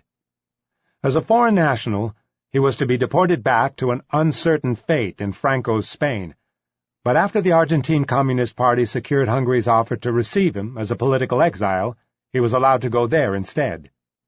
Except for random encounters, Barral and Ernesto had not had much contact since the Guevaras moved to Buenos Aires. Barral had meanwhile fallen in love with Ernesto's cousin, La Negrita Córdoba Iturburu. Although his romantic feelings were unrequited, Barral and La Negrita were close friends. Perhaps Ernesto viewed Barral as a rival for his cousin's affections. Perhaps he simply disliked Barral's dogmatism, a speculation later made by Barral himself. Whatever the case, throughout Barral's imprisonment, Ernesto remained unmoved. He neither visited him in prison nor, in a repeat performance of his behavior during Alberto Granado's detention, joined the efforts to secure his release. One friend recalled Ernesto advising his maids to vote for Perón because his policies favored their social class. He also used the Peronist system to his own advantage when it behooved him. According to his cousin, Mario Saravia, Ernesto joined a Peronist youth organization on campus in order to use its extensive library facilities and check out books otherwise unavailable to him. Another time, on the suggestion half in jest of Tatiana Quiroga, prior to an ambitious trip through Latin America he was planning, he drafted a letter to Perón's gift-giving wife, Evita, asking her for a jeep. Tatiana helped him write it and remembers that they had fun doing it, but no reply ever came from Argentina's flamboyant First Lady. 4. By his early 20s, Ernesto stood out socially as an attractive oddball whom others found difficult to categorize. Indeed, he defied definition. Eccentric in his appearance, he was nonetheless oblivious to ridicule. At a time when youths of his social class dressed impeccably in ties, blazers, pressed slacks, and polished shoes to avoid the dreaded stigma of being misidentified as a working-class immigrant son, he wore grimy windbreakers and odd-fitting, old-fashioned shoes that he bought at remainder sales. By his early 20s, Ernesto had perfected this untended image. As Dolores Moyano recalled, Ernesto's sloppiness was a favorite topic of conversation among her friends. One has to know the mentality of the provincial oligarchy to appreciate the remarkable effect of Ernesto's appearance. Terribly clothes-conscious, all the boys we knew put a great deal of effort and money into obtaining the latest fads, cowboy boots, blue jeans, Italian shirts, British pullovers, etc., back then in the early 50s. Ernesto's favorite piece of clothing in those days was a nylon shirt, originally white but gray from use, which he constantly wore and called La Semanera, claiming he washed it once a week. His trousers would be wide, floppy, and once, I recall, held up by a piece of clothesline. With Ernesto's appearance into a party, all conversation would cease, while everyone tried to look nonchalant and unimpressed. Ernesto, enjoying himself hugely and perfectly aware of the sensation he was creating, would be in complete command. Ernesto was hopelessly tone-deaf, and learned to dance only when his friends taught him the steps and pacing of the beat. At the beginning of each dance, he would ask which dance tune it was, whether a tango, waltz, or mambo. Once informed, he asked girls out to dance, and mentally counting out the tune's supposed beat to keep pace, clumsily guided them around the dance floor. Dancing didn't interest him in the slightest, recalled his close friend Carlitos Figueroa, explaining that in those days Ernesto was a shameless caradura, an extroverted and relentless seducer of girls. and the only reason he danced was to get close to his prey. He had few inhibitions about trying to seduce an available-seeming woman, and was unconcerned by appearances or age differences. Only a few of his closest male friends and relatives were privy to these dalliances. According to his cousin, Mario Saravia, Ernesto would do anything for a plate of food. As an example, he cited Ernesto's liaison with his family maid, a Bolivian Indian woman in her late 30s named Sabina Portugal, with whom Ernesto slept regularly in Buenos Aires. "She was the ugliest woman I have ever seen," said Saravia, "but when she invited him, he would go to her room." Ernesto was informal with his parents, calling them affectionately vieja and viejo, but was equally self-deprecating when it came to himself. His new nickname, El Chancho, the pig, was a particular source of enjoyment because of the outraged reaction it elicited from his socially sensitive father. When Guevara Lynch discovered that Carlos Figueroa had been its originator, he stormed at him, furious over what he perceived as a slight to the family honor. In spite of, or possibly because of his father's displeasure, Ernesto kept up the nickname, and in the rugby magazine Tackle he founded and edited for the 11 issues it survived, signed his articles Chang Cho. Written in a quickly paced sport writer's jargon, peppered with rugby anglicizations, Ernesto's reviews mercilessly analyzed the games played. While Ernesto's relationship with his father was combative, with his mother he had become even more solicitous, due to her ill health. In 1946 she'd been diagnosed as having breast cancer, and undergone a mastectomy, and he remained concerned about a resurgence of the disease. Their special relationship was noticed by family friends. To some, their union was so special that it excluded the other children, and several friends spoke sympathetically about the effect it had on Roberto in particular. Physically fitter and 2 years younger than Ernesto, Roberto eventually excelled at rugby, but within the family his own triumphs were overshadowed by his older brother's, who was always seen as conquering his asthma. According to family relatives, it took Roberto many years to overcome the resentment he had felt toward Ernesto since childhood. Everyone in the family simply ignored the fact that Guevara Lynch and Celia were not sleeping together. In time, the family's friends became used to seeing Guevara Lynch come in late and, oblivious to whatever else was going on around him, flop himself down on the sofa and go to sleep. Guevara Lynch's other eccentricities made this behavior seem natural. In Buenos Aires, his penchant for phobias and superstitions became accentuated. He could not leave the house without intentionally forgetting something, like his keys, in order to come back. It was bad luck if he didn't. This became an obsessive ritual. If anyone said snake around the family table, he would immediately say wild boar, the countervenom to the bad luck ushered in by the uttered word. Celia, meanwhile, continued to run her house like a salon. The dinner table was her throne. Here she sat for endless hours playing solitaire, which, like the cigarettes she habitually smoked, she had become addicted to, but she was always ready to receive some young person for conversation or to dispense advice. As for the practicalities of everyday life, Celia was above the fray. She was clueless about what went on inside the kitchen, and, on her cook's days off, threw together meals with whatever happened to be in the refrigerator, with no notion of measurements or recipes. With true aplomb, she was unperturbed when she found nothing there. Visitors invariably noted the absence of furniture, adornments, or paintings in the house, but were struck by the plethora of books, shelved and stacked everywhere. There were other peculiarities. The kitchen stove had a perennial short circuit, and the walls were live, giving off electrical shocks to incautious newcomers who leaned against them. Just as Ernesto found the space and quiet he needed to study at Beatrice's apartment or in the university library, his father soon found some refuge in a rented studio on nearby Calle Paraguay. He had found a new business partner, and together they set up a combination real estate agency and building contracting firm called Guevara Lynch y Verbrook. Before long they had found some business around the city, but as always with Guevara Lynch, it was touch and go. Guevara Lynch seemed especially damned when it came to choosing partners. but once their business was up and running, Verbrugge abandoned him after going through a personal tragedy and succumbing to a deep, lasting depression. Afterward, Guevara Lynch found another partner, Rossi, to work with. Their company survived, with ups and downs, until the right-wing military coup in 1976 forced Guevara Lynch to flee the country. Although the studio had a bedroom, Guevara Lynch had outfitted it with desks and architects' drawing tables, and so he continued sleeping on the living room sofa at Calle Araoz, or else at his sister Beatrice's apartment. Inevitably, however, with Calle Araoz so crowded, his studio also became a spillover study for the Guevara youngsters and their friends. El Viejo Guevara had extra keys made, and his children and their friends came and went as they pleased.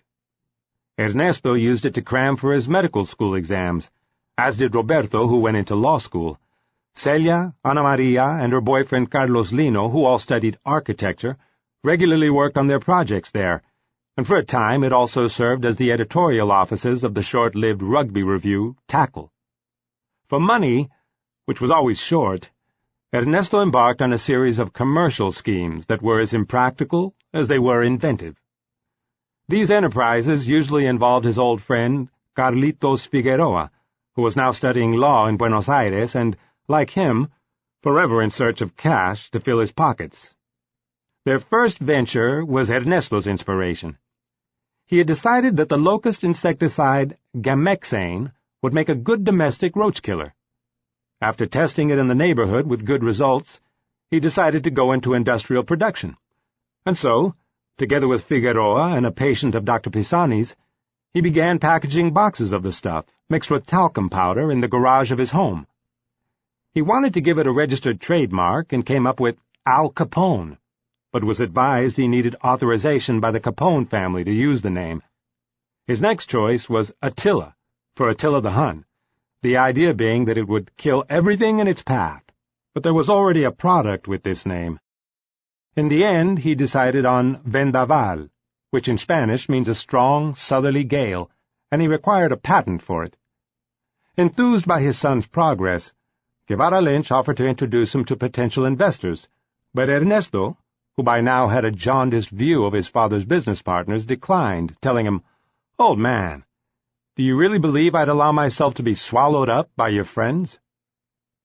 His family put up with Ernesto's Vendaval factory as long as they could, but it gave off a horrible and pervasive stench. "A nauseous smell expanded throughout the house," said his father. "Everything we ate tasted to us like Gamexane." But Ernesto, imperturbable, continued his work. The end came soon enough, however, when first his helpers, and then Ernesto himself, began feeling sick, and the business was abandoned. The next business scheme was El Gordo Figueroa's brainstorm. It involved buying a lot of shoes cheaply at a wholesale auction, then selling them door to door at higher prices. It seemed like a good idea, but after successfully bidding for a lot of shoes, sight unseen, they discovered they had bought a great pile of remaindered odds and ends, many of them mismatched. After sorting them out, they managed to find enough matching pairs to sell. When they had sold these, they then went out selling the shoes that merely resembled each other. Finally, they were left with a series of right- and left-footed shoes with no pairs at all, and sold one shoe to a one-legged man who lived down the street. This gave rise to the joking suggestion by family and friends that they should track down as many one-legged people as they could find and sell off the rest.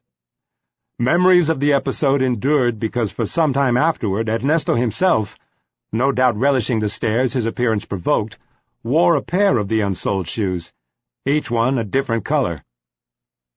Apart from his money-making enterprises, Ernesto began conducting medical research experiments at home. For a time, he kept on his bedroom balcony caged rabbits and guinea pigs, which he injected with cancer-causing agents. He also practiced, although with less lethal ingredients, on his friends. Carlos Figueroa innocently allowed himself to be experimentally injected by Ernesto one day, and when he swelled up in reaction to the shot, Ernesto happily exclaimed, "That was the reaction I was expecting," then gave him another injection to alleviate the symptoms. A medical school classmate of Ernesto's recalled a trip he and Ernesto made in the Buenos Aires underground train, carrying an amputated human foot. They had cadged it from assistants at the anatomy theater in order to practice on it at home, then wrapped it in newspaper for the metro journey. Soon they were receiving terrified looks from commuters who had noticed what the two were trying to conceal in their poorly wrapped package. Ernesto relished the spectacle of the other passengers' mortified reactions, and by the time they arrived home he was convulsed with laughter. In such ways, the hijinks of Ernesto's childhood found a new focus in the opportunities provided by his medical studies and sports activities and on his hitchhiking trips. For a while, his new sport of gliding, which he took up on weekends at an airfield on Buenos Aires' outskirts with his free-spirited uncle Jorge de la Serna, also fulfilled some of his urge to test the unknown. Jorge was Celia's younger brother and a colorful personality, given to wandering around the country as a kind of solitary adventurer. He was much loved by the family and a favorite of Ernesto's, but quite mad, and had to be institutionalized at least once in a psychiatric hospital, from which he eventually emerged with a shaven head and dressed entirely in leather. It was on Ernesto's travels away from home, however, that he experienced the most freedom. On many of his jaunts by thumb, usually back to Córdoba, his frequent companion was Carlitos Figueroa. The normally 10-hour car journey would take them 72, usually on the backs of trucks, and they sometimes had to earn their way by unloading truck cargoes. These trips afforded real pleasure to Ernesto, and he longed to extend his horizons farther. The open road beckoned. On January 1st, 1950, at the end of his third year in medical school, he took off on a bicycle outfitted with a small Italian Cucciolo engine, heading into Argentina's interior on his first real trip alone. Before leaving, he hammed it up for a photograph. It shows him seated on his bike, legs poised on the ground and hands gripping the handlebars as if at the starting line of a race, wearing a cap, sunglasses, and a leather bomber's jacket. A spare bicycle tire is looped over his neck and shoulder like a pistolero's bandolier. He headed toward Córdoba. From there, he planned to go to San Francisco del Chañar, 150 kilometers, about 95 miles farther north, where Alberto Granado was now working at a leprosarium and running a pharmacy on the side. He set off from home in the evening, first using his little motor to get himself quickly out of the city, and then he began pedaling. Before long, a bicyclist caught up with him, and they cycled together until morning. Passing through Pilar, a town outside Buenos Aires that he had set as his first goal, and which some well-intentioned tongues at home had predicted would mark the end of his adventure, he felt the first happiness of one who triumphs. He was on his way.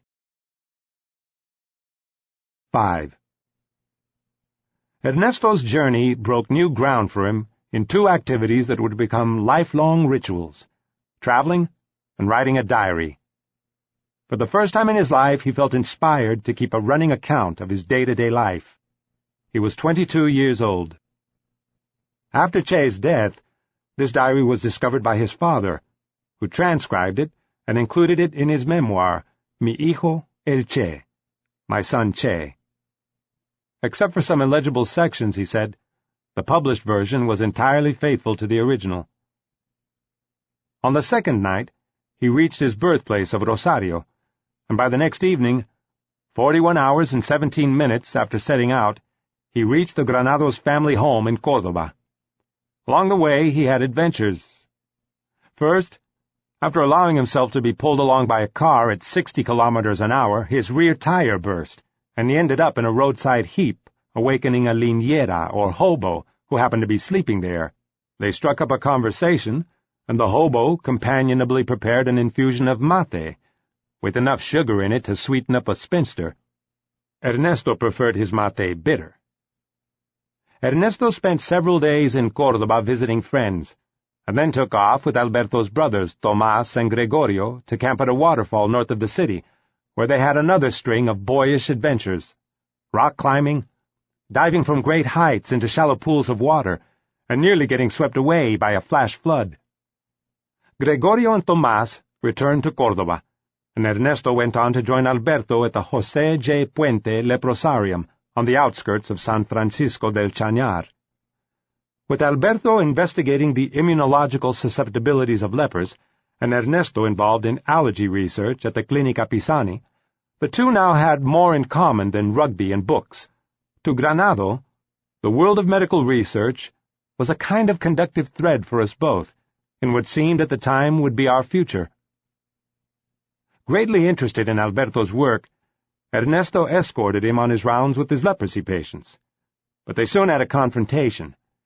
It arose over Alberto's treatment of a leprosy patient, a pretty young girl named Yolanda, who so far exhibited the dreaded leprosy symptoms, large spots with deadened flesh, only on her back. Granado knew that every time a new doctor arrived, unaware of the seriousness of her case, the girl tried to convince him of the injustice that was being committed by having her interned. Ernesto was no exception to this rule, and visibly impressed by the beauty of the girl and the pathetic presentation of her case, he came to see me. Soon an argument erupted between the two of us. Ernesto argued that more care should be taken in the decisions leading to the internment and isolation of the sick. Alberto tried to explain that the girl's case was a desperate one and highly contagious. He proved his point by jabbing a long hypodermic needle into the dead flesh of the unsuspecting girl's back. The girl didn't feel it. I looked triumphantly at Ernesto, but the look he gave me froze the smile. The future Che ordered me brusquely, "Mial, tell her to go." And when the patient had left the room, I saw a contained rage reflected in the face of my friend. Until that moment I'd never seen him like this, and I had to withstand a storm of reproaches. "Petiso," he told me, "I never thought you could lose your sensitivity to such an extent. You have fooled that young girl just to show off your knowledge." Finally, after more explanations by Granado, the two friends made up, and the incident was over, if never forgotten. After several days at the leprosarium, Ernesto was anxious to be off again. By now he had decided to extend his journey even farther, with the pretentious intention of reaching Argentina's remote and little-traveled northern and westernmost provinces, and he convinced Alberto, who owned a motorcycle, to accompany him on the first leg of the trip. The two friends made their departure, Petiso pulling Palau behind his own motorcycle by a rope. The rope kept breaking, and after some distance they agreed it was better if Ernesto continued on alone. Alberto turned back to San Francisco del Chañar, and Ernesto wrote, "We gave each other a not very effusive hug, as between two machitos, and I watched him disappear like a knight on his bike, saying goodbye with his hand." Crossing the silver-dyed land of the Salinas Grande, the Argentine Sahara, without problems, Ernesto arrived in Loreto, a small town where the local police put him up for the night. Discovering he was a medical student, they urged him to stay on and become the town's only doctor. Nothing could have been further from his mind at that moment, and the next day he hit the road again. In Santiago del Estero, the provincial capital, a local correspondent for a Tucumán daily interviewed him. "The first article about me in my life," Ernesto wrote exultantly. Then he headed toward Tucumán, the next city north. On the way, while repairing his umpteenth tire puncture, he met another itinerant liniera, and they fell into conversation. This man was coming from the cotton harvest in the Chaco, and, after vagabonding a while, thought to go to the grape harvest in San Juan. Discovering my plan to travel through several provinces, and after realizing that my feat was purely recreational, he grabbed his head with a desperate air. "Mamma mia! All that effort for nothing?" Ernesto could not have adequately explained to the hobo what he hoped to gain from his travels, apart from repeating that he wanted to see more of his own country. But the man's remark made him more reflective. In his journal, until now a rendition of facts and glib description laced with anecdotes, he began examining himself and his feelings more deeply. Finding himself in a forested region north of Tucumán on the road to Salta, he halted and got off his bike to walk into the dense foliage, and he experienced a kind of rapture at the natural world surrounding him. Afterward he wrote, "I realized that something that was growing inside of me for some time has matured, and it is the hate of civilization. The absurd image of people moving like locos to the rhythm of that tremendous noise that seems to me like the hateful antithesis of peace." Later that same day, he met a motorcyclist riding a brand-new Harley-Davidson who offered to pull him on a rope. Remembering his recent mishaps, he declined, but he and the motorcyclist shared some coffee before going on their separate ways. A few hours later, arriving in the next town, he saw a truck unloading the same Harley-Davidson and was informed that its driver had been killed. The incident, and his own close escape from the same fate, provoked a new bout of introspection.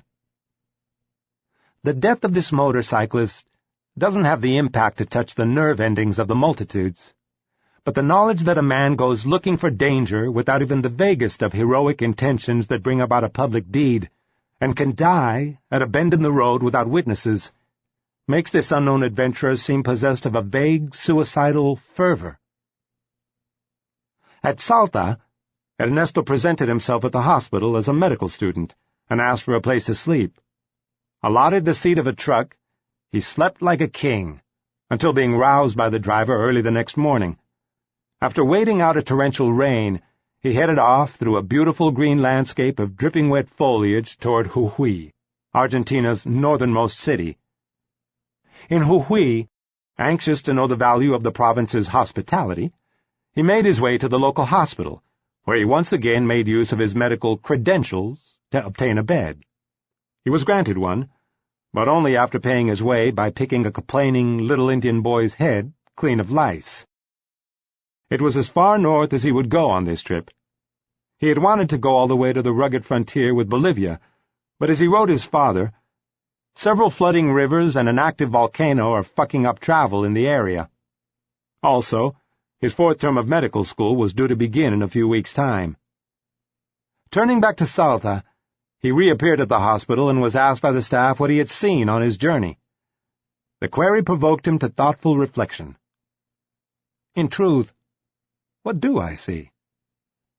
At least I am not nourished in the same ways as the tourist, and I find it strange to find, on the tourist brochures of Jujuy, for example, the altar of the fatherland, the cathedral where the national ensign was blessed, the jewel of the pulpit and the miraculous little Virgin of Rio Blanco in Pompeii. No, one doesn't come to know a country or find an interpretation of life in this way. That is a luxurious facade, while its true soul is reflected in the sick of the hospitals, the detainees in the police stations, or the anxious passerby one gets to know, as the Rio Grande shows the turbulence of its swollen level from underneath.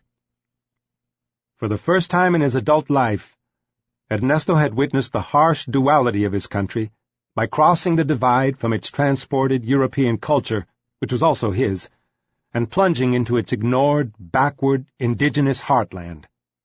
For Ernesto, the iconography of modern Argentine nationhood was merely a superficial veneer, a luxurious facade, under which the country's true soul lay, and that soul was rotten and diseased. The injustice of the lives of the socially marginalized people he had befriended along his journey, lepers, hobos, detainees, hospital patients, bore witness to the submerged turbulence of the region that lay underneath the Rio Grande. This enigmatic reference to the Rio Grande, not among the rivers he crossed on his journey, may be significant, for it appears to refer to the river that has long been a politically symbolic dividing line between the rich north and the poor south along the U.S.-Mexican border. If so, this is an early glimmering of an idea that would come to obsess him, that the United States, as an expression of neo-colonial exploitation, was ultimately to blame for perpetuating the sorry state of affairs he saw around him.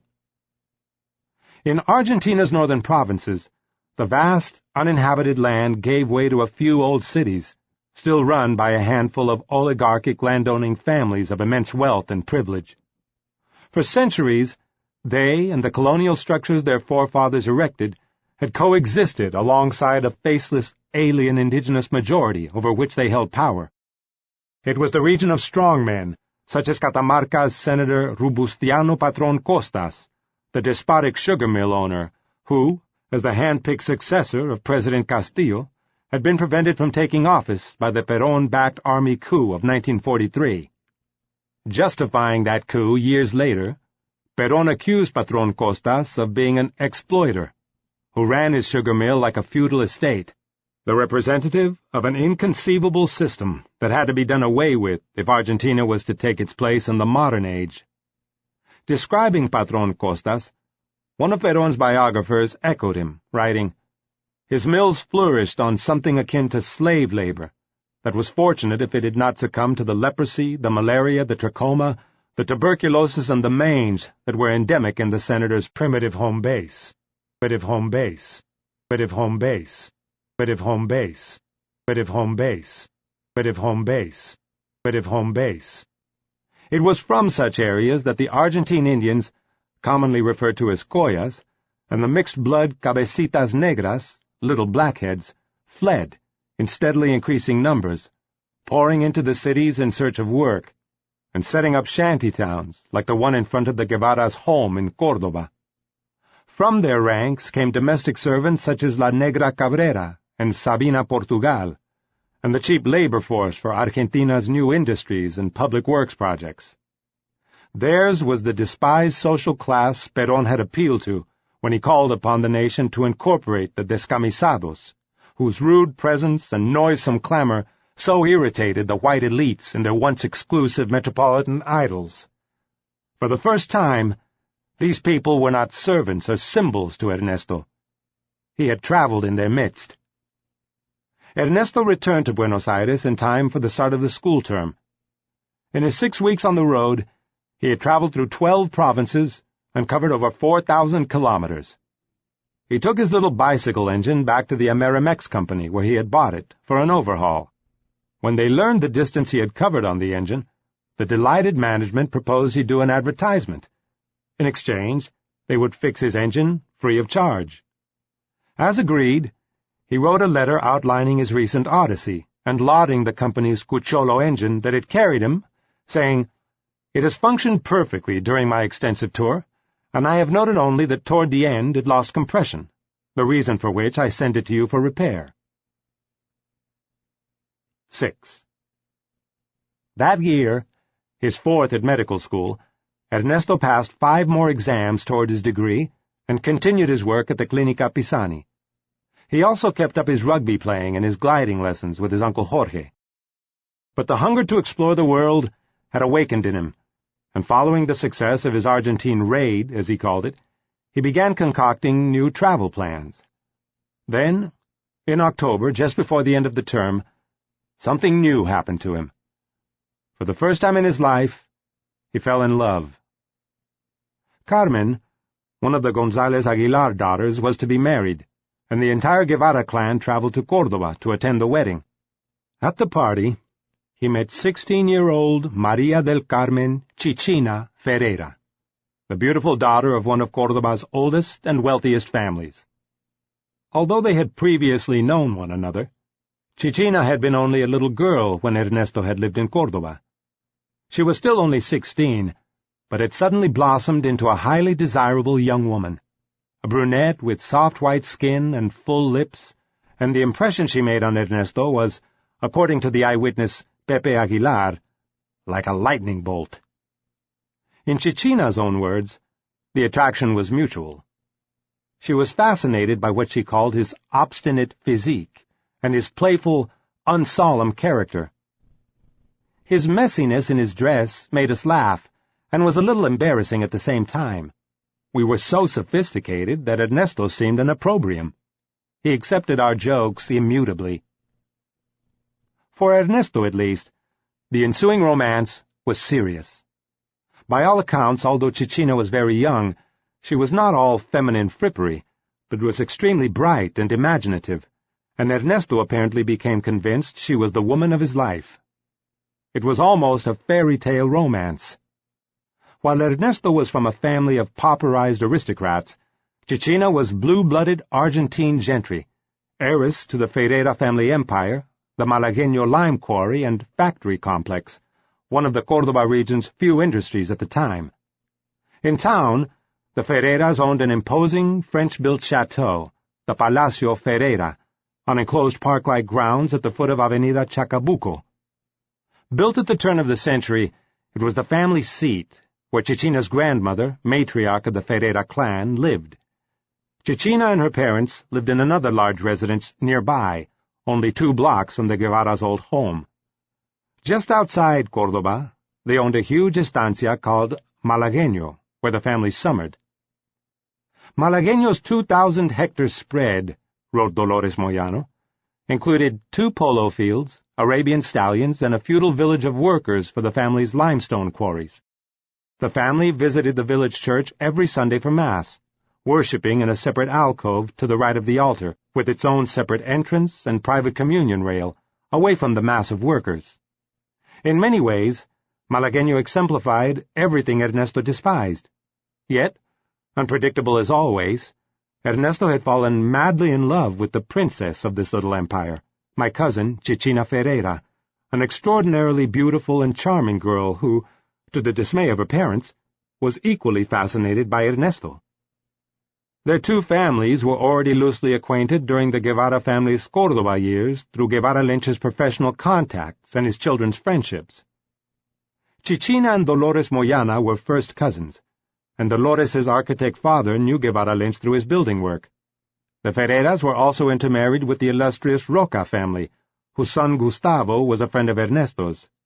His father, one of the University Reform's founders, was another eminent Córdoba architect of Guevara Lynch's acquaintance, and Tatiana Quiroga, a childhood friend of both the Ferreiras and Guevaras, was dating Chichina's first cousin Jaime, Jimmy Roca, whom she would later marry.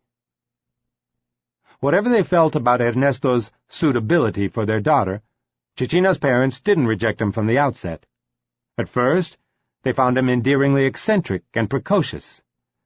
Pepe Aguilar, who witnessed their courtship, remembered the Ferreiras' amusement at Ernesto's sloppy appearance and his informality, but noticed that when he talked of literature, history, or philosophy, or told anecdotes from his travels, they listened attentively.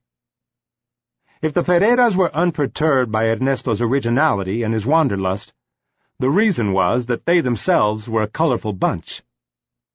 Pepe Aguilar described them as a unique and compelling family whose members were cultured, worldly, and sensitive, and who stuck out notably in a conservative provincial society that idolized them as much as it envied them. Chichina's adventurous father had traveled through the Amazon on a journey that even today would be dangerous. They had participated in car races when there were almost no roads, and piloted the first planes under the watchful recommendation of the grandmother who, according to the family anecdote, urged them to fly low. During the Second World War, as he was on his way to join up in the ranks of General de Gaulle, one of Chichina's uncles had died on board a ship sunk by the Germans. For Ernesto, the Ferreira atmosphere must have been extremely stimulating and challenging. He was soon making regular trips back to Córdoba to see Chichina. During 1951, he became a frequent visitor to the Ferreira's home in the city and to Malagueño, joining Chichina and her large group of friends who assembled there. Of all her relatives, it was Chichina's eccentric Uncle Martín who, according to her friends, most liked Ernesto. Tío Martín was an elderly recluse who lived at Malagueño, where he bred Arabian stud horses, and who never left the estancia grounds. He also stood out for having steadfastly supported Nazi Germany during the Second World War, while the rest of the clan were staunch supporters of the Allied forces. He was a night owl, an accomplished classical pianist, and he played for Ernesto, Chichina, and their friends as they talked and danced, often until dawn. But altogether too soon, Ernesto was trying to convince Chichina to marry him, and for their honeymoon travel with him throughout South America in a casa rodante, a motor caravan. This was when the conflicts arose, said Pepe Aguilar. Chichina was only 16 years old, and she was undecided, nor did her parents view this project with kindly eyes. After he proposed, Ernesto's presence began to take on a subversive quality among the Ferreira clan. Family opposition to him was fierce, recalled Dolores Moyano. At any social gathering, the directness, the candor, the mocking quality of his opinions made his presence dangerous. When Ernesto came to dinner at my family's, we would wait for the worst to happen with a mixture of dread and delight. Tatiana Quiroga portrayed Ernesto as a hippyish and sickly figure, who appeared to seat himself at formal Ferreira family dinners, with his asthma and his permanent inhaler, and wearing his horrifying dirty nylon shirt, while his hosts watched in appalled silence. In her opinion, Ernesto was all too aware of the disapproval his appearance elicited, which provoked him to say outrageous things, so as not to feel so diminished. The tensions reached a head one night at Malagueño, during a dinner conversation about Winston Churchill, for which Dolores and Pepe Aguilar were both present. The Ferreiras were supremely Anglophilic, and in their home Churchill's name was invoked with reverence. As each elderly member of the family contributed his favorite anecdote of the man, recalled Dolores, Ernesto listened with undisguised amusement. Finally, unable to contain himself, Ernesto leapt in, bluntly dismissing the venerated figure as just another rat-pack politician. Pepe Aguilar remembered the uncomfortable moment. Horacio, Chichina's father, said, "I can't put up with this," and left the table. I looked at Ernesto, thinking to myself that if anyone had to leave, it was us. But he merely smiled like a naughty child and began eating a lemon in bites, peel and all. Chichina continued to see Ernesto, but secretly. Once, when she and her family traveled to Rosario to watch her father play in a polo match, Chichina arranged for Ernesto to join her there, concealed in another car with her girlfriends. While her father played, the two met clandestinely. Chichina's devoutly religious mother Lola was aware of her daughter's feelings, and had become so alarmed at the prospect of having Ernesto Guevara as her son-in-law that, according to Tatiana Quiroga, she made a vow to Argentina's patron saint, the Virgin of Catamarca. If Chichina broke the romance off, she would make a personal pilgrimage to the Virgin's distant shrine. In the end, Lola did make her pilgrimage, but it turned into such an ordeal with a prolonged breakdown in the hot desert, albeit in a chauffeur-driven car, that the journey itself became part of the enduring Ferreira family folklore.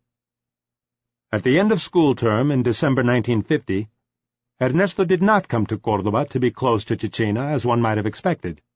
Instead, he obtained a male nurse's credential from the Ministry of Public Health and applied for work as a ship's doctor with the shipping line of the State Petroleum Company, Yacimientos Petrolíferos Fiscales, YPF. On the surface, Ernesto's wanderlust would seem to have won out over the pull of Chichina's enchantments, but more likely his shipping out was a way of earning even more manly credit in her eyes, perhaps an attempt to compete with the dashing exploits of her revered father and uncles. He left for Brazil on February 9, 1951, aboard the tanker Ana G, spending 6 weeks at sea. From then until June, his fourth and last voyage, he spent more time at sea than on dry land, traveling as far south as the Argentine port of Comodoro Rivadavia in Patagonia, and up South America's Atlantic coast to the British colony of Trinidad and Tobago, visiting Curaçao, British Guiana, Venezuela, and Brazilian ports along the way. Chichina was never far from his mind. As soon as he was back in port, he would call his sister Celia to ask if there were any letters from her. He asked me to go running to the docks, and I ran and ran like he asked, and I took him the letters, she remembered years later. Once, he asked me to run very fast because the ship was about to sail, and I ran very hard with the letter in my hand, but when I arrived, the ship was pulling away from the shore, and there he was watching, until he saw me with the letter in my hand, waving goodbye to him. Meanwhile, to his friends and siblings, Ernesto nurtured the impression that he was living a romantic life, bringing them back exotic little souvenirs from his port calls and spinning tales of life on the high seas. And he did have some adventures. He told Carlos Figueroa about a fight he had in a Brazilian port with an American sailor. His sister Celia recalled it as having been with an Englishman in Trinidad, an incident that seemed to confirm his latent animosity toward Anglo-Saxons. And he told Osvaldo Birinost of conducting an appendectomy on a sailor at sea with a kitchen knife, because the ship's only scalpel had already been used in a knife fight and embargoed as court evidence. But in spite of his efforts to evoke its romance, the sailor's life did not live up to his expectations. He was frustrated that the petrol tankers on which he served spent too little time in port, giving him little time to see anything. In May, at the same time his classes began for his 5th term at the university, he made his last voyage and, when he returned in mid-June, put out to sea no more. Ernesto obviously did a great deal of reading and thinking while at sea, because when he returned to Buenos Aires, he gave his father a curious present. It was a notebook containing an autobiographical essay he had written and dedicated to him, entitled Angustia. Eso es cierto. Anguish. That's right. Laced with quotations from philosophers, it was headed with a quotation from Ibsen. Education is the capacity to confront the situations posed by life. Written in an enigmatic cloak of dense metaphors, Anguish is an introspective and existentialist sojourn into the causes and nature of a depression Ernesto experienced and overcame while at sea. The narrative is built around Ernesto's shore leave with some shipmates in the tropical Caribbean port of Trinidad. As melodramatic as it is, it was Ernesto's first known attempt to write a short story. Although he prefaced it by stating that he had overcome his depression and could once again smile optimistically and breathe in the air around him, in the story he expresses deep loneliness and seems to be anguished over his relationship with Chichina, chafing against and wanting to free himself from the constraints of society. I fall on my knees, trying to find a solution, a truth, a motive.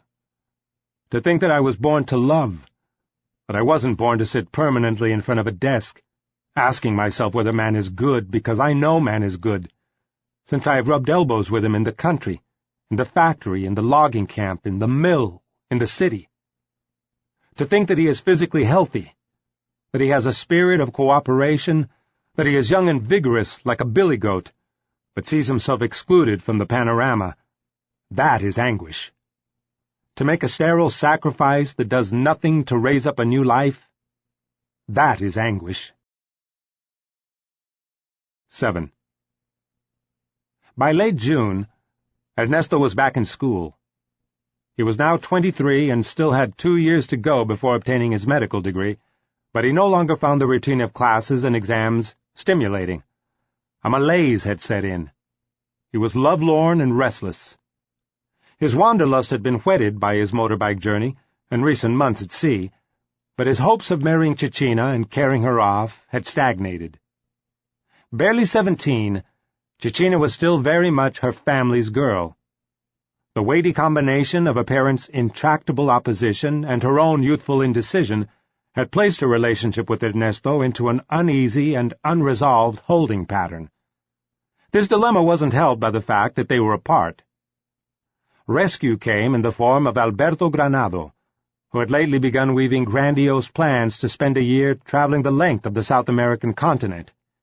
He'd been talking about such a trip for years, but done nothing about it, and his family had long since written Alberto's trip off as a harmless fantasy. But now, nearly 30 years old, Alberto realized that if he didn't do it now, he never would. He decided he needed a companion.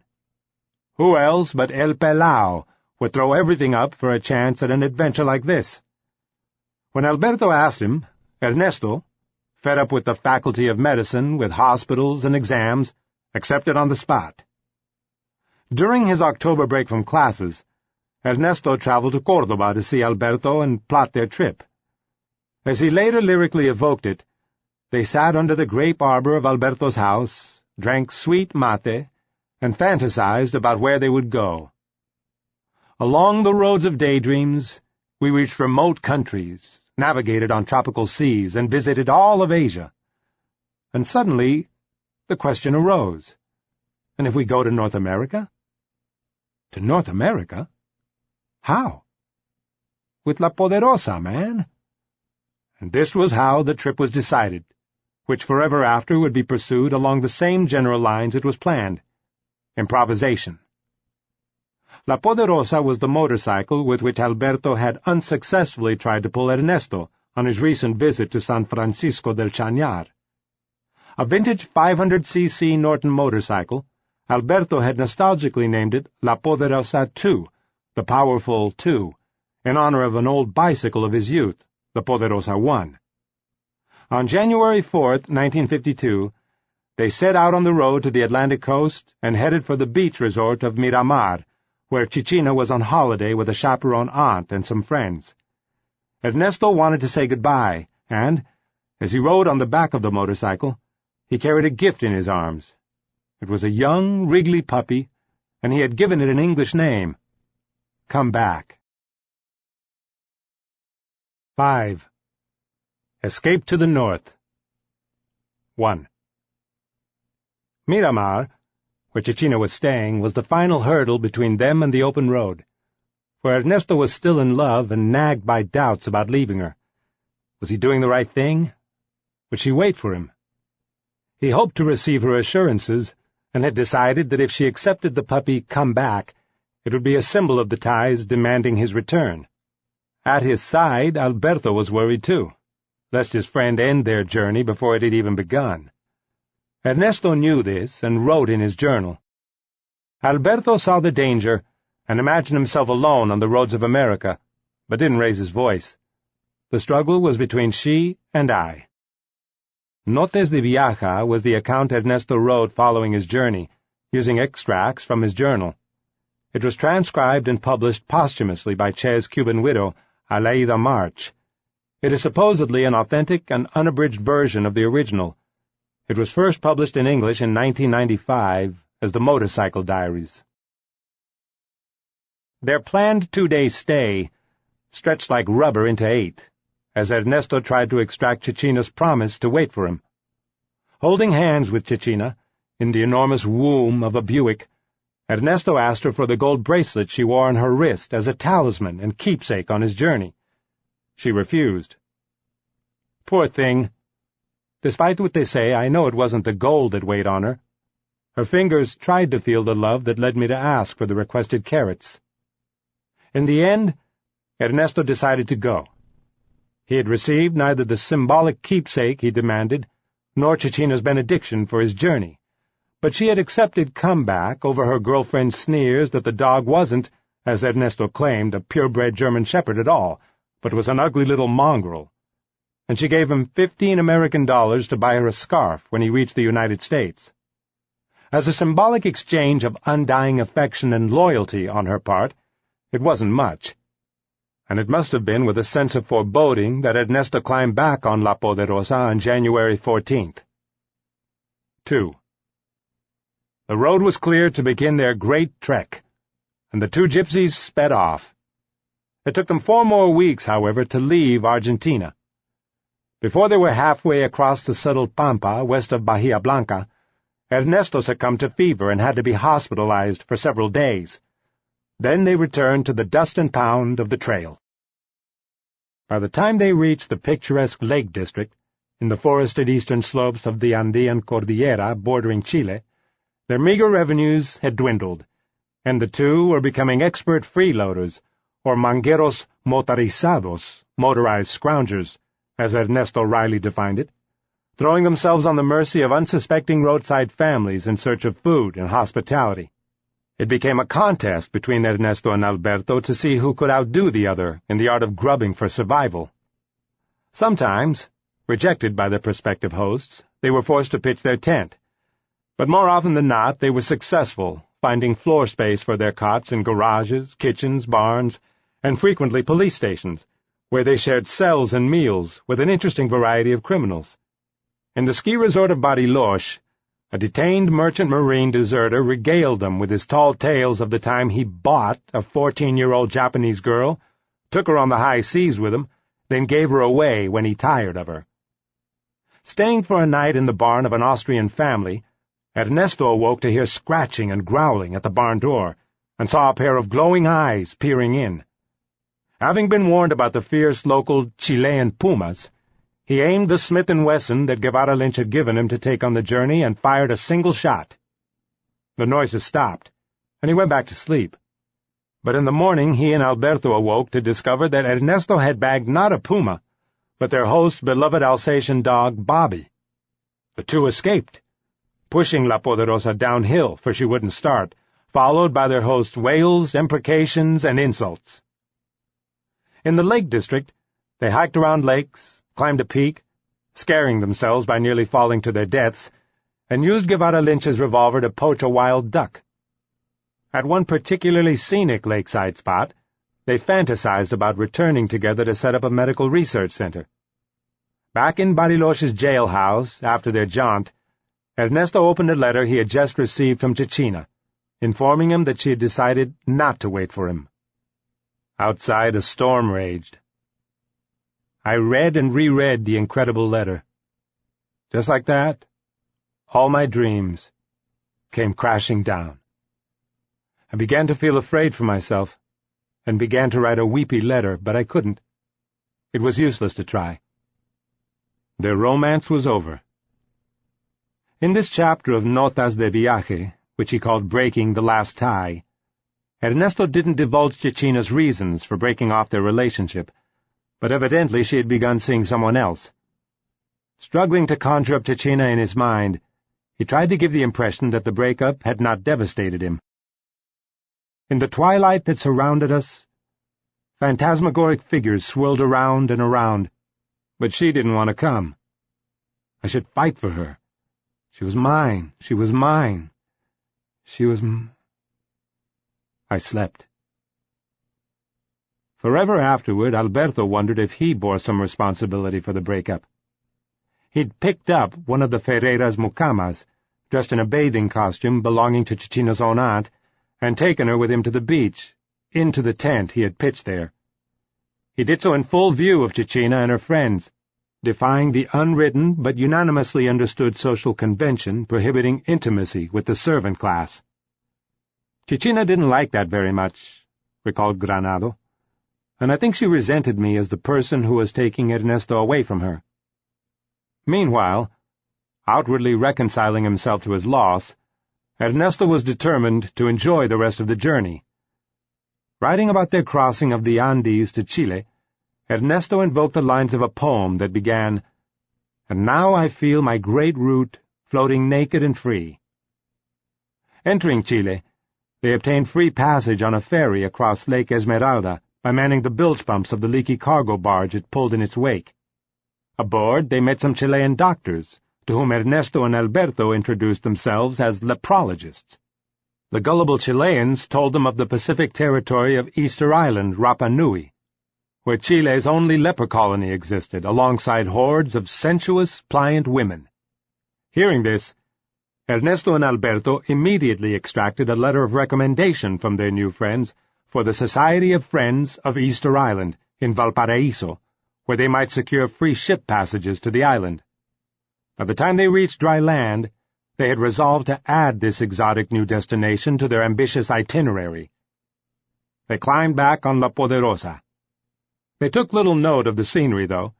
Easter Island beckoned, and they were in a hurry to get there. Their next stop was the Pacific port of Valdivia, where they paid a visit to the local newspaper, the Correo de Valdivia, and came away with a glowing profile of themselves, published under the headline, "Two dedicated Argentine travelers on motorcycle on their way through Valdivia." Not once to miss a good opportunity, Ernesto and Alberto had solemnly reinvented themselves as leprosy experts, with previous research in neighboring countries, and the unsuspecting Correo reprinted their claims. In addition to leprology, Ernesto and Alberto must have given free rein to their judgments on a wide variety of topics, for the Correo went on to laud them for having, during their very short stay in our country, penetrated its social, economic, and sanitary problems. But there was more. In a final gesture of magnanimity, they announced in the Correo's editorial offices that they would dedicate their journey to the city of Valdivia, then celebrating its 400th anniversary. They moved on to Temuco, where again they got themselves interviewed.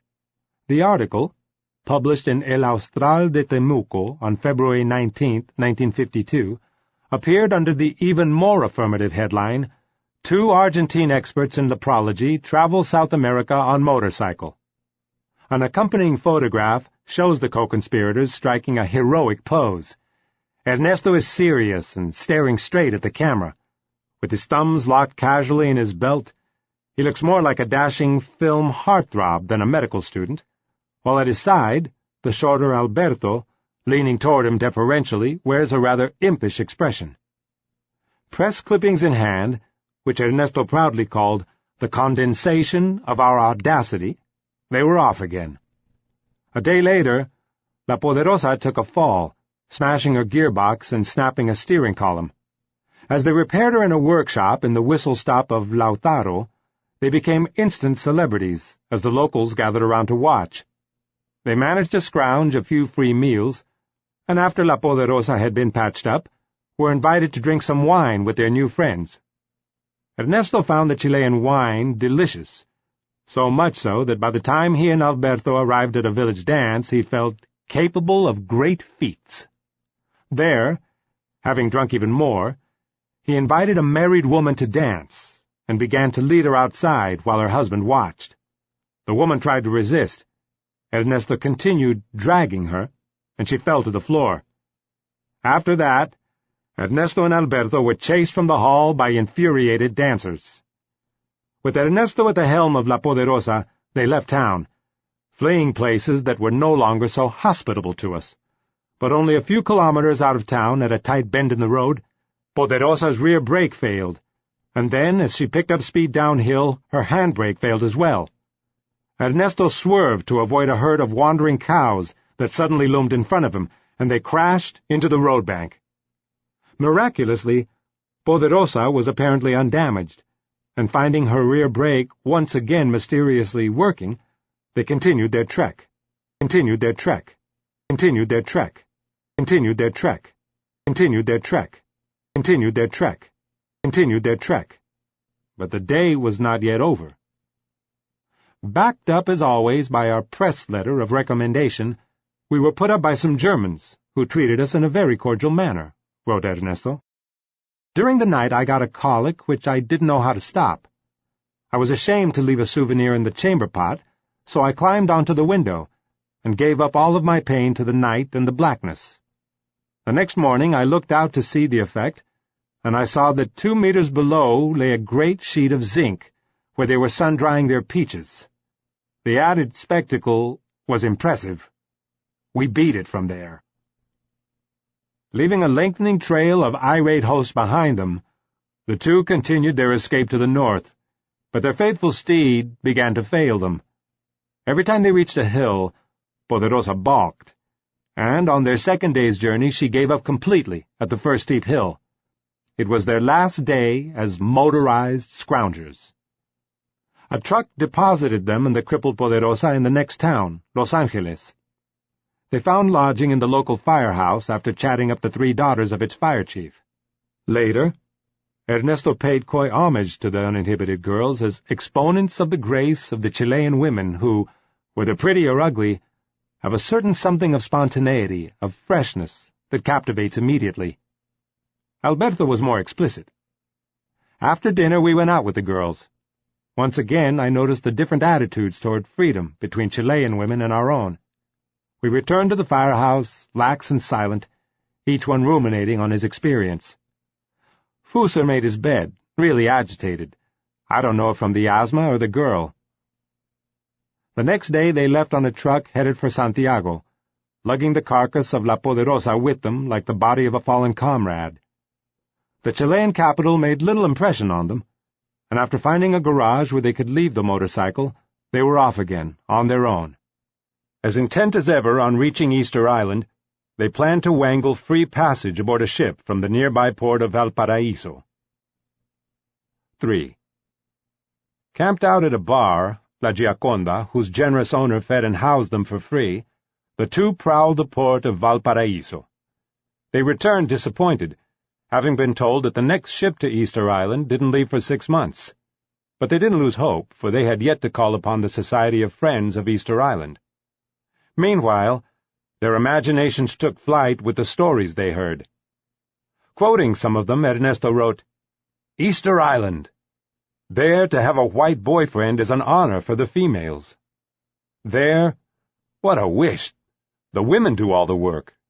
One eats, sleeps, and keeps them content. What would it matter to stay a year there? Who cares about work, studies, family, etc.? In between meals at La Gioconda, they climbed up and down the serpentine steps of the city, amid houses built of colorfully painted zinc overlooking the leaden blue of the bay. To Ernesto, It had an insane asylum's beauty.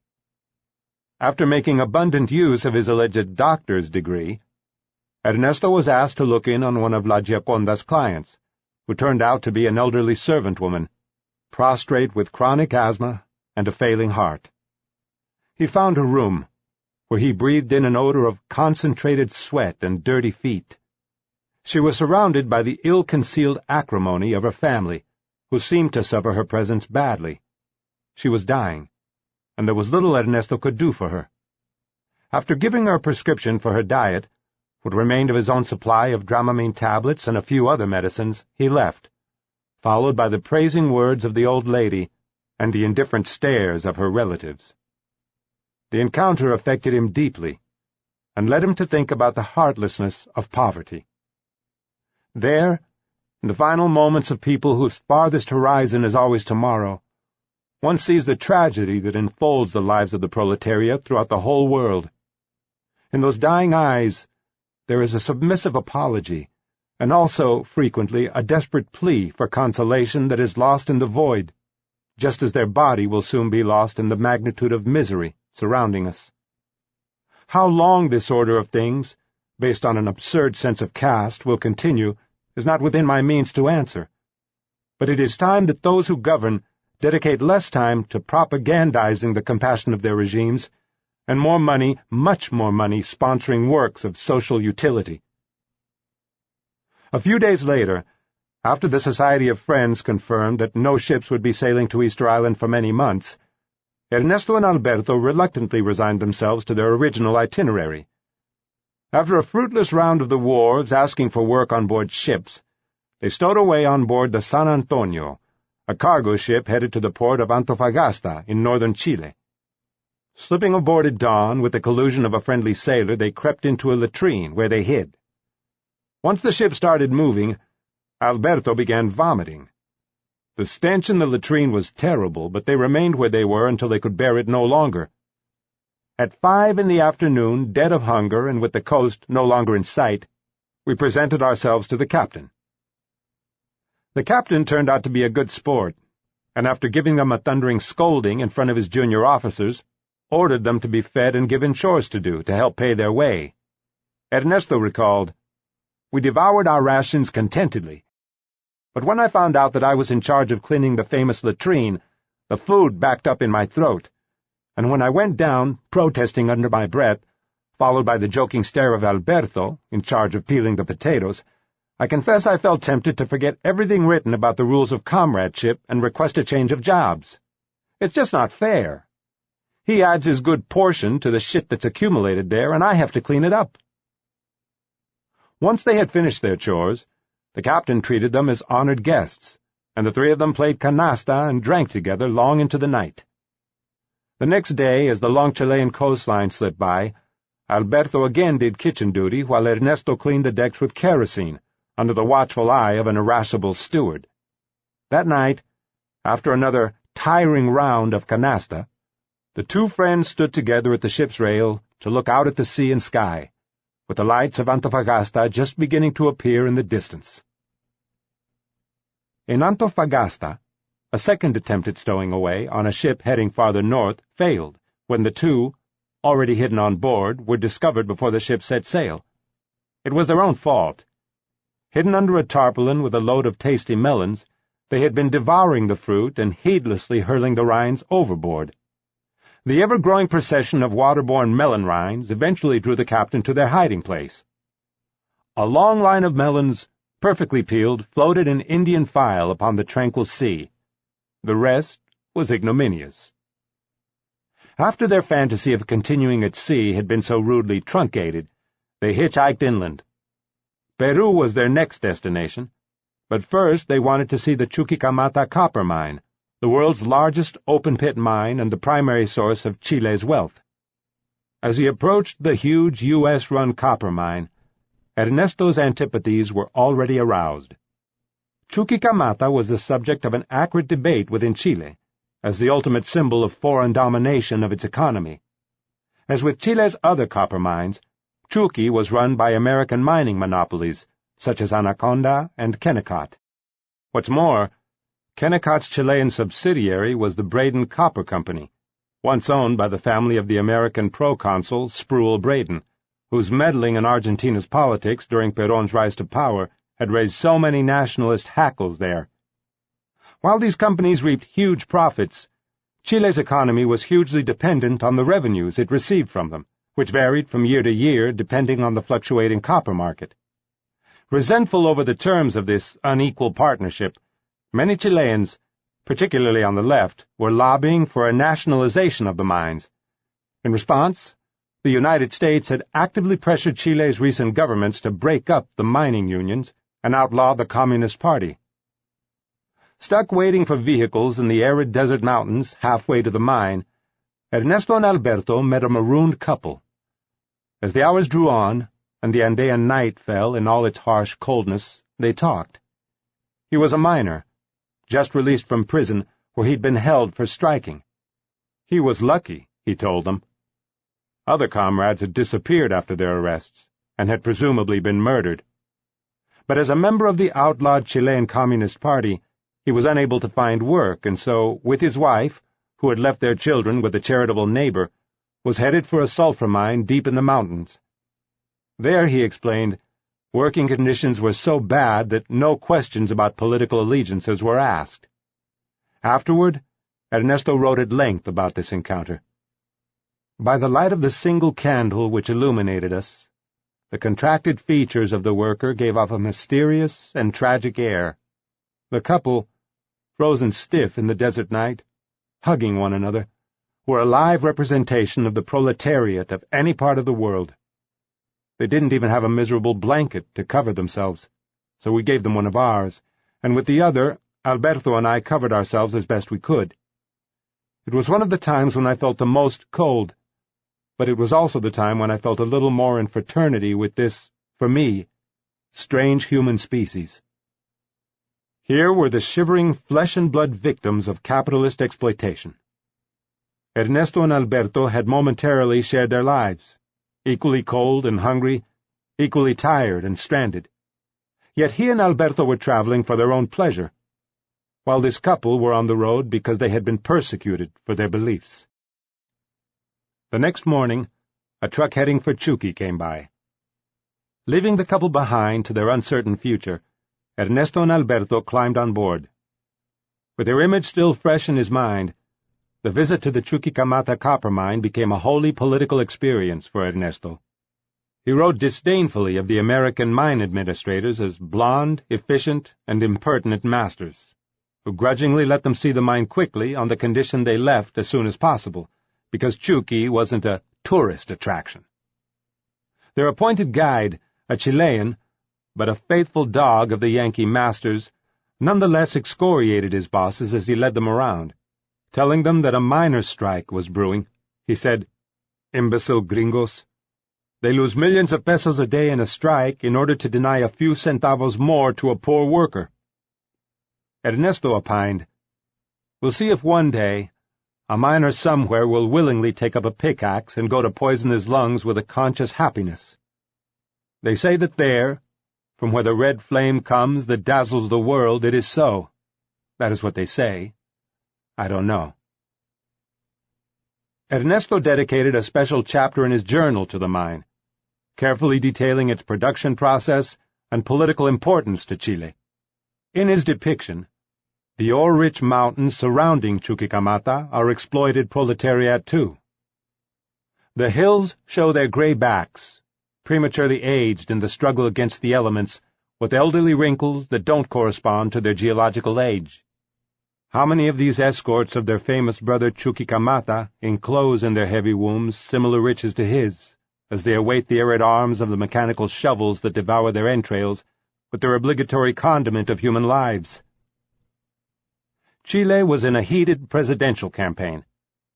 Ernesto and Alberto found most of the working-class people they questioned supportive of the right-wing candidate, the former dictator General Carlos Ibáñez del Campo, a man with aspirations to a populist caudillismo, similar to those of Argentina's Perón. In his Notas de Viaje, Ernesto called the political scene confusing, but ventured some guesses. Disqualifying the leftist candidate, Salvador Allende, from any chance at the polls, due to the legal prohibition on communist voters, Ernesto predicted Ibáñez's electoral victory on an anti-American nationalistic platform that would include a mines nationalization policy and large-scale public works projects. He concluded with a recommendation and a prescient caveat for this potentially rich Latin American country. The biggest effort it should make is to shake the uncomfortable Yankee friends from its back, and that task is, at least for the moment, cyclopean, given the quantity of dollars invested and the ease with which they can exercise efficient economic pressure the moment their interests seem threatened. As he predicted, in the subsequent elections, Ibáñez was elected president, while Salvador Allende came in last. The mines, however, would not be nationalized under Ibáñez, who soon had to go begging to the International Monetary Fund to cover a major balance of payments deficit. The IMF's harsh, anti-inflationary terms caused widespread unrest, further polarizing the country's politics. The preponderant American role in Chile's economy continued until 1970, when Salvador Allende became the hemisphere's first popularly elected socialist president. One of his first acts was to nationalize the mines. American influence in Chile did not lessen, however. Within 3 years, Allende's government was violently overthrown in a U.S.-backed military coup. After Chuquicamata, the two friends set out for Peru, crossing the border a few days later. Riding on the backs of trucks loaded with taciturn Aymara Indians, they headed inland, climbing toward Lake Titicaca, 5,000 meters above sea level. As the land unfolded, revealing ancient Incan canals sparkling with cascading water cut into the steep mountain slopes, and higher up, the snow-capped Andean peaks poking through the clouds, Ernesto became jubilant. There we were in a legendary valley, detained in its evolution for centuries, and which is still there today for us happy mortals to see. 4. Ernesto's euphoria didn't last long. Stopping in the Indian town of Tarata, he looked around him for visible effects of the Spanish conquest, and he found them. A beaten race that watches us pass through the streets of the town. Their stares are tame, almost fearful, and completely indifferent to the outside world. Some give the impression that they live because it is a habit they can't shake. As they wandered through the Andes over the next several weeks, the sustained contact with the beaten race of his continent had an impact on Ernesto. The harsh historical realities of 4 centuries of white domination were all too evident. If the indigenous people in his own country were almost completely eradicated, devoured in the melting pot of modern Argentina with its millions of European migrants, here in Peru's highlands they were still a visible majority, their culture largely intact, but pathetically subjugated. In the crowded trucks they traveled on, carrying produce and human cargo alike in squalid heaps, he and Alberto were usually invited to ride up front with the drivers. It was cholos, or Indians, with their filthy ponchos, their lice and unwashed stench, who sat in the exposed open backs of the trucks. For all their lack of money and need to scrounge their way, theirs was a privileged journey, and they knew it. As whites, professionals, and Argentines, they were the social superiors of those around them, and, as such, were able to obtain favors and concessions beyond the imagining of Peru's indigenous citizens. For accommodations and the occasional meal, they threw themselves at the mercy of Peru's Guardia Civil, the national police force with posts in every town. They were almost never refused. In one town, the police chief reacted to their plight by exclaiming, "What? 2 Argentine doctors are going to sleep uncomfortably for lack of money? It can't be!" and insisted on paying for them to stay in a hotel. In Juliaca, they were having drinks in a bar as guests of a drunken Guardia Civil sergeant who, to show off his prowess as a marksman, fired his revolver into the wall. When the bar's owner, an Indian woman, ran for help and returned with a superior officer, Ernesto and Alberto went along with their host's story that no gunshot had been fired. Alberto, they said, had set off a firecracker. After an admonishment, they were free to go. As they exited the bar, The Indian woman screamed in futile protest behind their retreating backs. "These Argentines, they think they are owners of everything." They were white, she was Indian. They had power, she didn't. They were repeatedly asked questions by Peruvian Indians eager to hear about the marvelous land of Perón, where the poor have the same rights as the rich. Ernesto and Alberto knew it wasn't so, but like doctors lying to terminally ill patients, they found themselves telling their listeners what they wanted to hear. The spectacular colonial city of Cuzco, built on the ruins of the Incan capital with its outlying temples and fortresses, drove Ernesto to fill his journal with lyrical and studious descriptions of the area's architecture and history. He and Alberto spent hours in the city's museum and library to gain a clearer understanding of the mysterious Incan archaeology and the culture that had created it. Their luck as expert scroungers held out in Cuzco. Alberto went to see a doctor he had once met at a medical conference. The doctor graciously put a Land Rover and driver at their disposal to visit the Valley of the Incas, and obtained free tickets for their train journey to the temple ruins of Machu Picchu. They spent hours prowling the stone ruins built upon sheer jungle peaks. After joining in a rural soccer game and showing off what Ernesto called their relatively stupendous skills at the sport, they were invited to stay on by the manager of the local tourist inn. After 2 days and nights, though, they were asked to leave to make way for a busload of paying American tourists. Returning to Cuzco on the stop-and-start, narrow-gauge train through the mountains, Ernesto saw the filthy third-class wagon reserved for Indian passengers and compared it to the kind used to transport cattle in Argentina. Evidently still smarting over being forced to leave Machu Picchu for their convenience, he vented his spleen at American tourists. Naturally, the tourists who travel in their comfortable buses would know nothing of the condition of these Indians. The majority of the Americans fly directly from Lima to Cuzco, visit the ruins, and then return, without giving any importance to anything else. By now, he found it hard to contain his antipathy. He went out of his way in his journal to take jabs at the blonde, camera-toting, sport-shirted correspondents from another world, whose presence he found irritating and intrusive. In a chapter called The Land of the Inca, he derided Americans as ignorant of the moral distance separating them from the living remnants of the fallen Incan people, because only the semi-indigenous spirit of the South American can appreciate these subtle differences. New thoughts were gelling in Ernesto's mind, associations coming together. He felt a fraternity with the indigenous, conquered races, through whose lands he now traveled, whose ruins he now visited, whose ancestors his own forebears had helped put to the knife.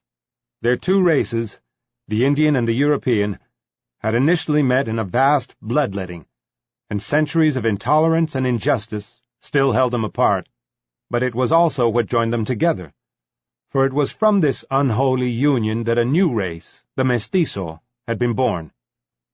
As the progeny of their shared history, the mestizo was perhaps the truest Latin American of all.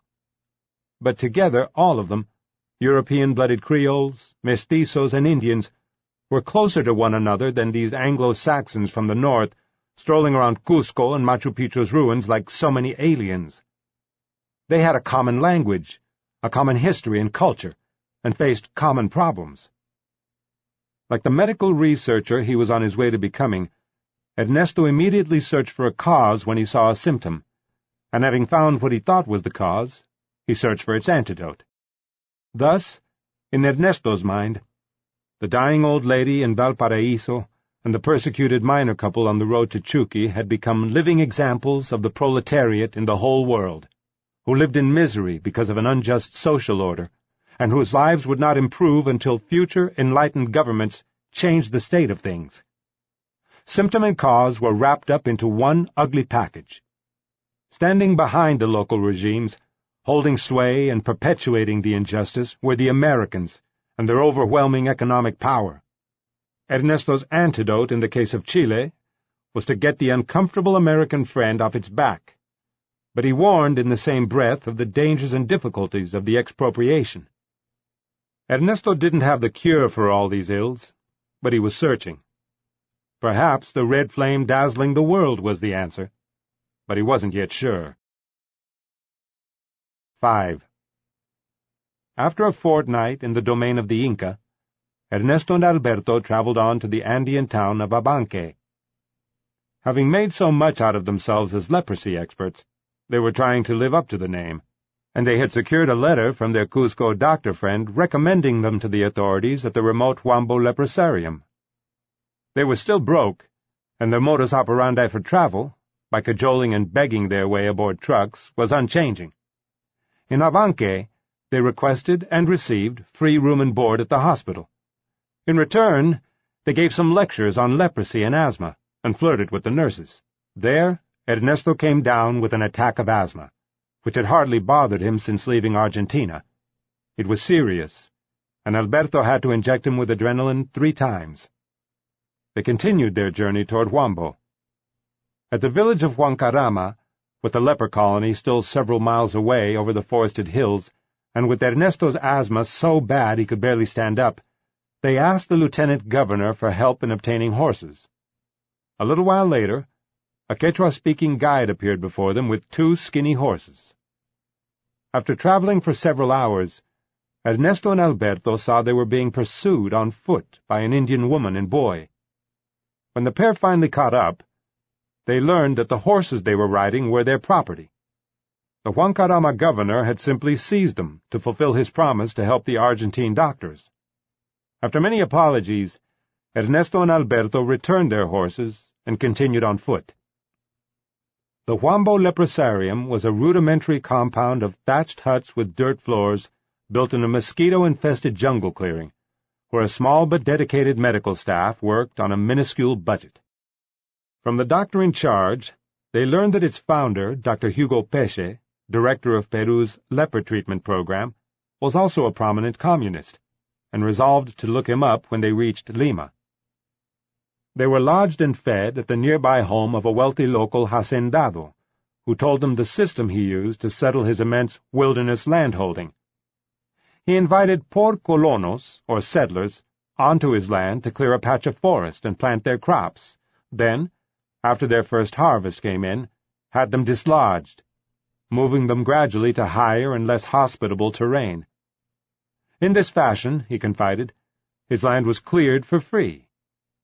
They spent a couple of days in Huambo, but, after the onset of heavy rains and a worsening of Ernesto's asthma, decided he should get proper hospital treatment.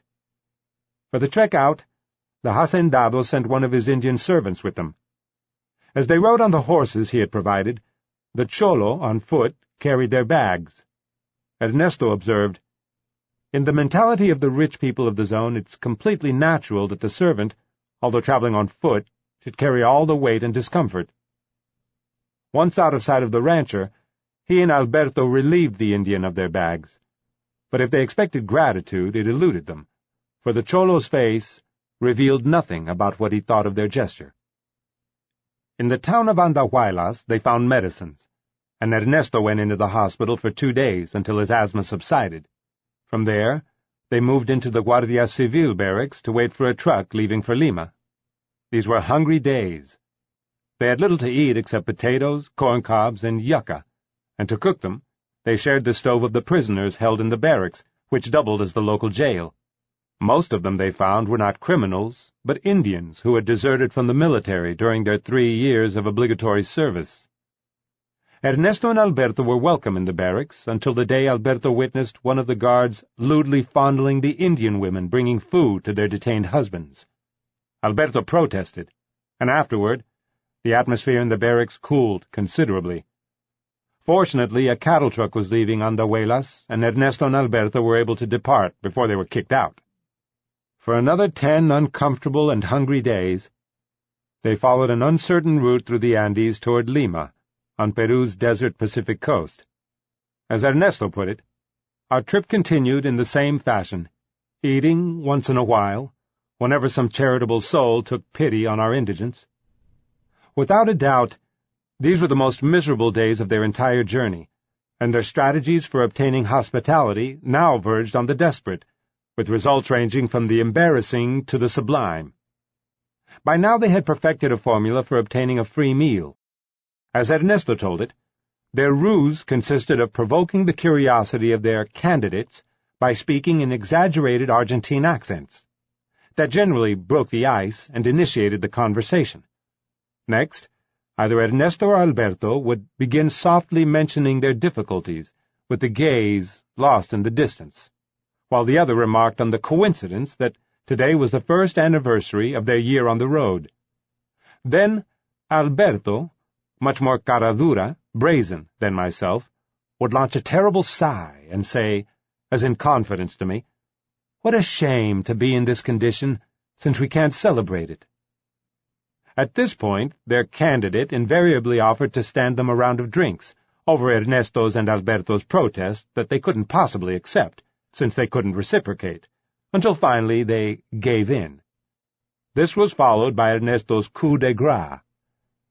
After the first drink, I categorically refuse to accept more booze, and Alberto makes fun of me. The buyer becomes angry and insists. I refuse, without giving reasons. The man insists, and then I, with a great deal of shame, confess that in Argentina the custom is to drink while eating. 6. On May 1st, penniless but content after 4 months on the road, they arrived in Lima, at the foothills of the Andes.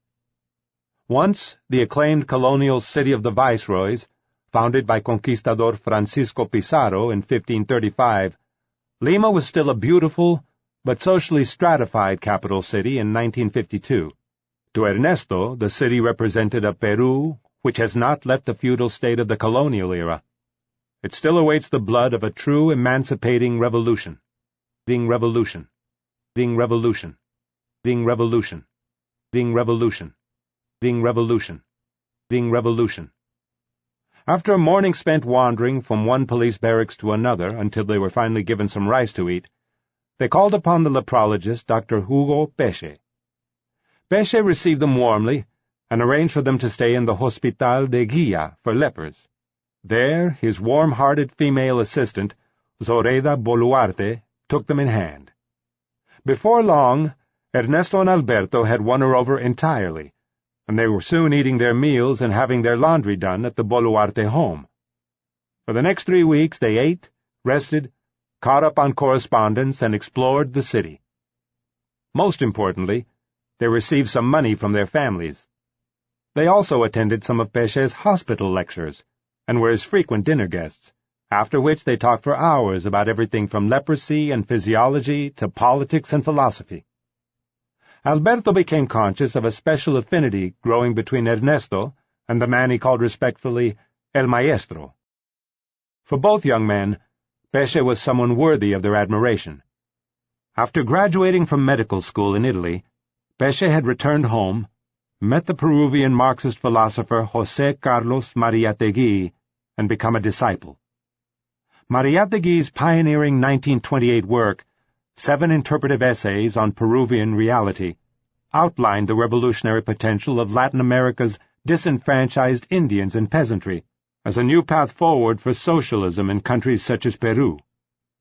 Since Mariátegui's death in 1930, Peche had remained a prominent member of the Peruvian Communist Party while continuing his career in medicine. In addition to earning renown as a leprologist, he was a university lecturer and a researcher in tropical diseases, with several discoveries to his credit in the field of malaria. Due to his politics, President Odría had exiled him for a period in the Andes, but eventually allowed him to return to his university teaching post in Lima. He had published a book called Latitudes del Silencio, Latitudes of Silence, based on his exile experience. Peche was the first man of medicine Ernesto had met who was consciously dedicating his life to the common good. He must have seemed a Peruvian Schweitzer or Gandhi, a man applying his skills to Latin America's own endemic problems, pursuing the kind of highly principled life Ernesto hoped to lead himself. Coming at the right moment in his own quest for a guiding social philosophy, Peche's beliefs and personal example offered a potential structure to emulate. From then on, the idea that he should find something similar for himself began forming in Ernesto's mind. As for Marxism-Leninism, he was interested, but he still had to acquire more knowledge before committing himself to a particular ideology. First, he needed to finish the journey with Alberto, return to Argentina and finish his exams to get his degree, and explore the world some more. Pesce seems to have sensed the younger man's anxiety to find his place in the world, and responded by giving him a great deal of time and encouragement. A decade later, Ernesto Guevara acknowledged Pesce's formative influence when he sent him a copy of his first book, Guerrilla Warfare. It was inscribed with the following dedication: To Dr. Hugo Pesce, who, without knowing it perhaps, provoked a great change in my attitude toward life and society, with the same adventurous spirit as always, but channeled toward goals more harmonious with the needs of America. But not all their time in Lima was spent on philosophical enlightenment. They found time to play soccer with local youths near the Guia Hospital, told jokes to the lepers, and met the Boluarte youngsters' student friends. One Sunday they went to a bullfight. It was Ernesto's first corrida de toros, and he recorded his impressions in a laconic style. In the third corrida there was a certain degree of excitement when the bull flamboyantly hooked the torero and sent him flying into the air, but there was no more than that. The party ended with the death of the sixth animal, without shame or glory. I don't see art in it. Bravery, after a fashion. Skill, very little. Excitement, relative. In summary, it all depends on what there is to do on a Sunday. With Ernesto recovered from his asthma and modestly back in funds, they resolved to continue their journey. They had given up their original hope of getting to the United States, but planned to reach Venezuela. First, they would travel to the San Pablo leper colony, the largest of Pesce's 3 treatment centers, located in Peru's Amazonia region. Before they left, Dr. Pesce gave them some clothes to replace their soiled and patched garments. Ernesto inherited a tropical white suit of the doctor's that was far too small for him, but he wore it with pride anyway. Zoraida Boluarte gave them a jar of marmalade, and the hospital patients and staff took up a collection and presented them with 100 Peruvian soles, the national currency, and a portable Primus stove. A week later, after another muddy stop-and-start bus crossing of the Andes, they were on the Rio Ucayali, installed as first-class passengers on the river launch La Cenepa. It was bound for Iquitos, the old rubber-boom capital of Peru's Amazonia. Among their fellow passengers who strung their hammocks on La Cenepa's gangways were rubber tappers, lumber merchants, a few adventurers, a couple of tourists, some nuns, and a seductive-looking young prostitute. The third-class passengers traveled on a barge being towed behind, and loaded with a cargo of pigs and lumber. The journey took 7 days, which they spent in conversation with the passengers and crew, playing cards, fighting off mosquitoes, and gazing out at the muddy current and passing jungle. They flirted with the prostitute, whose loose behavior scandalized the nuns and wreaked havoc among the men on board.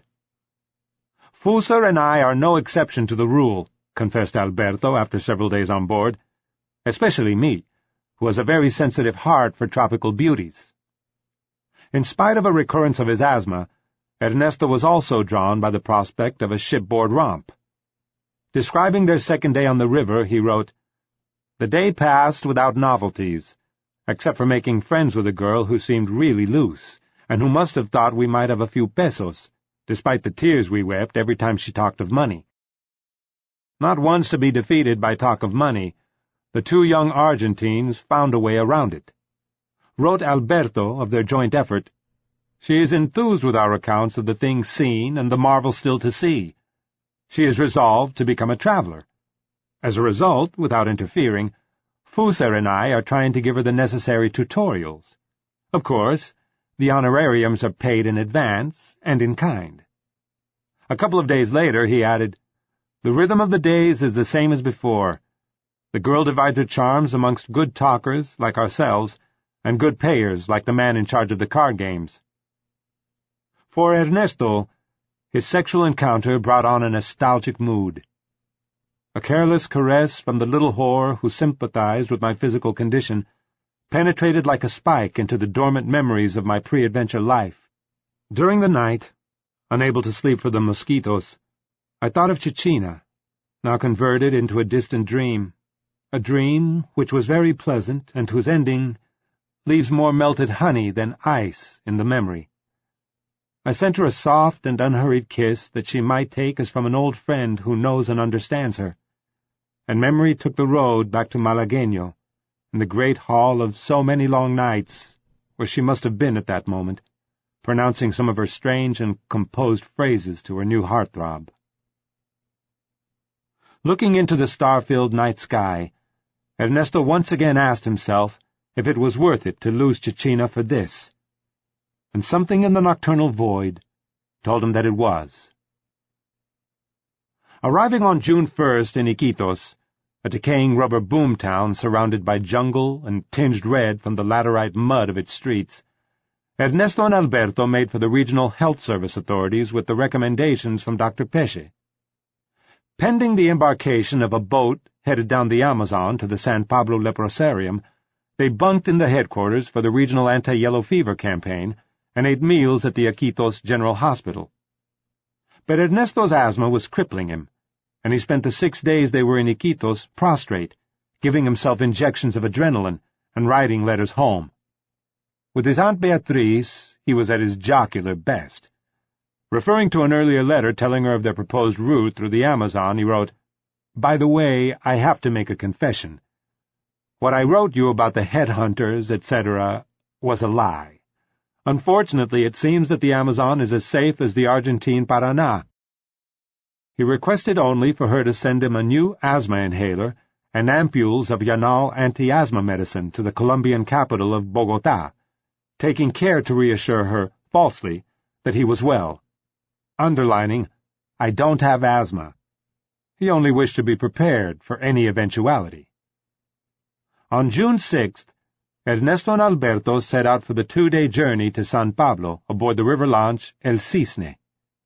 Located on the banks of the Amazon near Peru's jungle frontiers with Colombia and Brazil, the leprosarium had 600 patients who lived in their own village, isolated from the facility's administrators and medical staff. This was where Ernesto and Alberto stayed for the next fortnight. Here, as at the Hospital de Guia, the two of them made quite an impression on everyone by enthusiastically joining the doctors on their patient visits, playing soccer, and making friends with the lepers. At other times, while Alberto spent hours looking through microscopes in the laboratory, Ernesto read poetry, played chess, or went fishing with San Pablo's doctors. The daredevil in him also reared its head, and one afternoon Ernesto impulsively swam across the wide Amazon, taking 2 hours to do so and greatly unnerving the doctors, who watched him from the shore. On June 14th, Ernesto's 24th birthday, the staff threw him a party that was well lubricated by pisco, the Peruvian national liquor, and he stood up to make a speech of thanks, which he recorded in his diary under the heading St. Guevara's Day. After grandiloquently expressing his profound gratitude to his hosts, he finished up with a heartfelt Latin Americanist soliloquy. "We believe, and after this trip even more firmly than before, that Latin America's division into illusory and uncertain nationalities is completely fictitious.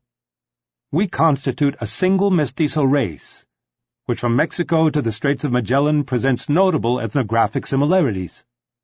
For this, in an attempt to rid myself of the weight of any meager provincialism, I raise a toast for Peru and for a united America." The party went on until 3 in the morning in a house on stilts, where a band played Peruvian waltzes, Brazilian choras, Argentine tangos, and the popular Cuban mambo. By prior arrangement, Alberto gave the tone-deaf Ernesto a poke every time a tango was played. Once, when the band struck up an agitated chora number that had been a favorite of Cecina's, Alberto nudged Ernesto, saying, "Do you remember?" But Ernesto, with his eye on a nurse across the room, believed Alberto's nudge to be a tango signal, and took to the floor, doggedly dancing a slow and passionate tango while everyone around them jiggled to the chora. Realizing something was wrong, Ernesto came over to ask Alberto for advice, but Alberto was too convulsed with laughter at the spectacle to issue any instructions. When they felt ready to push on, the lepers and staff built them a raft, calling it the Mambo Tango, and gave them presents of clothes, pineapples, fishing hooks, and 2 live chickens. The evening before they embarked, a lepers' orchestra came by canoe to the staff compound dock and gave them a musical serenade. In a letter to his mother, Ernesto described the scene. In reality, it was one of the most interesting spectacles we've seen until now. The singer was blind, and the accordionist had no fingers on the right hand and had replaced them with some sticks tied to his wrist. The other musicians were similarly deformed and appeared as monstrous figures in the lights of the lanterns and torches reflected on the river. The serenade was followed by goodbye speeches, ending with shouts of 3 hurrahs for the doctors. In return, Alberto thanked them with outstretched arms and a display of demagogic rhetoric so purple, wrote Ernesto, that he seemed like Perón's successor. The next day, Ernesto and Alberto pushed their raft into the Amazon's current. Feeling a little more like explorers, they steered the Mambo Tango downriver, entertaining the notion of traveling all the way to the city of Manaus, far downriver in Brazil. From there, they had been told, they could reach Venezuela through its back door, along the Amazon's tributaries. 3 days later, however, having been swept downriver past the tiny Colombian port of Leticia, and after losing their fishing hooks and their remaining chicken, they decided to give up their ambitious intentions. After convincing a riverside colono to row them back upriver in exchange for their raft and provisions, they made for Leticia, where a twice-monthly plane flew to the Colombian capital of Bogotá. Scroungers again, they secured themselves free room and board with the police, as well as the promise of a 50% discount on the next airplane out, and were hired as soccer coaches by Leticia's Independiente sporting team. Argentina's reputation for having Latin America's best soccer players served them well. The local team was facing an upcoming series of playoff matches, and it needed their expertise to help them win. By teaching them some of the latest Buenos Aires footwork, Ernesto and Alberto were able to improve the team's performance. Although it didn't win the tournament, their team came in a respectable second, and everyone was pleased. On July 2nd, settled in comfortably with a cargo of virgin rubber, military uniforms, and mailbags, they took off from Leticia in an ancient twin-engine Catalina hydroplane that Ernesto said shook like a cocktail tray. The airplane ride marked another euphoric first for Alberto, who had never flown before, and his excitement led him to wax poetic for their fellow passengers about his vast flying experience. 7. On its high green mountain plateau, the city of Bogotá was a tense island of rigidly enforced law and order, as a vicious civil war swirled around it in the countryside. Ernesto and Alberto found the atmosphere unfriendly and unsettling. They were given lodging at a hospital, thanks to another letter from Dr. Peche, and were able to eat their meals at the university, where they made friends among the students. But to his mother, Ernesto wrote, "Of all the countries we have traveled through, this is the one in which individual guarantees are the most suppressed. The police patrol the streets with their rifles on their shoulders and constantly demand one's passport. It is a tense calm that indicates an uprising before long. The plains are in open revolt, and the army is impotent to repress it. The conservatives fight among themselves and can't agree on anything, and the memory of the 9th of April, 1948, weighs like lead over everyone's spirit. In summary, an asphyxiating climate, which the Colombians can stand if they want, but we're beating it as soon as we can." Ernesto was referring to the April 1948 assassination of the popular Liberal Party leader Jorge Eliezer Gaitán, which had led to the violent breakdown of Colombia's political system. Suspecting the incumbent conservative government of having ordered his death, Gaitán's supporters had taken to the streets of the capital in 3 days of bloody rioting that became known as El Bogotazo. The riots occurred during a summit meeting of hemispheric foreign ministers who, under U.S. auspices, had gathered to sign the charter of the Organization of American States, OAS. At the same time, an anti-imperialist Latin American Students' Conference had been convened to protest the summit, and student leaders from all over the region had come for the event. Among them, had been a 21-year-old Cuban law student named Fidel Castro Ruz. He took up arms in the uprising that followed Gaetan's killing, but avoided arrest after escaping to the Cuban embassy. He had returned to Cuba, became increasingly active in politics, and was now secretly plotting an armed uprising against the recently installed regime of Fulgencio Batista. Meanwhile, in Colombia, the violence spawned by the Bogotazo had polarized the political climate. After the late Gaetan's Liberal Party had refused to participate in the 1949 presidential elections, the ruling Conservative Party's military-supported candidate, Laureano Gómez, was elected unopposed. Many liberals had found allies among Colombia's fledgling communist guerrilla groups based in the countryside. As the anarchy spread, the army and groups of armed peasant vigilantes led by conservative political bosses took reprisals, and massacres had become commonplace. The bloodshed was called simply La Violencia, the euphemism for what had become a national plague, and in 1952 there was still no end in sight. Before they could beat it, Ernesto and Alberto found themselves in trouble with the police. One day, on their way to the Argentine consulate to pick up letters from home, they were stopped, questioned, and searched by a suspicious police agent. The agent confiscated a knife Ernesto had in his possession, a silver replica gaucho's dagger that had been a going-away gift from his brother Roberto. Then, when the policeman discovered his asthma medicine, Ernesto tactlessly taunted, "Be careful, it's a very dangerous poison." Promptly arrested, they were hauled to several police stations and finally before a judge, accused of making fun of the authorities. The incident was diffused after they showed proof of their identities. But for Ernesto, the matter hadn't ended. It was a question of honor for him to recuperate his knife, which the arresting police agent had kept for himself. After repeated visits to police precincts, the knife was finally returned to him, but in the process he had raised the policeman's hackles. Ernesto's student friends urged him and Alberto to leave Colombia immediately, warning them that the police were bound to seek revenge. They even took up a collection of money to help them depart. Without regrets, they left Bogotá by bus, heading to the Venezuelan border. Ernesto's asthma had not bothered him since Iquitos, but as they descended into the tropical lowlands, it returned. Alberto had to give Ernesto so many adrenaline injections that he began worrying about its effects on his friend's heart. At a pit stop a day's journey from Caracas, they discussed their prospects.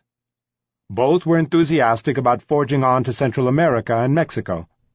On the other hand, they had no money to continue traveling. They reached an agreement. If the Caracas-based partner of Ernesto's horse-breeding uncle Marcelo would let him on the plane they used to transport their horses, he would return to Buenos Aires to finish his medical studies.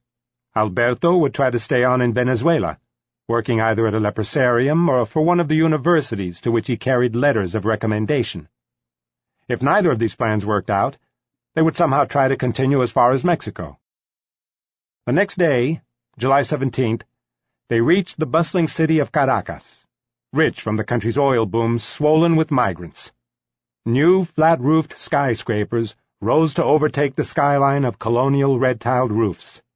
Squalid worker slums spread like a rash up the surrounding hillsides. Except for his shore leaves in places such as Brazil and Trinidad, Ernesto had rarely been around black people. They were a rarity in his native Argentina, but common on South America's Caribbean coast. And after meandering through a black Caracas barrio, he made observations hardly reflective of a common man champion, but rather stereotypical of white, especially Argentine, arrogance and condescension. The blacks, those magnificent examples of the African race who have conserved their racial purity by a lack of affinity with washing, have seen their patch invaded by a different kind of slave, the Portuguese. The two races now share a common experience, fraught with bickering and squabbling. Discrimination and poverty unite them in a daily battle for survival, but their different attitudes to life separate them completely. The black is indolent and fanciful. He spends his money on frivolity and drink. The European comes from a tradition of working and saving, which follows him to this corner of America and drives him to get ahead, even independently, of his own individual aspirations. They had first installed themselves in a shabby pension, But after they contacted Margarita Calvento, the aunt of a friend of Ernesto's, their lives improved. She fed them and found them lodging at a Catholic youth hostel, and from there they set out on their respective missions, Ernesto to look for his uncle's partner, and Alberto for a job.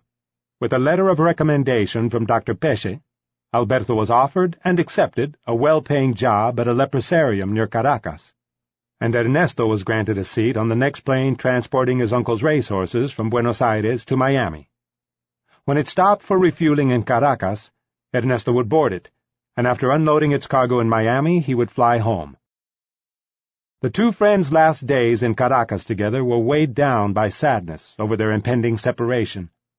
Both tried to hide their feelings by discussing their immediate futures. Ernesto would get his degree and rejoin Alberto in a year's time.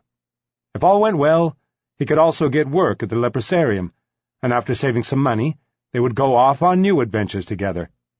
On July 26th, Ernesto boarded the Douglas plane with its equine cargo and flew to Miami. Upon landing, however, the pilot discovered an engine fault. They would have to lay over until it was repaired.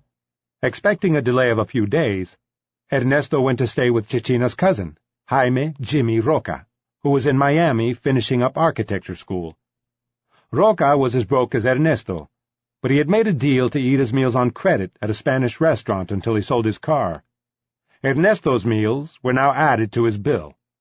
As the repairs on Ernesto's plane dragged on and the days turned into weeks, the two youths devoted themselves to having as good a time as possible without cash, going to the beach every day and roaming the city.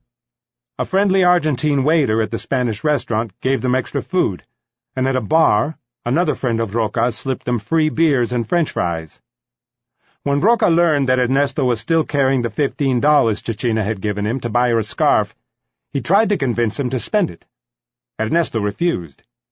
Cecina might have broken up with him, but he was determined to keep his promise, and despite Roca's entreaties, he went out and bought her scarf.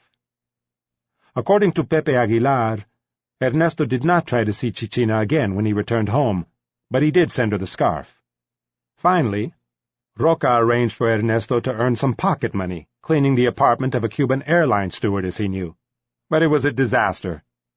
Ernesto didn't have a clue how to go about his task, and after his one attempt, the stewardess told Roca not to send him any more.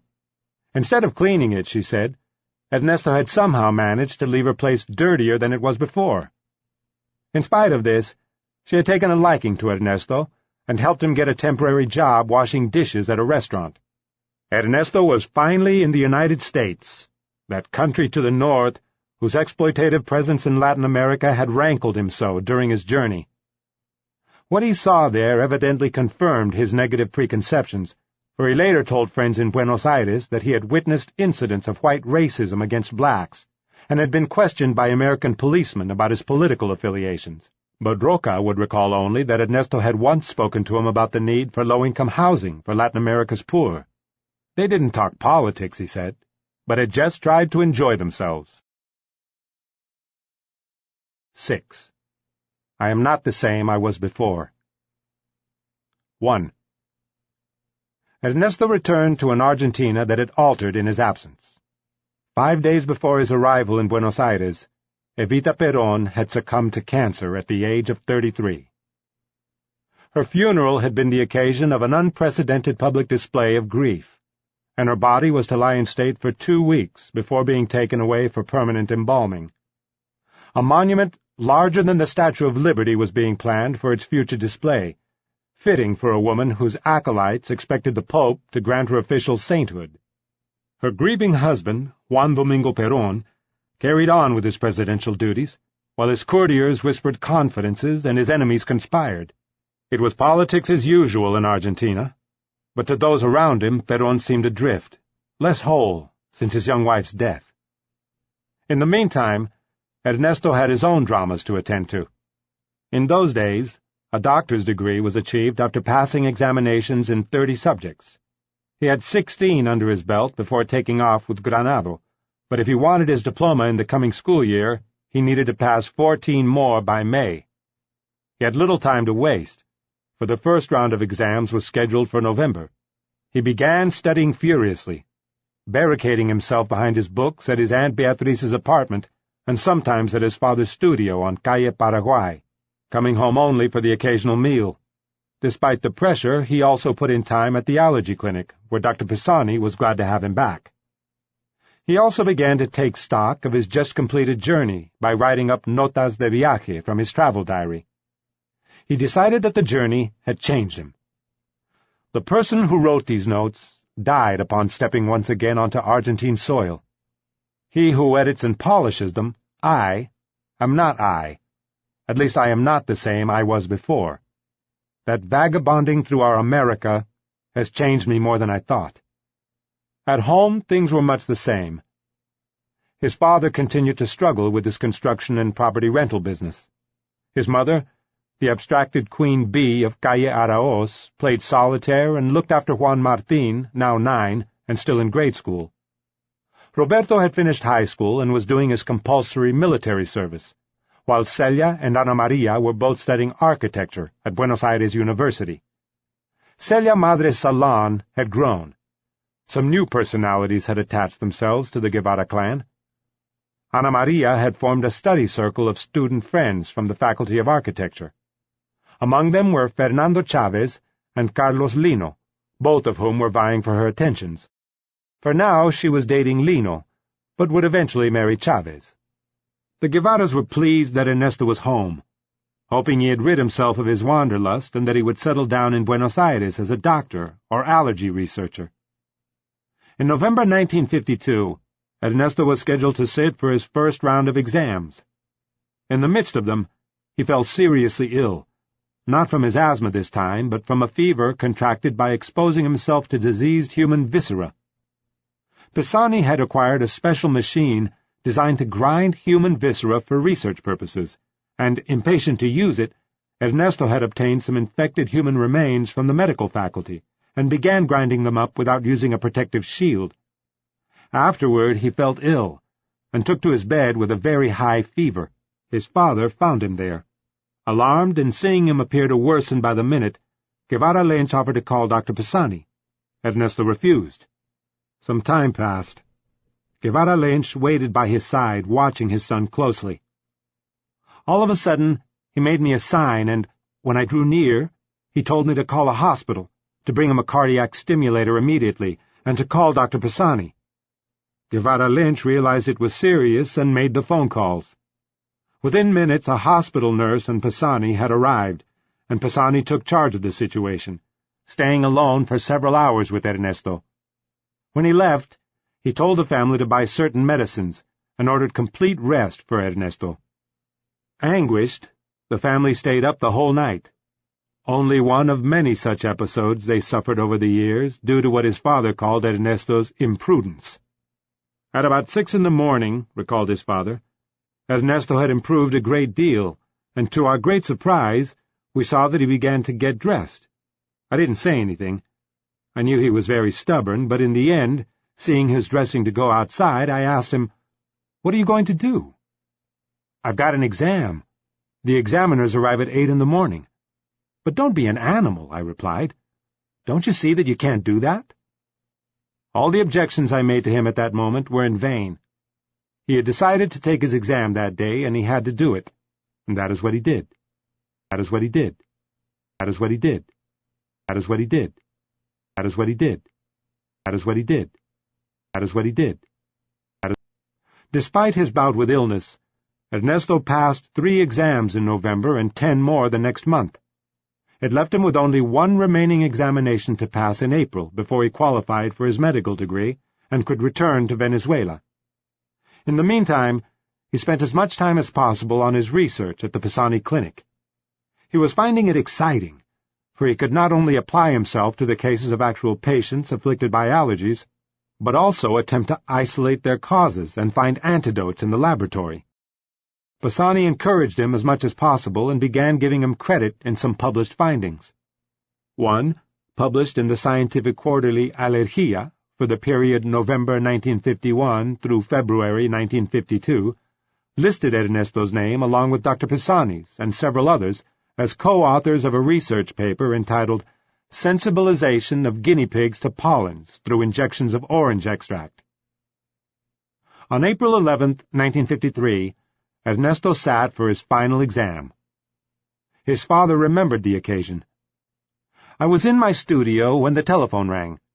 I picked it up and instantly recognized his voice, which said, "Dr. Ernesto Guevara de la Serna speaking," and he put emphasis on the word doctor. "My happiness was great," wrote his father, "but it lasted only a short time. Almost at the same time we found out he'd graduated as a doctor, he announced his new journey. This time his companion would be his old childhood friend, Carlos Calica Ferrer. Ever since Ernesto had promised to take him on his next trip, Calica, who had dropped out of medical school, had been anxiously awaiting his return. Now the trip was really on, and they immediately began their preparations for the journey. "We began putting together all our connections," remembered Calica. "We decided we were going to go through Bolivia, because Ernesto wanted to visit the Incan ruins there, which he had studied and knew a lot about, and then our next target was Machu Picchu. As for their longer-range plans, Ernesto spoke of going to India, while Calica, more interested in the good life, saw himself in Paris, well-dressed, at cocktail parties with pretty women on his arm. Our goal, as I recall it," said Calica, "was to get to Venezuela, work a little as possible, and then go to Europe." Watching all the activity, wrote Guevara Lynch, our illusions collapsed like a deck of cards. We knew what awaited him, and we knew it well. He would walk leagues and leagues and go hanging onto any car or truck. He didn't even remotely consider his asthma or his state of health. As for us, his parents and siblings, we couldn't do anything about it. He was no longer the child or the youth, but Dr. Ernesto Guevara de la Serna, who did whatever he wanted. When Ernesto informed Dr. Pisani he was leaving, the doctor tried to convince him to stay. He offered him a paying job, an apartment at the clinic, and a future at his side in allergy research. Ernesto refused. His mind was made up. He didn't want to stagnate like Pisani. In June, Ernesto obtained a copy of his doctor's degree, and a few days later he celebrated his 25th birthday. With his title in hand and duly legalized, he was now a bona fide doctor. All that remained was for him and Calica to obtain their visas and sufficient funds for the trip, and once again it was a matter of scrounging. He and Calica developed a plan of attack. As Calica recalled, first we asked our aunts, all our aunts, grandmothers, whoever we could ask for a loan. And as we went along, Ernesto and I made our calculations. "Did you hit up so-and-so?" "Yes, I asked her for so much. My grandmother's going to give me some, and Mama is also going to give me money." Soon Ernesto and Calica had collected the equivalent of $300 American each and all the visas they needed, except for Venezuela. But with its oil boom economy, Venezuela had become a magnet for thousands of foreign job seekers and had clamped down on visas. When they presented themselves at the Venezuelan consulate, they were refused visas because they didn't have return airplane tickets. They left the Venezuelan consulate empty-handed, but Ernesto told Calica not to worry. They would get the visas in another country along the way. Meanwhile, he turned the incident into a humorous anecdote for his friends. With Tita Infante, he said it had all been a simple misunderstanding. The consul had mistaken one of his asthma attacks, which contorted his features, for anger, and become frightened for his own safety. It was July 1953. Calica had been designated the economist of the trip. That is, he would carry the money. His mother sewed him a money belt for him to wear inside his underwear, and when Ernesto saw it, he immediately dubbed it the chastity belt. They bought second-class tickets for the July 7th train to Bolivia, leaving from Belgrano station. They were ready to go. A large crowd of family and friends gathered at the station to see them off. Ernesto was dressed in military fatigues, a gift from his brother Roberto. They dragged in all their baggage, far too much, as usual, with Ernesto having packed more books than clothes for the journey. They sat down on the wooden benches in their second-class compartment, crowded with Indians and their bundles.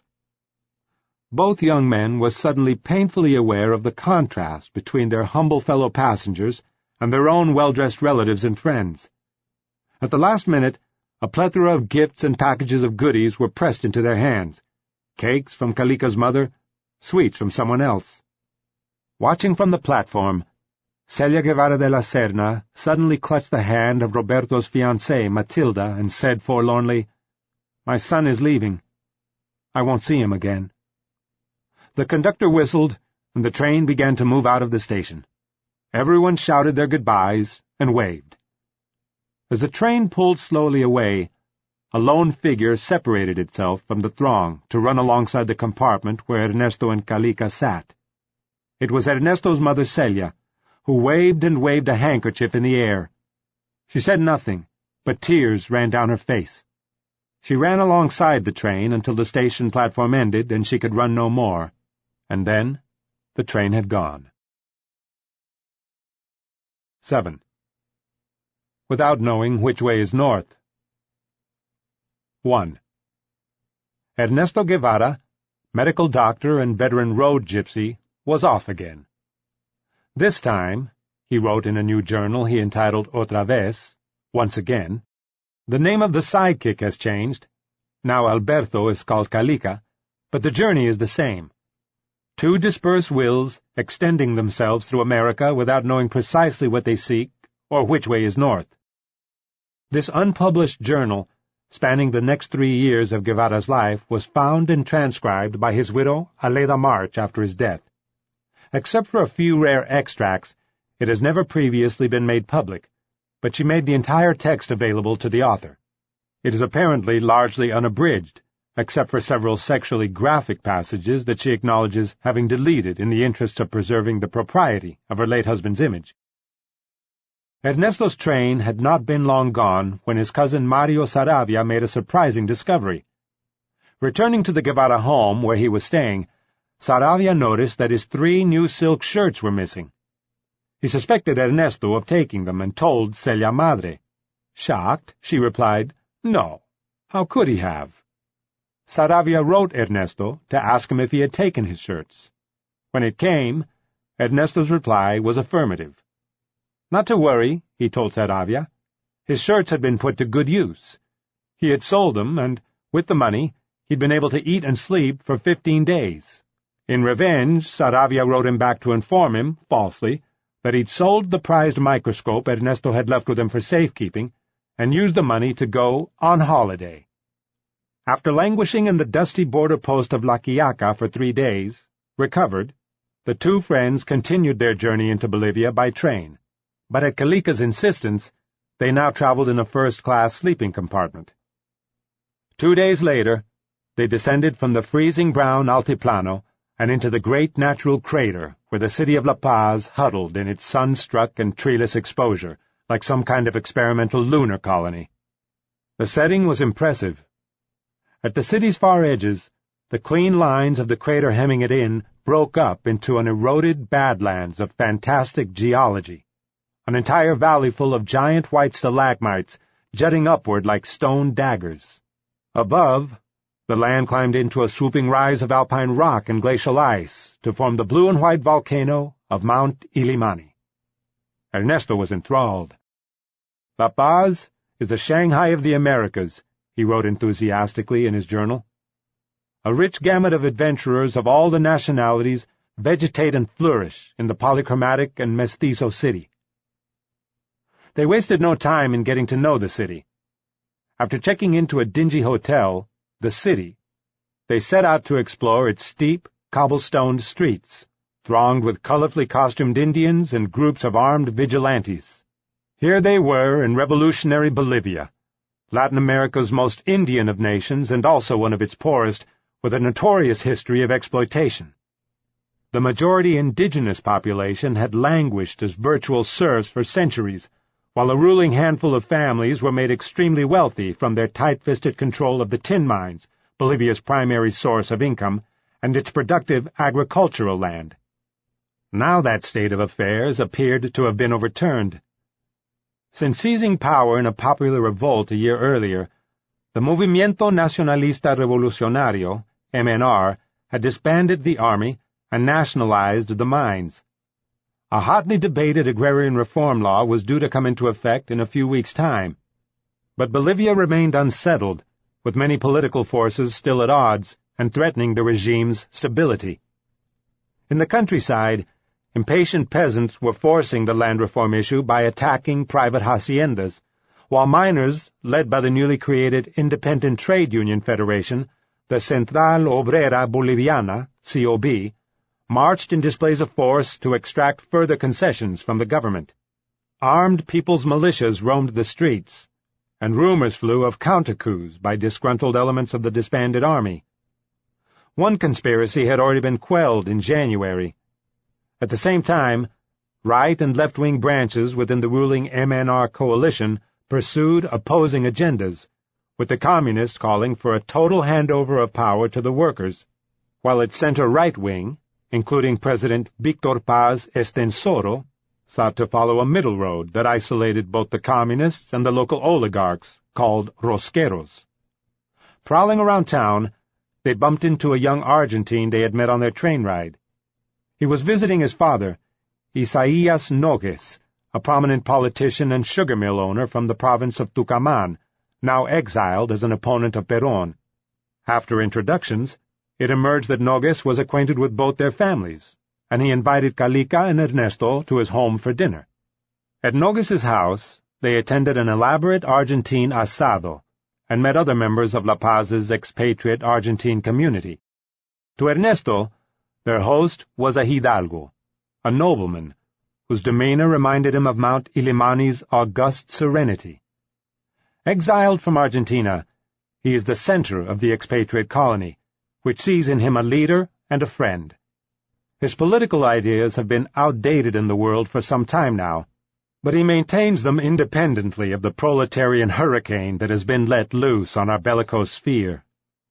He extends a friendly hand to any Argentine without asking who he is or why he has come, and his august serenity throws over us miserable mortals his eternal, patriarchal protection. They also met Nogues's visiting playboy brother, Gobo, just back from the good life in Europe. A social high roller with an open wallet and a great many contacts, Gobo showed them an invitation card to the wedding of his friend, the Greek shipping tycoon Aristotle Onassis. Gobo took a liking to the young travelers and showed them around the city's bars and restaurants. With him they discovered the Gallo de Oro, Golden Rooster, an Argentine-owned cabaret where politicians, exiles, and adventurers mingled with La Paz's fast set over drinks, and it soon became one of their regular hangouts. Here they were able to see a different Bolivia than the one pullulating on the streets outside. Once, suffering from diarrhea, Ernesto made a dash to the Gallo men's washroom, returning a few minutes later to tell Calica in a shocked tone that he had just observed two men inside snorting cocaine. Another hangout was the terrace of the Hotel La Paz, where Argentine exiles dallied over drinks and coffee, while discussing the politics of home and the Bolivian Revolution. It was a good eyrie from which to observe the activity of the nation. Daily processions of Indians marched by on their way to the presidential palace, clamoring for one or another demand from the government. For Ernesto and Calica, it proved a boon for other reasons as well. One day, looking out at the sidewalk crowds, Calica spotted a pair of pretty girls and ventured down to see if he could pick one of them up. The girls were accompanied by an older man, who turned out to be a Venezuelan general named Ramirez, serving in gilded exile as his country's military attaché. Showing good grace in spite of Calica's blatant intentions, the general invited him for a drink, and before long Calica had extracted Ramirez's promise to grant his and Ernesto's previously denied Venezuelan visas. Ernesto's own longing for female companionship strayed over into his diarized prose. La Paz, ingenious, candid like a provincial girl, shows proudly her constructed marvels. A few days later, however, he met a flesh-and-blood female who seemed promising, and he wrote matter-of-factly, "Something undulating and with a maw has crossed my path. We'll see." That something undulating turned out to be Marta Pinilla, the rich daughter of an aristocratic landowning family whose lands extended for miles outside the capital. He met her during an evening out with General Ramirez, who by now had not only secured him and Calica their visas, but invited them out on the town. Calica was also accompanied, having paired off with one of the girls he'd met with Ramirez on their first encounter. On July 22nd, buoyed by the upturn in their fortunes, Calica wrote his mother a spirited letter. Things were looking up. Thanks to Nogues, they had been able to move out of their dingy hotel and were now being well looked after as paying guests in the home of an affluent Argentine family. They were living an intense social life. The best people of La Paz invite us to lunch. They drive us around the city and have invited us to a party. We went to a bois, the Gallo de Oro, owned by an Argentine. They haven't let us pay for any of this. All the Argentines here are very united. They have behaved fantastically with us. All the time it's tea, meals in the souk and the Hotel La Paz, the two best ones. This afternoon we're having tea with a couple of rich girls, and tonight we're going to a dance. Their life was schizophrenic, as they shuttled back and forth constantly between the city's low life and high life. Ernesto wanted to get to know the Bolivian Revolution better, though his and Calica's social contacts gave them entrees into a La Paz elite that was the natural enemy of the changes taking place. Calica recalled, for instance, that Marta's wealthy family was about to have its lands expropriated in the upcoming agrarian reform bill. Little incidents occurred as they traversed the fragile social fabric of revolutionary Bolivia. One night, as they returned to the city from the Gallo de Oro, their car was stopped at gunpoint by one of the ubiquitous Indian patrols roaming the city. Recalled Calica, "They made us get out, asked us for documents, and Gobo, a bit drunk, said to one of them, 'Indio, put away that shotgun. Use it to shoot partridges.'" While Calica echoed the racist attitudes of their rich white friends uncritically, Ernesto ruminated reflectively about what he was seeing. The so-called good people, the cultured people, are astonished at the events taking place, and curse the importance given to the Indian and the Cholo. But in everyone I seem to sense a spark of nationalist enthusiasm with some of the government's actions. Nobody denies the need to finish off the state of things symbolized by the power of the three tin mine hierarchies, and the young people believe it has been a step forward in the struggle toward a greater equality in people and fortunes. Ernesto's 1-week stay was beginning to stretch out, and so were his and Calica's available funds. "I am a little disillusioned about not being able to stay here," Ernesto wrote his father on July 22nd, "because this is a very interesting country, and it is living through a particularly effervescent moment.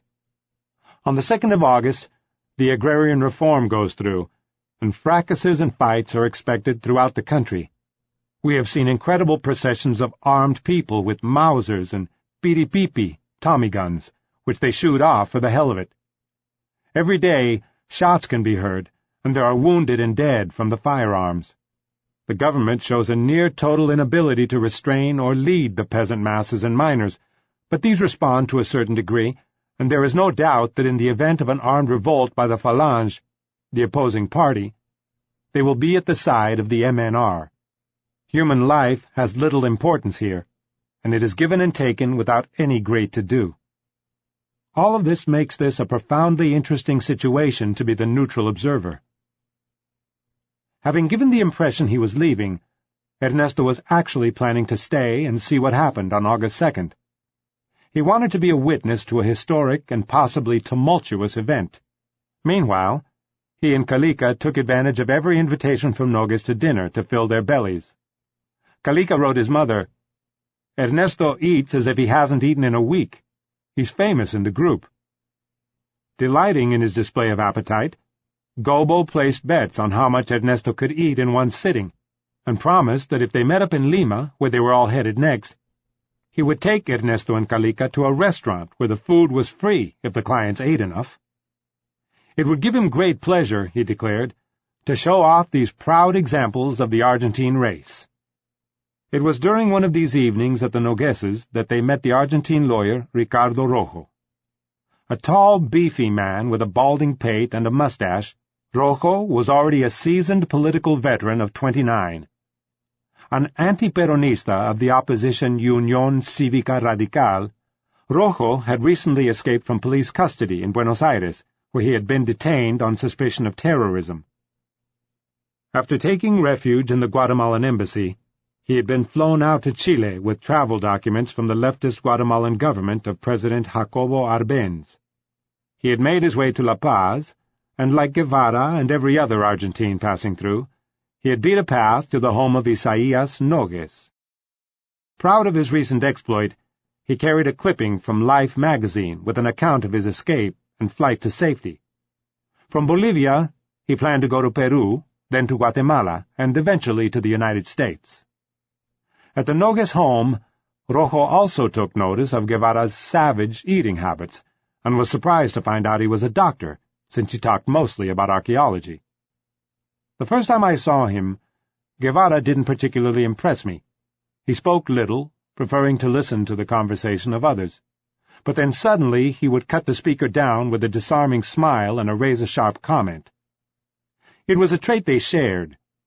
Rojo, too, had a mordant wit and a sharp tongue, and he enjoyed debating as much as Guevara. That first night, they walked back together to Ernesto's hostel, talking. According to Rojo, they became friends, although the only thing we really had in common at the time was that we were both young university students pressed for money. I wasn't interested in archaeology, nor he in politics, at least not in the sense that politics had meaning for me then, and would later have for him. Following this encounter, the two arranged to meet again. In fact, Rojo was to become an ubiquitous figure, someone who kept popping in and out of Guevara's life over the next decade. Despite his keenness to be present in La Paz for the 2nd of August, with its rumored threat of a counter-revolutionary uprising, Ernesto was also anxious to see the conditions in the notorious Bolivian mines for himself, and so, although it meant being away on that momentous day, he and Calica arranged a visit to the Bolsa Negra wolframite mine near La Paz. At an altitude of over 17,000 feet, the mine sat overshadowed by the scree and ice of Mount Illimani. The mine's engineers showed their visitors the place where, during a strike before the revolution, the company's guards had placed a machine gun and fired it against the miners and their families. Now the miners had triumphed, and the mine belonged to the state. Here, as at Chuquicamata, Ernesto was moved by what he saw. The silence of the mine assails even those like us who don't know its language. Ernesto and Calica spent a night at the mine, and as they prepared to depart for La Paz, met up with truckloads of miners returning from La Paz, where they had gone in a show of strength to support the agrarian reform law. They were armed and shooting off their guns into the sky. To Ernesto, with their stony faces and red plastic helmets, they appeared to be warriors from other worlds. In the end, they learned, the day had passed without major unrest in the capital. For Ernesto, the mine visit had been worthwhile. Once again, he had seen for himself stark evidence of Latin America's dependency on the United States. He wrote of Bolsa Negra's ore, "Today it is the only thing that keeps Bolivia going. It is a mineral the Americans buy, and for this reason the government has ordered production increased." Here was proof positive of his prediction already extended to Chile in its own mines nationalization dilemma. As long as the Americans controlled the export market for the minerals, true independence was impossible. Bolivia's revolutionary government was well aware of the fact, and had already come under strong pressure from the new Eisenhower administration to proceed cautiously with its reforms, and it had heeded the advice. The triumphant MNR revolution had confiscated only the mines of the 3 biggest tin barons. What's more, Bolivia was still dependent on the United States, both as a buyer for its minerals and for the prices they brought. During World War II, the United States had bought up at low prices huge tin stocks, which it held as buffer reserves, and it was now in a position to dictate the world price of the mineral by selling off those stocks. Economic pressure was not the only risk Bolivia's revolution faced. Since Eisenhower had assumed office, the United States had embarked on an aggressive policy to contain Soviet communist expansionism abroad. Bolivia's President Paz Estenssoro had only to look around in the summer of 1953 to see what difficulties his government might encounter should he incur Washington's wrath. Accused of tilting toward communism, Guatemala's left-leaning government was coming under mounting attack from Washington for its own 1952 Agrarian Reform Bill, which had nationalized the powerful United Fruit Company interest there. United Fruit wanted revenge, and was already showing it had influential friends in high places, particularly in the Eisenhower administration. The world was arriving at a new threshold. In the Soviet Union, Joseph Stalin had died in March. With the West, however, the Cold War would continue unabated. In a bid to achieve strategic arms parity with the United States, the USSR was also putting the finishing touches on the world's first hydrogen bomb, which it would explode on August 12th. Amid prisoner-of-war exchanges by both sides in Korea, Chinese and United Nations troops clashed in a final round of bloodletting, but that 3-year conflict, which had cost the lives of over 3 million Korean civilians, now ended in an armistice. Signed on July 27th, the truce left the peninsula divided and in ruins. Now East and West faced each other across another hostile border, adding a tense new flashpoint to an increasingly divided world. In Cuba, a country considered safe by Washington, events were taking place that would soon take on a profound significance in Guevara's life. On July 26th, a group of young armed rebels, hoping to spark off a national rebellion against the military dictator Fulgencio Batista, attacked and temporarily overran the Moncada army barracks in the eastern city of Santiago. Only 8 had died in the actual Moncada fighting, while 19 government soldiers had been killed. But their action was routed and turned into a bloodbath. Despite attempts by Batista to link the rebellion to communists, Cuba's Communist Party decried the uprising as a bourgeois putsch and denied any involvement. 69 of the young rebels were summarily executed or tortured to death after capture. After church intervention, the remaining survivors, including the revolt's 26-year-old student leader Fidel Castro and his younger brother Raúl, were rounded up and taken into custody. 2. Back in revolutionary La Paz, Ernesto and Calica visited the newly created Ministry of Peasant Affairs and met with its head, Ñuflo Chávez, whose job it was to implement the announced Agrarian Reform Bill. Ernesto found his ministry a strange place, full of Indians of different groups of the Altiplano waiting their turns to be received in audience. Each group had its typical costume and was led by a caudillo or indoctrinator who addressed them in their own native tongue. The employees dusted them upon entering with DDT. The spectacle made Ernesto indignant, for it pointed to the cultural divide that still existed between the revolution's leaders and the common people they were supposed to represent. To Calica, the DDT spraying seemed reasonable enough, since the Indians were filthy and crawling with lice, and the ministry's carpets and curtains had to be protected from such vermin.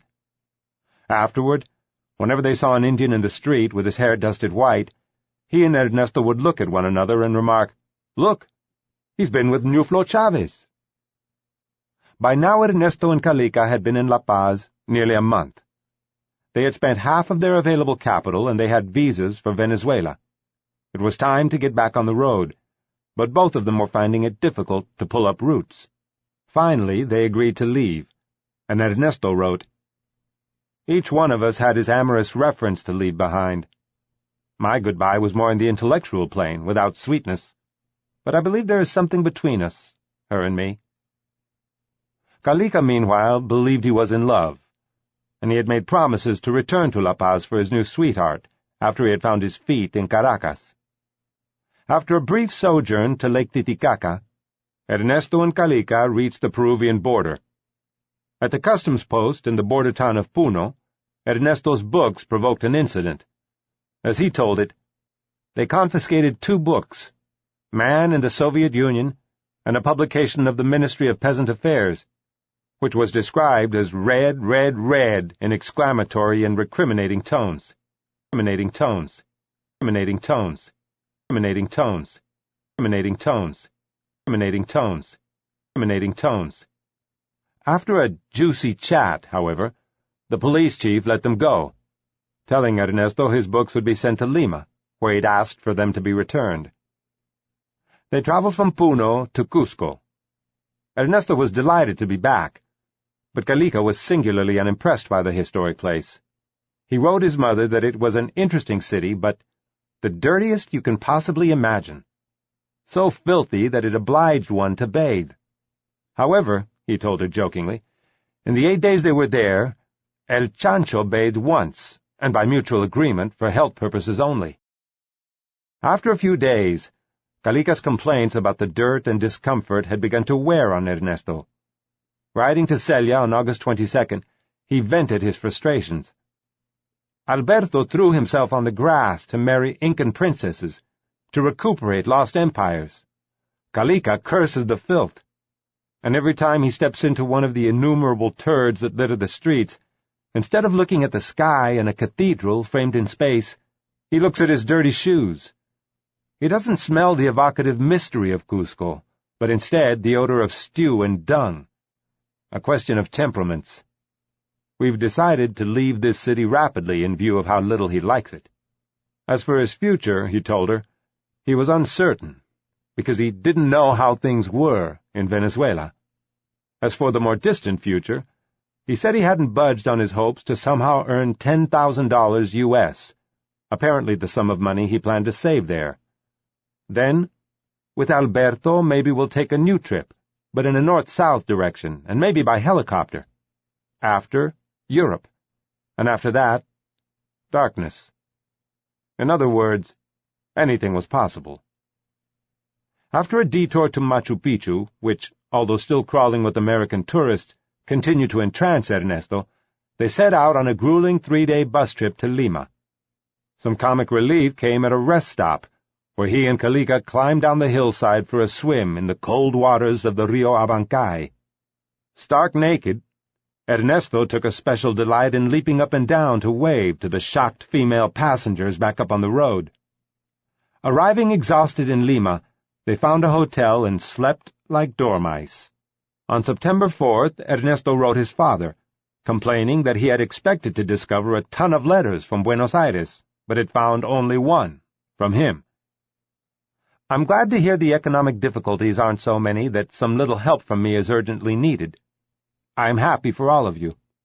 But don't forget to tell me si las papas queman, if things get bad, to hurry up a bit. Clearly he felt under pressure to find paying work with which to help out his family, and his father's reassurances that things were all right had eased his conscience for the time being. In the same letter, he sent a barbed reproof to pass on to his mother for not writing him. He suggested she try writing him each time she sat down to play solitaire, as a cure for her addiction to the game. In Lima, Calica was finally in his element. I like it a lot. It's modern, clean, with all the comforts, a great city, he wrote his mother on September 8th. They were well taken care of, having met up with Ernesto's friends at the Guia Leprosarium and with Dr. Peche, who had helped them find a clean pension with hot water and a university cafeteria in which to eat their meals. And they had met up again with Gobo Nogues. Gobo has introduced us to the social life. We've eaten twice in the country club. Really good. Super expensive. Naturally, they didn't let us put our hand in our pockets, and we've been a lot to the Gran Hotel Bolivar, Lima's most expensive hotel, he gushed. Ernesto, by contrast, was viewing Lima with the critical eye of a detached ascetic. Her churches, full of magnificence inside, don't achieve externally, my opinion, the display of august sobriety of Cusco's temples. The cathedral seems to have been built in a period of transition when the warrior fury of Spain entered into decadence to give way to a love of luxury, of comforts. In his journal, there is a dismal mention about attending a party in which I wasn't able to drink because I had asthma, but it allowed Calica to get totally smashed. As for their first visit to a cinema to see a revolutionary new 3D film for the first time, he was unimpressed. It doesn't seem to be a revolution in anything, and the films are still the same. Ernesto saw Dr. Pesci a couple of times, and once again enjoyed a long and amenable discussion on a wide range of topics. But afterward, he and Calica were detained, interrogated, and their hostel room turned upside down by Peruvian detectives, apparently mistaking them for a pair of wanted kidnappers.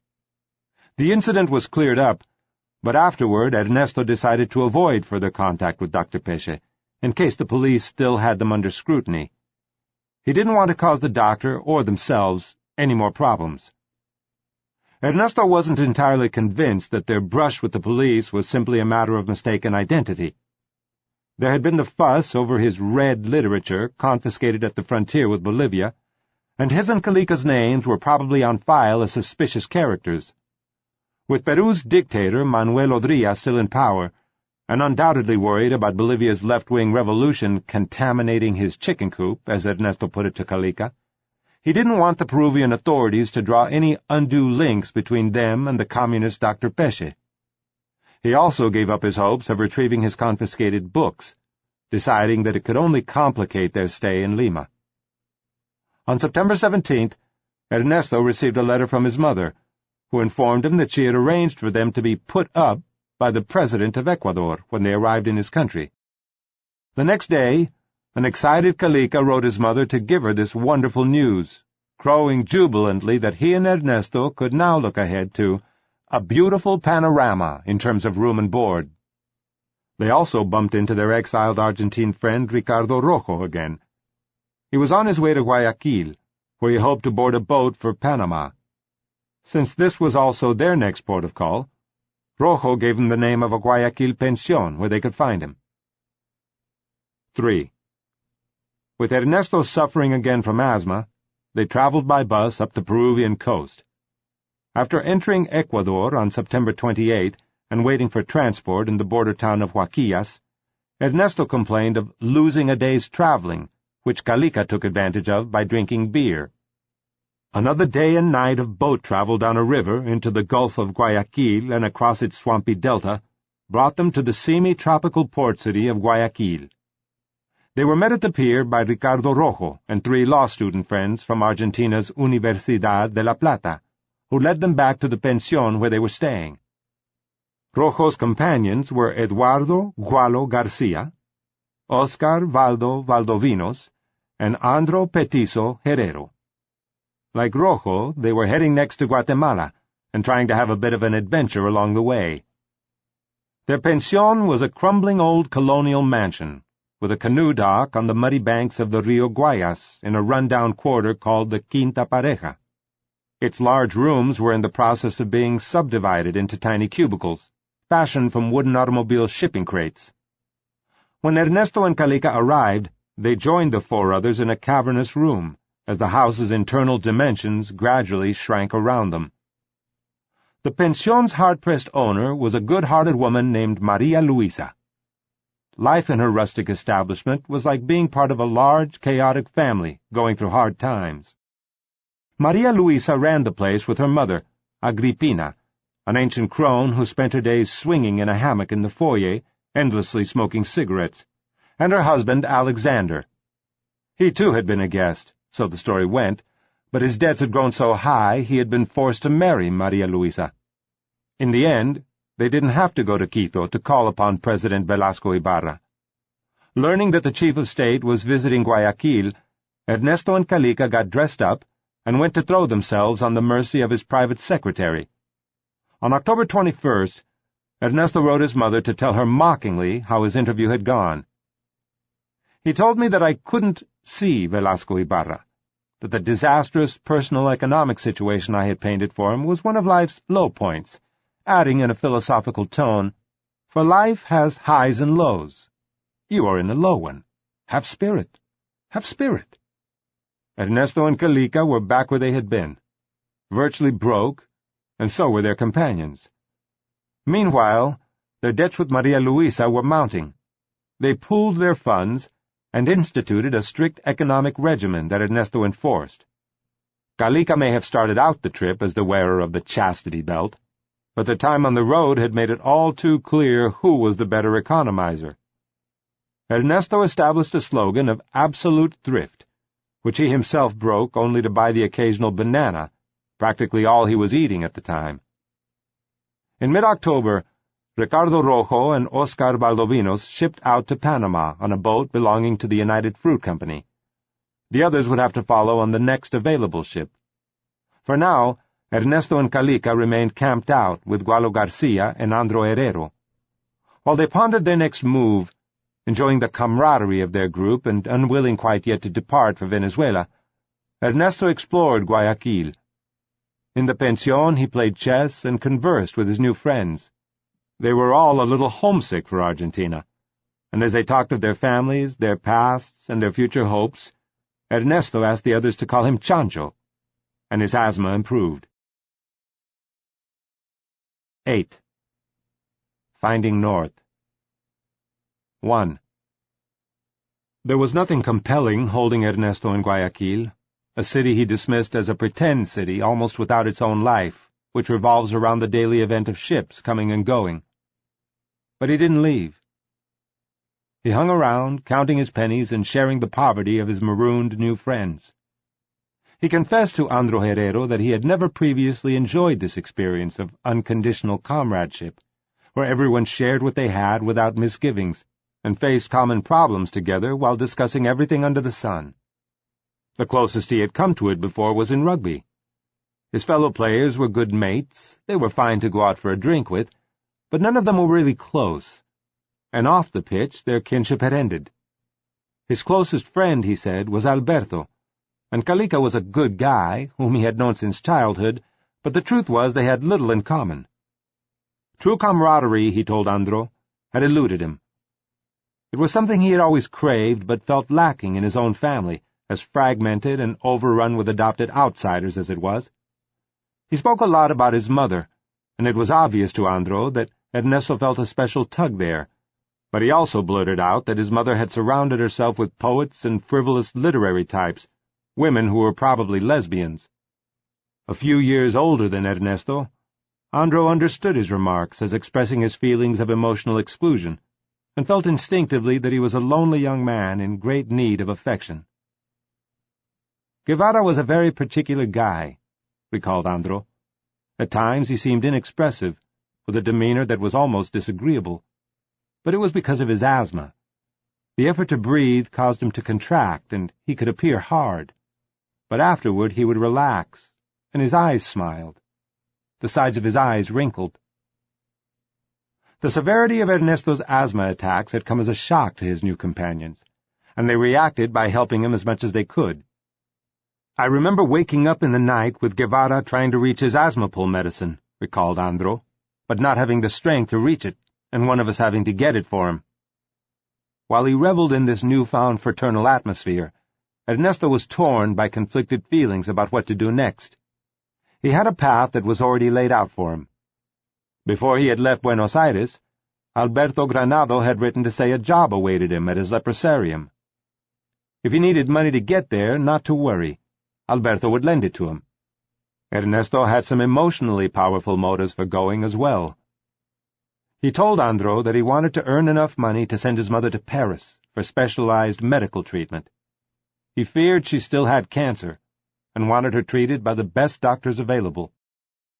One day, his dilemma was resolved when Gualo Garcia threw out a casual invitation to come along with him and Andro to Guatemala. They were going off to Guatemala to see something new, a leftist revolution that had challenged America's might and was now struggling for its survival in a drama whose outcome might determine the future of Latin America.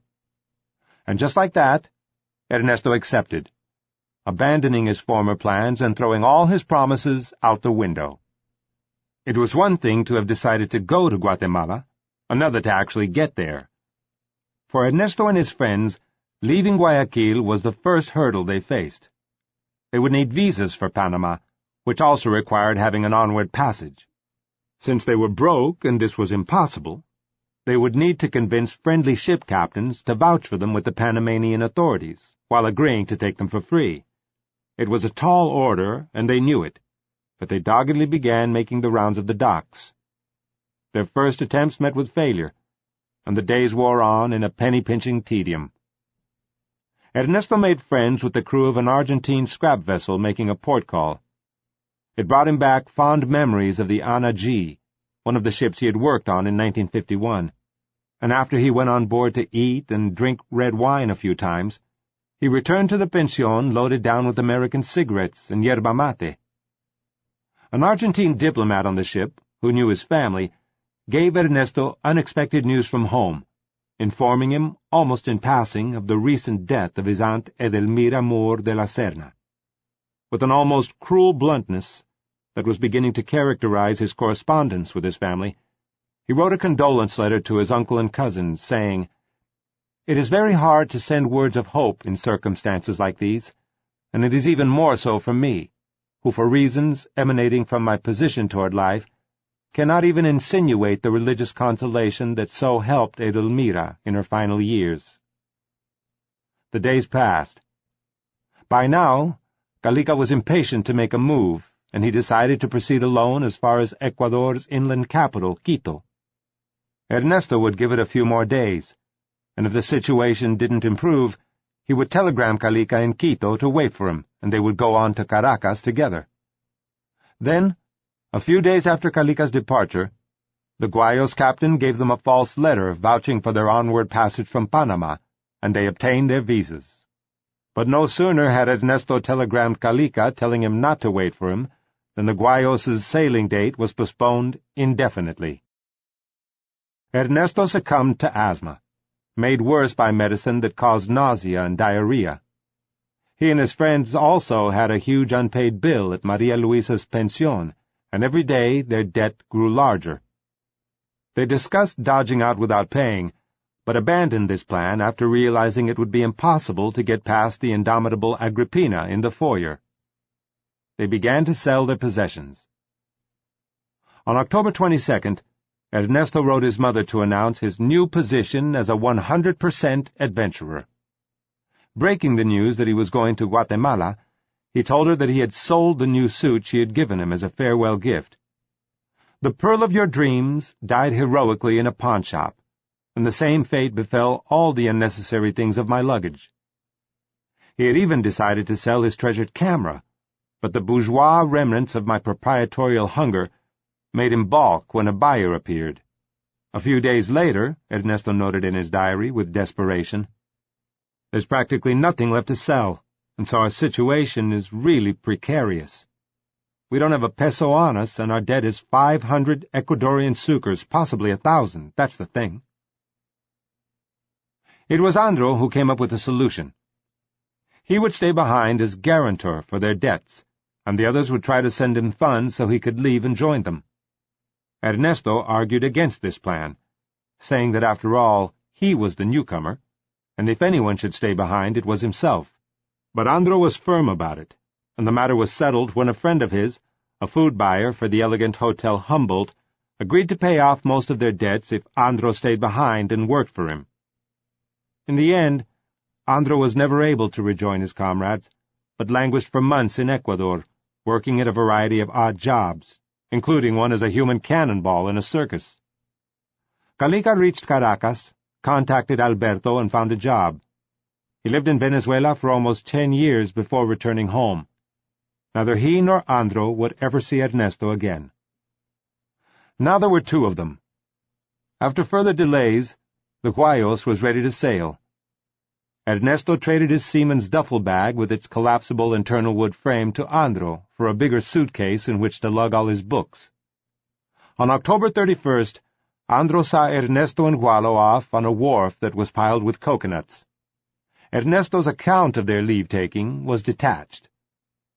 The instant of the farewells, as usual, cold, always inferior to one's hopes, finding oneself in that moment incapable of showing deep feelings. But Andro's memory of the moment is distinct. He remembers the normally reserved Ernesto crying like a child, telling him how much he valued his friendship.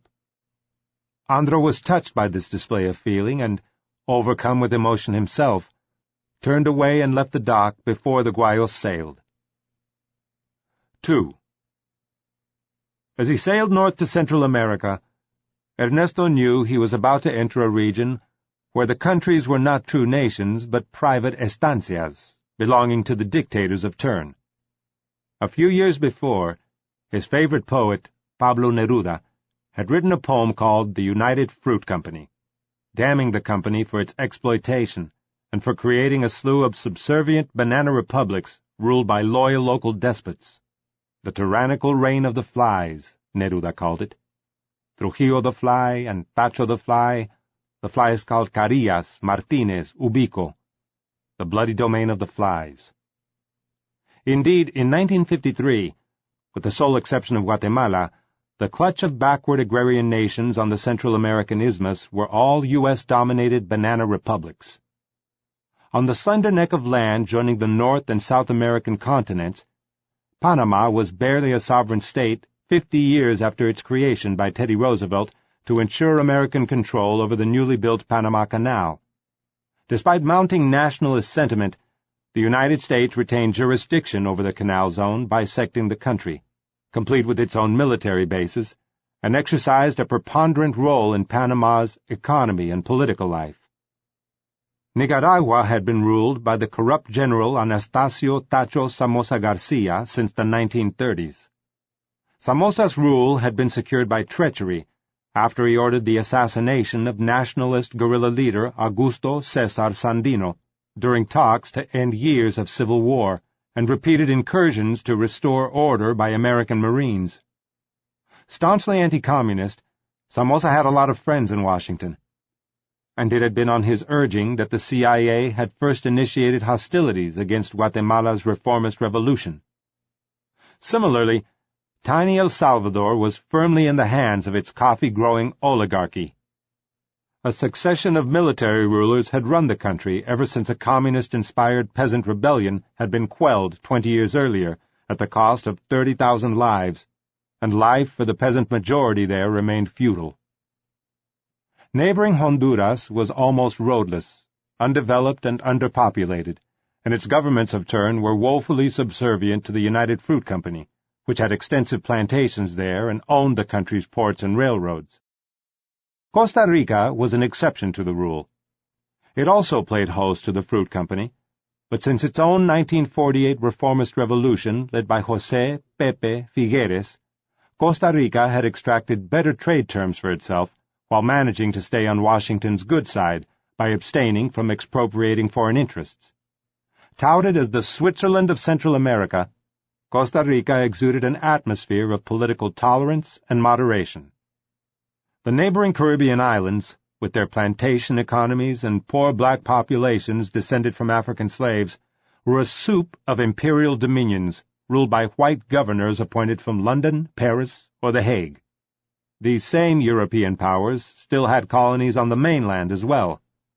Tiny British Honduras on the Yucatan Peninsula and the remote Guyanas on South America's northern cape remained in Dutch, French, and British hands.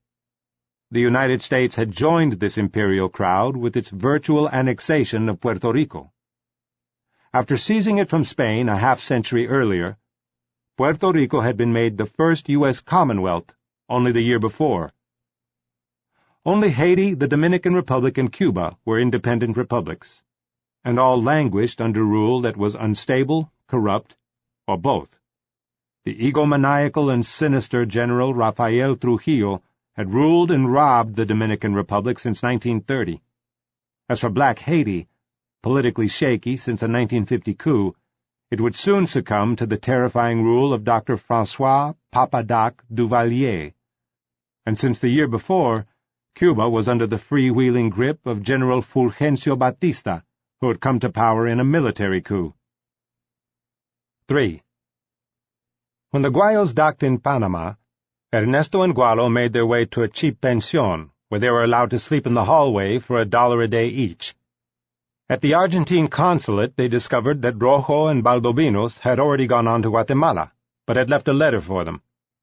It contained the names of some contacts at the Panama University Students' Federation, and the surprising news that Valdovinos had gotten married after a whirlwind romance to 23-year-old Luzmila Oyer, the daughter of a Panamanian congressman.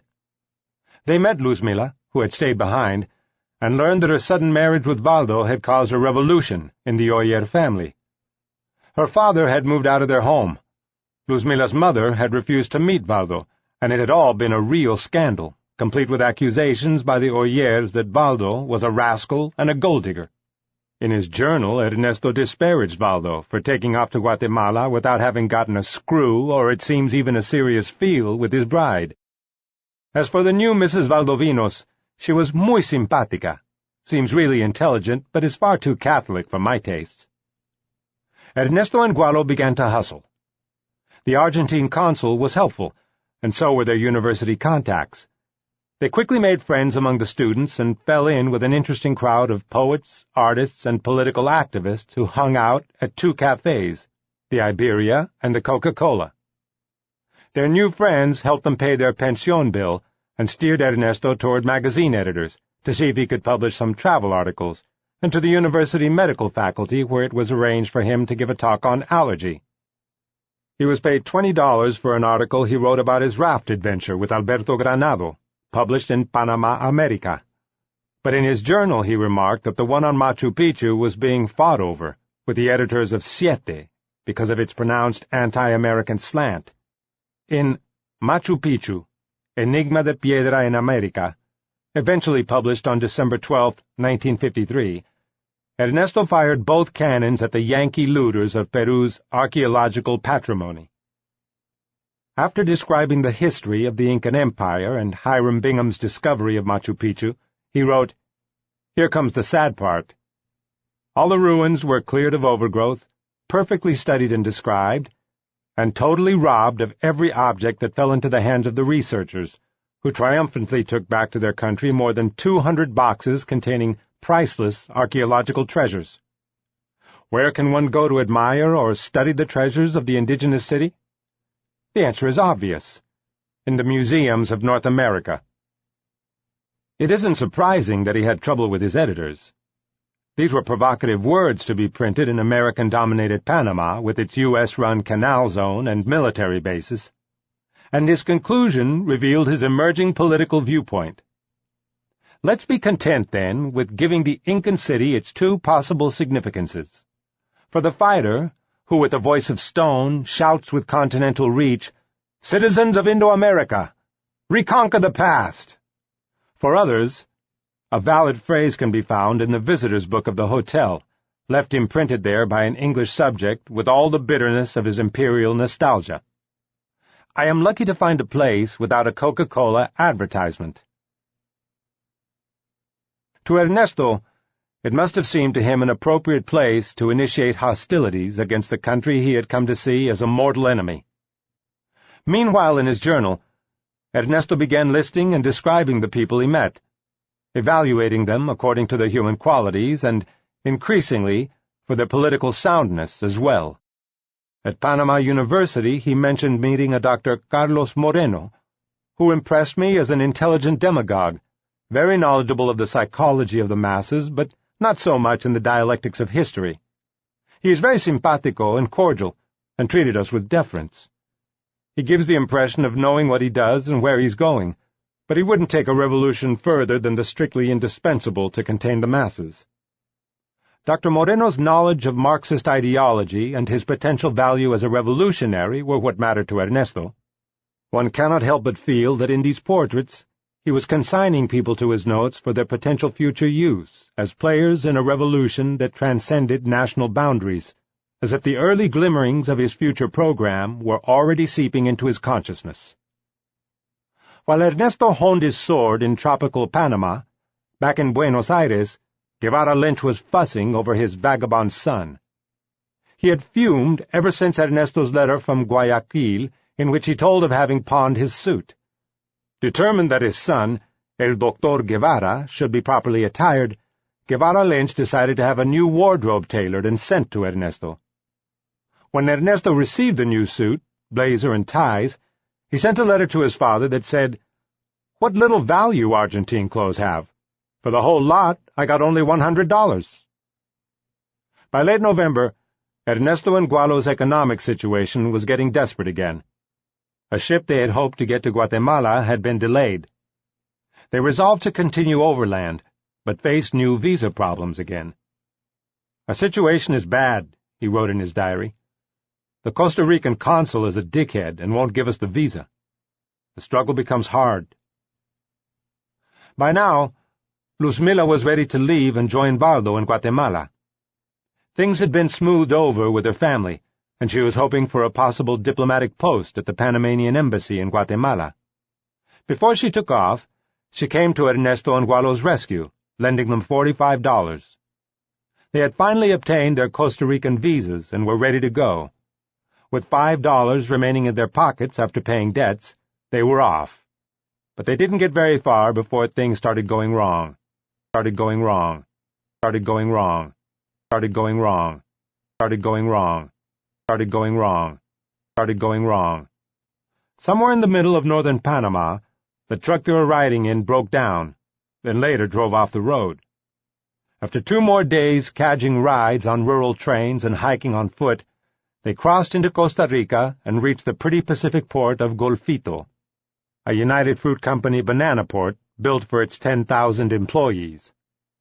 Ernesto took note of the city's division into well-defined zones with guards who impede entry, and, of course, the best zone is that of the gringos. It looks something like Miami, but naturally without poor people there. And the gringos are trapped behind the 4 walls of their homes and the narrow social group they make up. He visited the company hospital and observed critically, "The hospital is a comfortable house where correct medical attention can be given, but the benefits vary according to the category of person working in the company. As always, the class spirit of the gringos can be seen." They embarked the next day aboard a United Fruit Company ship Ernesto nicknamed the famous Pachuca, which transports pachucos, bums. The ship's real name was the Rio Grande, and it made the run to the Pacific coast port of Punta Arenas in Costa Rica. The trip started well enough, but within a few hours the seas got rough, and La Pachuca began to fly.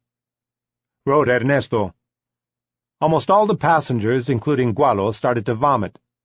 I stayed outside with a negrita, Socorro, whom I'd picked up, more whorish than a hen with 16 years on her back." Seasoned mariner that he was, Ernesto was unaffected by seasickness and spent the next 2 days at sea romping with the pliant Socorro.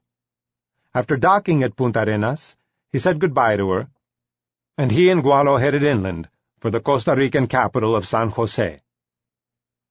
A tiny city of red-tiled and tin roofs, nestled under clear blue skies and perched on gently rolling green hills, San Jose was the new headquarters for the Caribbean Legion, a regional pro-democracy political alliance, previously based in Havana, where it had enjoyed the patronage of Cuba's former president, Carlos Prío Socorras.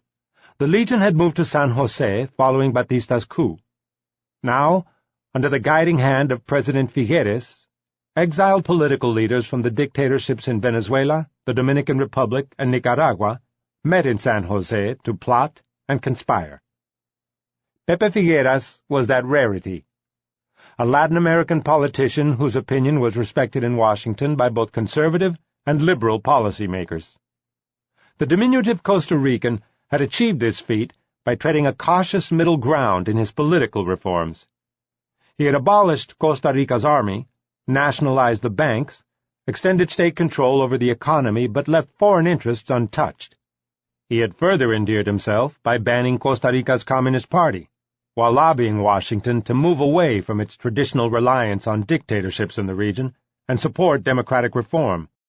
At the time, in addition to Figueres, Latin America's leading democratic alternatives were Victor Raúl Jaya de la Torre's Alianza Popular Revolucionaria Americana, or APRA, movement in Peru, and Venezuela's Acción Democrática, led by Rómulo Betancourt, who had presided over a liberal coalition government until it was toppled by the military in favor of Marcos Pérez Jiménez. The policies they espoused were moderately social democratic, yet firmly anti-communist, while promoting social reform and foreign investment at the same time. The Dominican Partido Democrático Revolucionario, led by mulatto storyteller and politician Juan Bosch, represented the most left-wing of the exile parties, though it too fell short of an overtly Marxist platform. While Jaya de la Torre was in his 5th year of political asylum as a guest of the Colombian embassy in Lima, both Bosch and Betancourt were in Costa Rica, and Ernesto very much wished to hear their ideas on social and political reform. He was especially interested in their positions regarding the United States, a topic that had become his weather vane for determining political legitimacy. But he and Gualo also needed to survive, and so a new round of scrounging began as they pursued their double agenda. They spent a day chatting with Juan Bosch and Costa Rican communist leader Manuel Mora Valverde. A few days later, Ernesto finally met Rómulo Betancourt. Of the three, it was the communist Mora Valverde, a calm man with a series of movements like tics that indicate a great internal restlessness, who most impressed Ernesto. He took careful notes of Mora's analysis of Costa Rica's recent history and of Figueres's pro-American policies.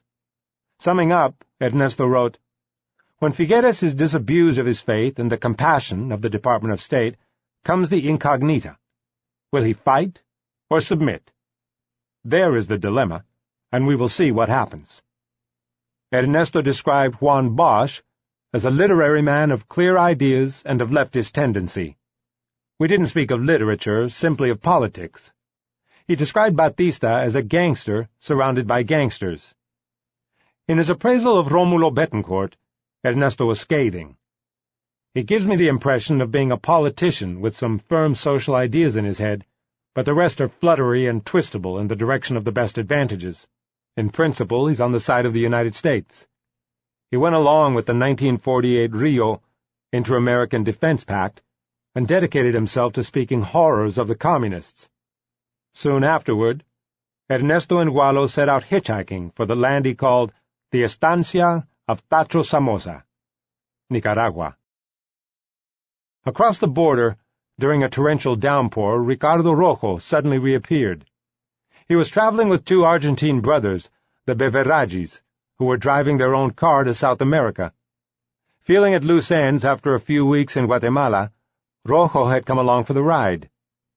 Seeing that the road into Costa Rica was impassable, Rojo and his companions went to the coast to see about a ferry south, while Ernesto and Gualo went by bus to the Nicaraguan capital of Managua. For Ernesto, the parched, hot lakeside city of Managua held little interest, and he spent his time in a pilgrimage to consulates with its entourage of imbecilities hunting for visas. But in the Honduran consulate, Rojo and his companions reappeared. They had been unable to get a ferry. On the spot, the group decided to split ranks. Rojo and Walter Bevaraggi would fly to San Jose. Ernesto and Gualo would drive with Domingo back to Guatemala, where Domingo would sell the car. That night, they had a long discussion about Argentina and its politics, and, as Ernesto recorded it, they concluded the following about one another's political positions.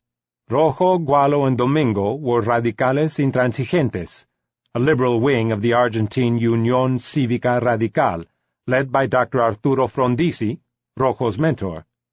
Walter was a laborista of the leftist Partido Laborista, and I am a sniper, according to El Gordo Rojo.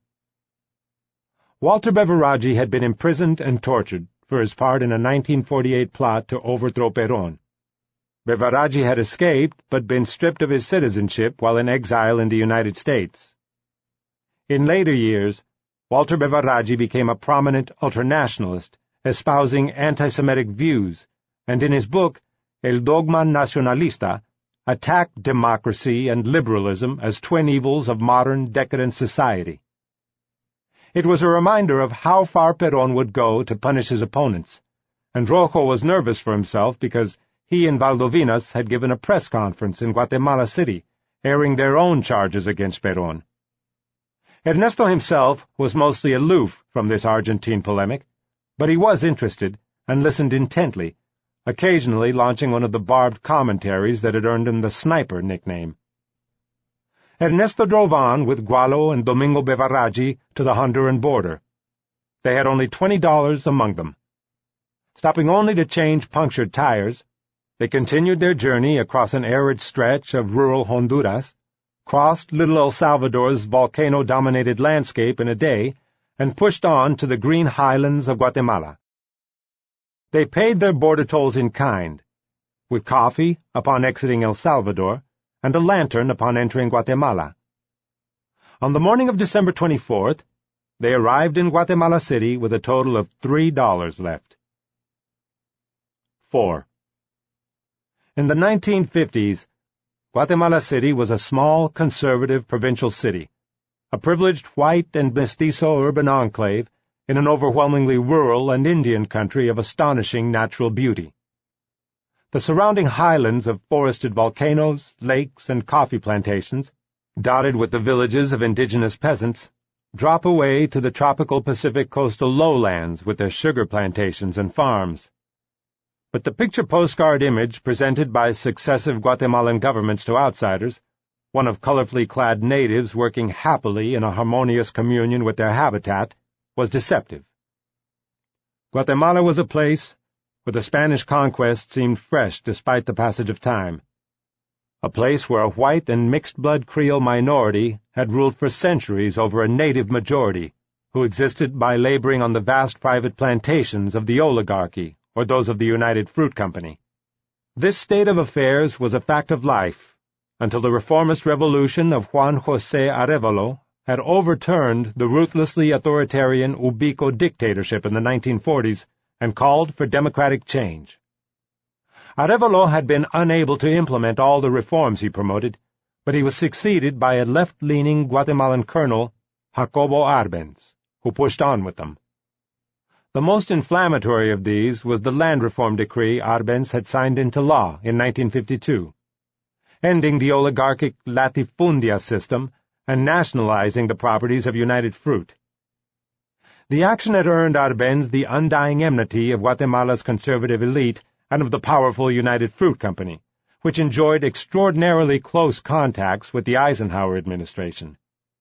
Among them were the Dulles brothers, the Secretary of State and CIA director, respectively. Both had been associated with United Fruit through their work with the Sullivan and Cromwell law firm and its client, the J. Henry Schroeder Banking Corporation, in turn the financial advisor to the International Railways of Central America, IRCA. IRCA had owned most of Guatemala's railways before selling out to United Fruit in a deal handled by John Foster Dulles. His brother, Allen Dulles, had been a director of the Schroeder Bank, which the CIA also used to launder its funds for covert operations. The relationships between the Eisenhower administration and United Fruit were downright cozy, and the list went on. Among others, Assistant Secretary for Inter-American Affairs John Moore's Cabot's family owned interests in United Fruit, and Eisenhower's personal secretary was also the wife of the company's public relations director. With such friends, the United Fruit Company could afford to throw its weight around. To ratchet up the pressure, it hired the tenacious Sproul Braden, Truman's former top Latin emissary, as a consultant. In March 1953, Braden gave a fiery speech at Dartmouth College, urging the Eisenhower administration to intervene militarily against the communists in Guatemala. Immediately afterward, in a hint of how far it was prepared to go, United Fruit had organized an armed uprising in the provincial capital of Salamá. In the subsequent trials of some of the captured raiders, United Fruit's involvement in the rebellion was unmasked. But what wasn't known publicly yet was that the CIA was also involved and was discussing further plans with United Fruit to overthrow Guatemala's government. By the end of 1953, the battle lines were clearly drawn between Guatemala and Washington. Guatemala's Central American neighbors, especially dictators such as Somoza, were vociferous about their concerns of a spillover effect to their countries. Meanwhile, either as political exiles, or like Ernesto, merely eager to see Guatemala's socialist experiment firsthand, hundreds of Latin American leftists had arrived in Guatemala, and their presence had lent a combustive element to Guatemala's hothouse atmosphere, as the war of words between the Arbenz government and Eisenhower administration escalated daily. Although it remained mostly concealed beneath his politically aloof exterior, by the time he arrived in Guatemala, Ernesto seems to have undergone a political conversion, or at least he was trying to talk himself into one. Although he wouldn't act on his new beliefs for a while, they do help explain what drew him to Guatemala. Part of the evidence for this lies in an enigmatic passage he had written in Buenos Aires while writing up his Notas de Viaje. Appropriately, he called it Note on the Margin, for it didn't mesh with the rest of his travel narrative at all. Without mentioning where the revelation had taken place, Ernesto had situated himself in a mountain village under a cold, star-filled night sky. A great blackness surrounded him, and a man was there with him, lost in the darkness, visible only by the whiteness of his forefront teeth. I don't know if it was the personality of the individual or the atmosphere that prepared me to receive the revelation, but I know that I had heard the arguments many times by different people, and they had never impressed me. In reality, our speaker was an interesting guy. When he was young, he had fled some European country to escape the dogmatizing knife. He knew the taste of fear, one of the experiences that makes you value life. And afterwards, after rolling from country to country and compiling thousands of adventures, he had come to rest his bones in this remote region, where he patiently awaited the coming of the great event. After the trivial phrases and the commonplaces with which each put forth his positions, the conversation languished, and we were about to part ways. Then, with the same rascally boy's smile which always accompanied him, accentuating the disparity of his forefront incisors, he let slip, "The future belongs to the people, and little by little, or in one fell swoop, they will seize power, here and in the whole world. The bad thing is that they have to become civilized, and this can't happen before, but only after taking power.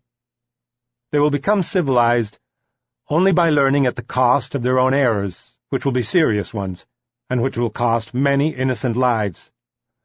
Or perhaps not.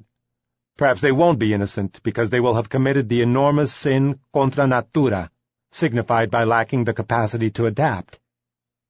All of them, all the unadaptable ones, you and I, for example, will die cursing the power we, with enormous sacrifice, helped to create.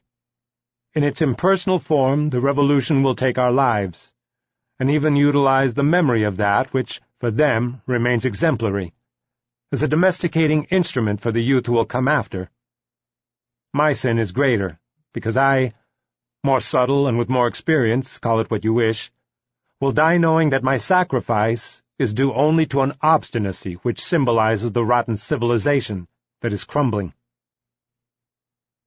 This mystery speaker, by inference a Marxist refugee from Stalin's pogroms, whose conscious sin was his inability to adapt to the new power wielded by the uncivilized masses, now turned his premonitory attention to Ernesto.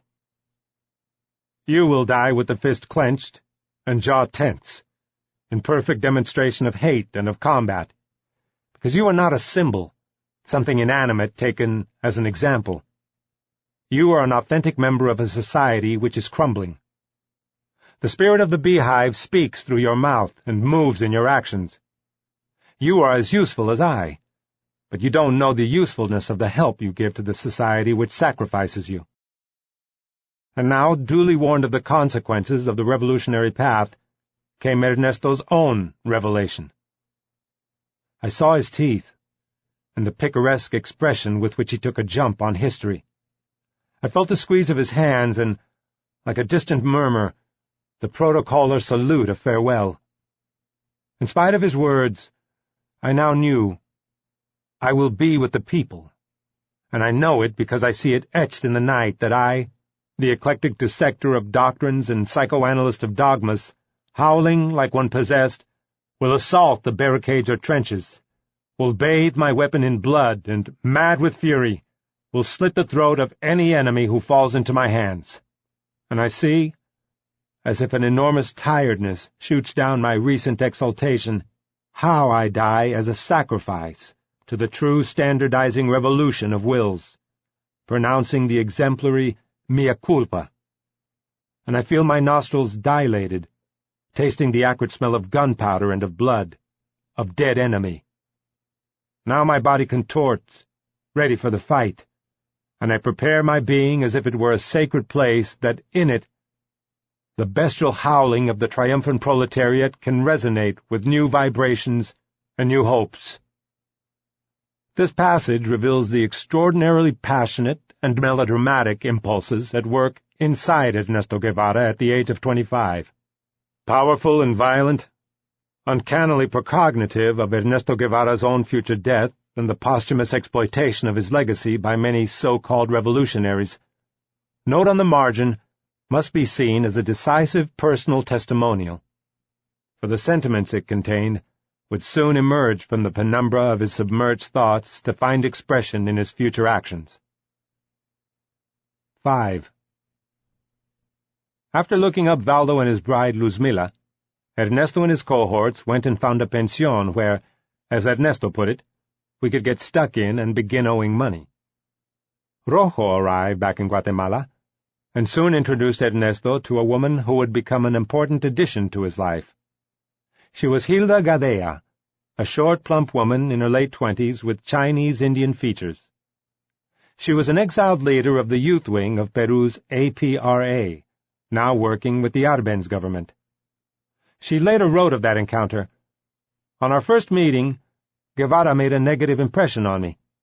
He seemed too superficial to be an intelligent man, egotistical and conceited."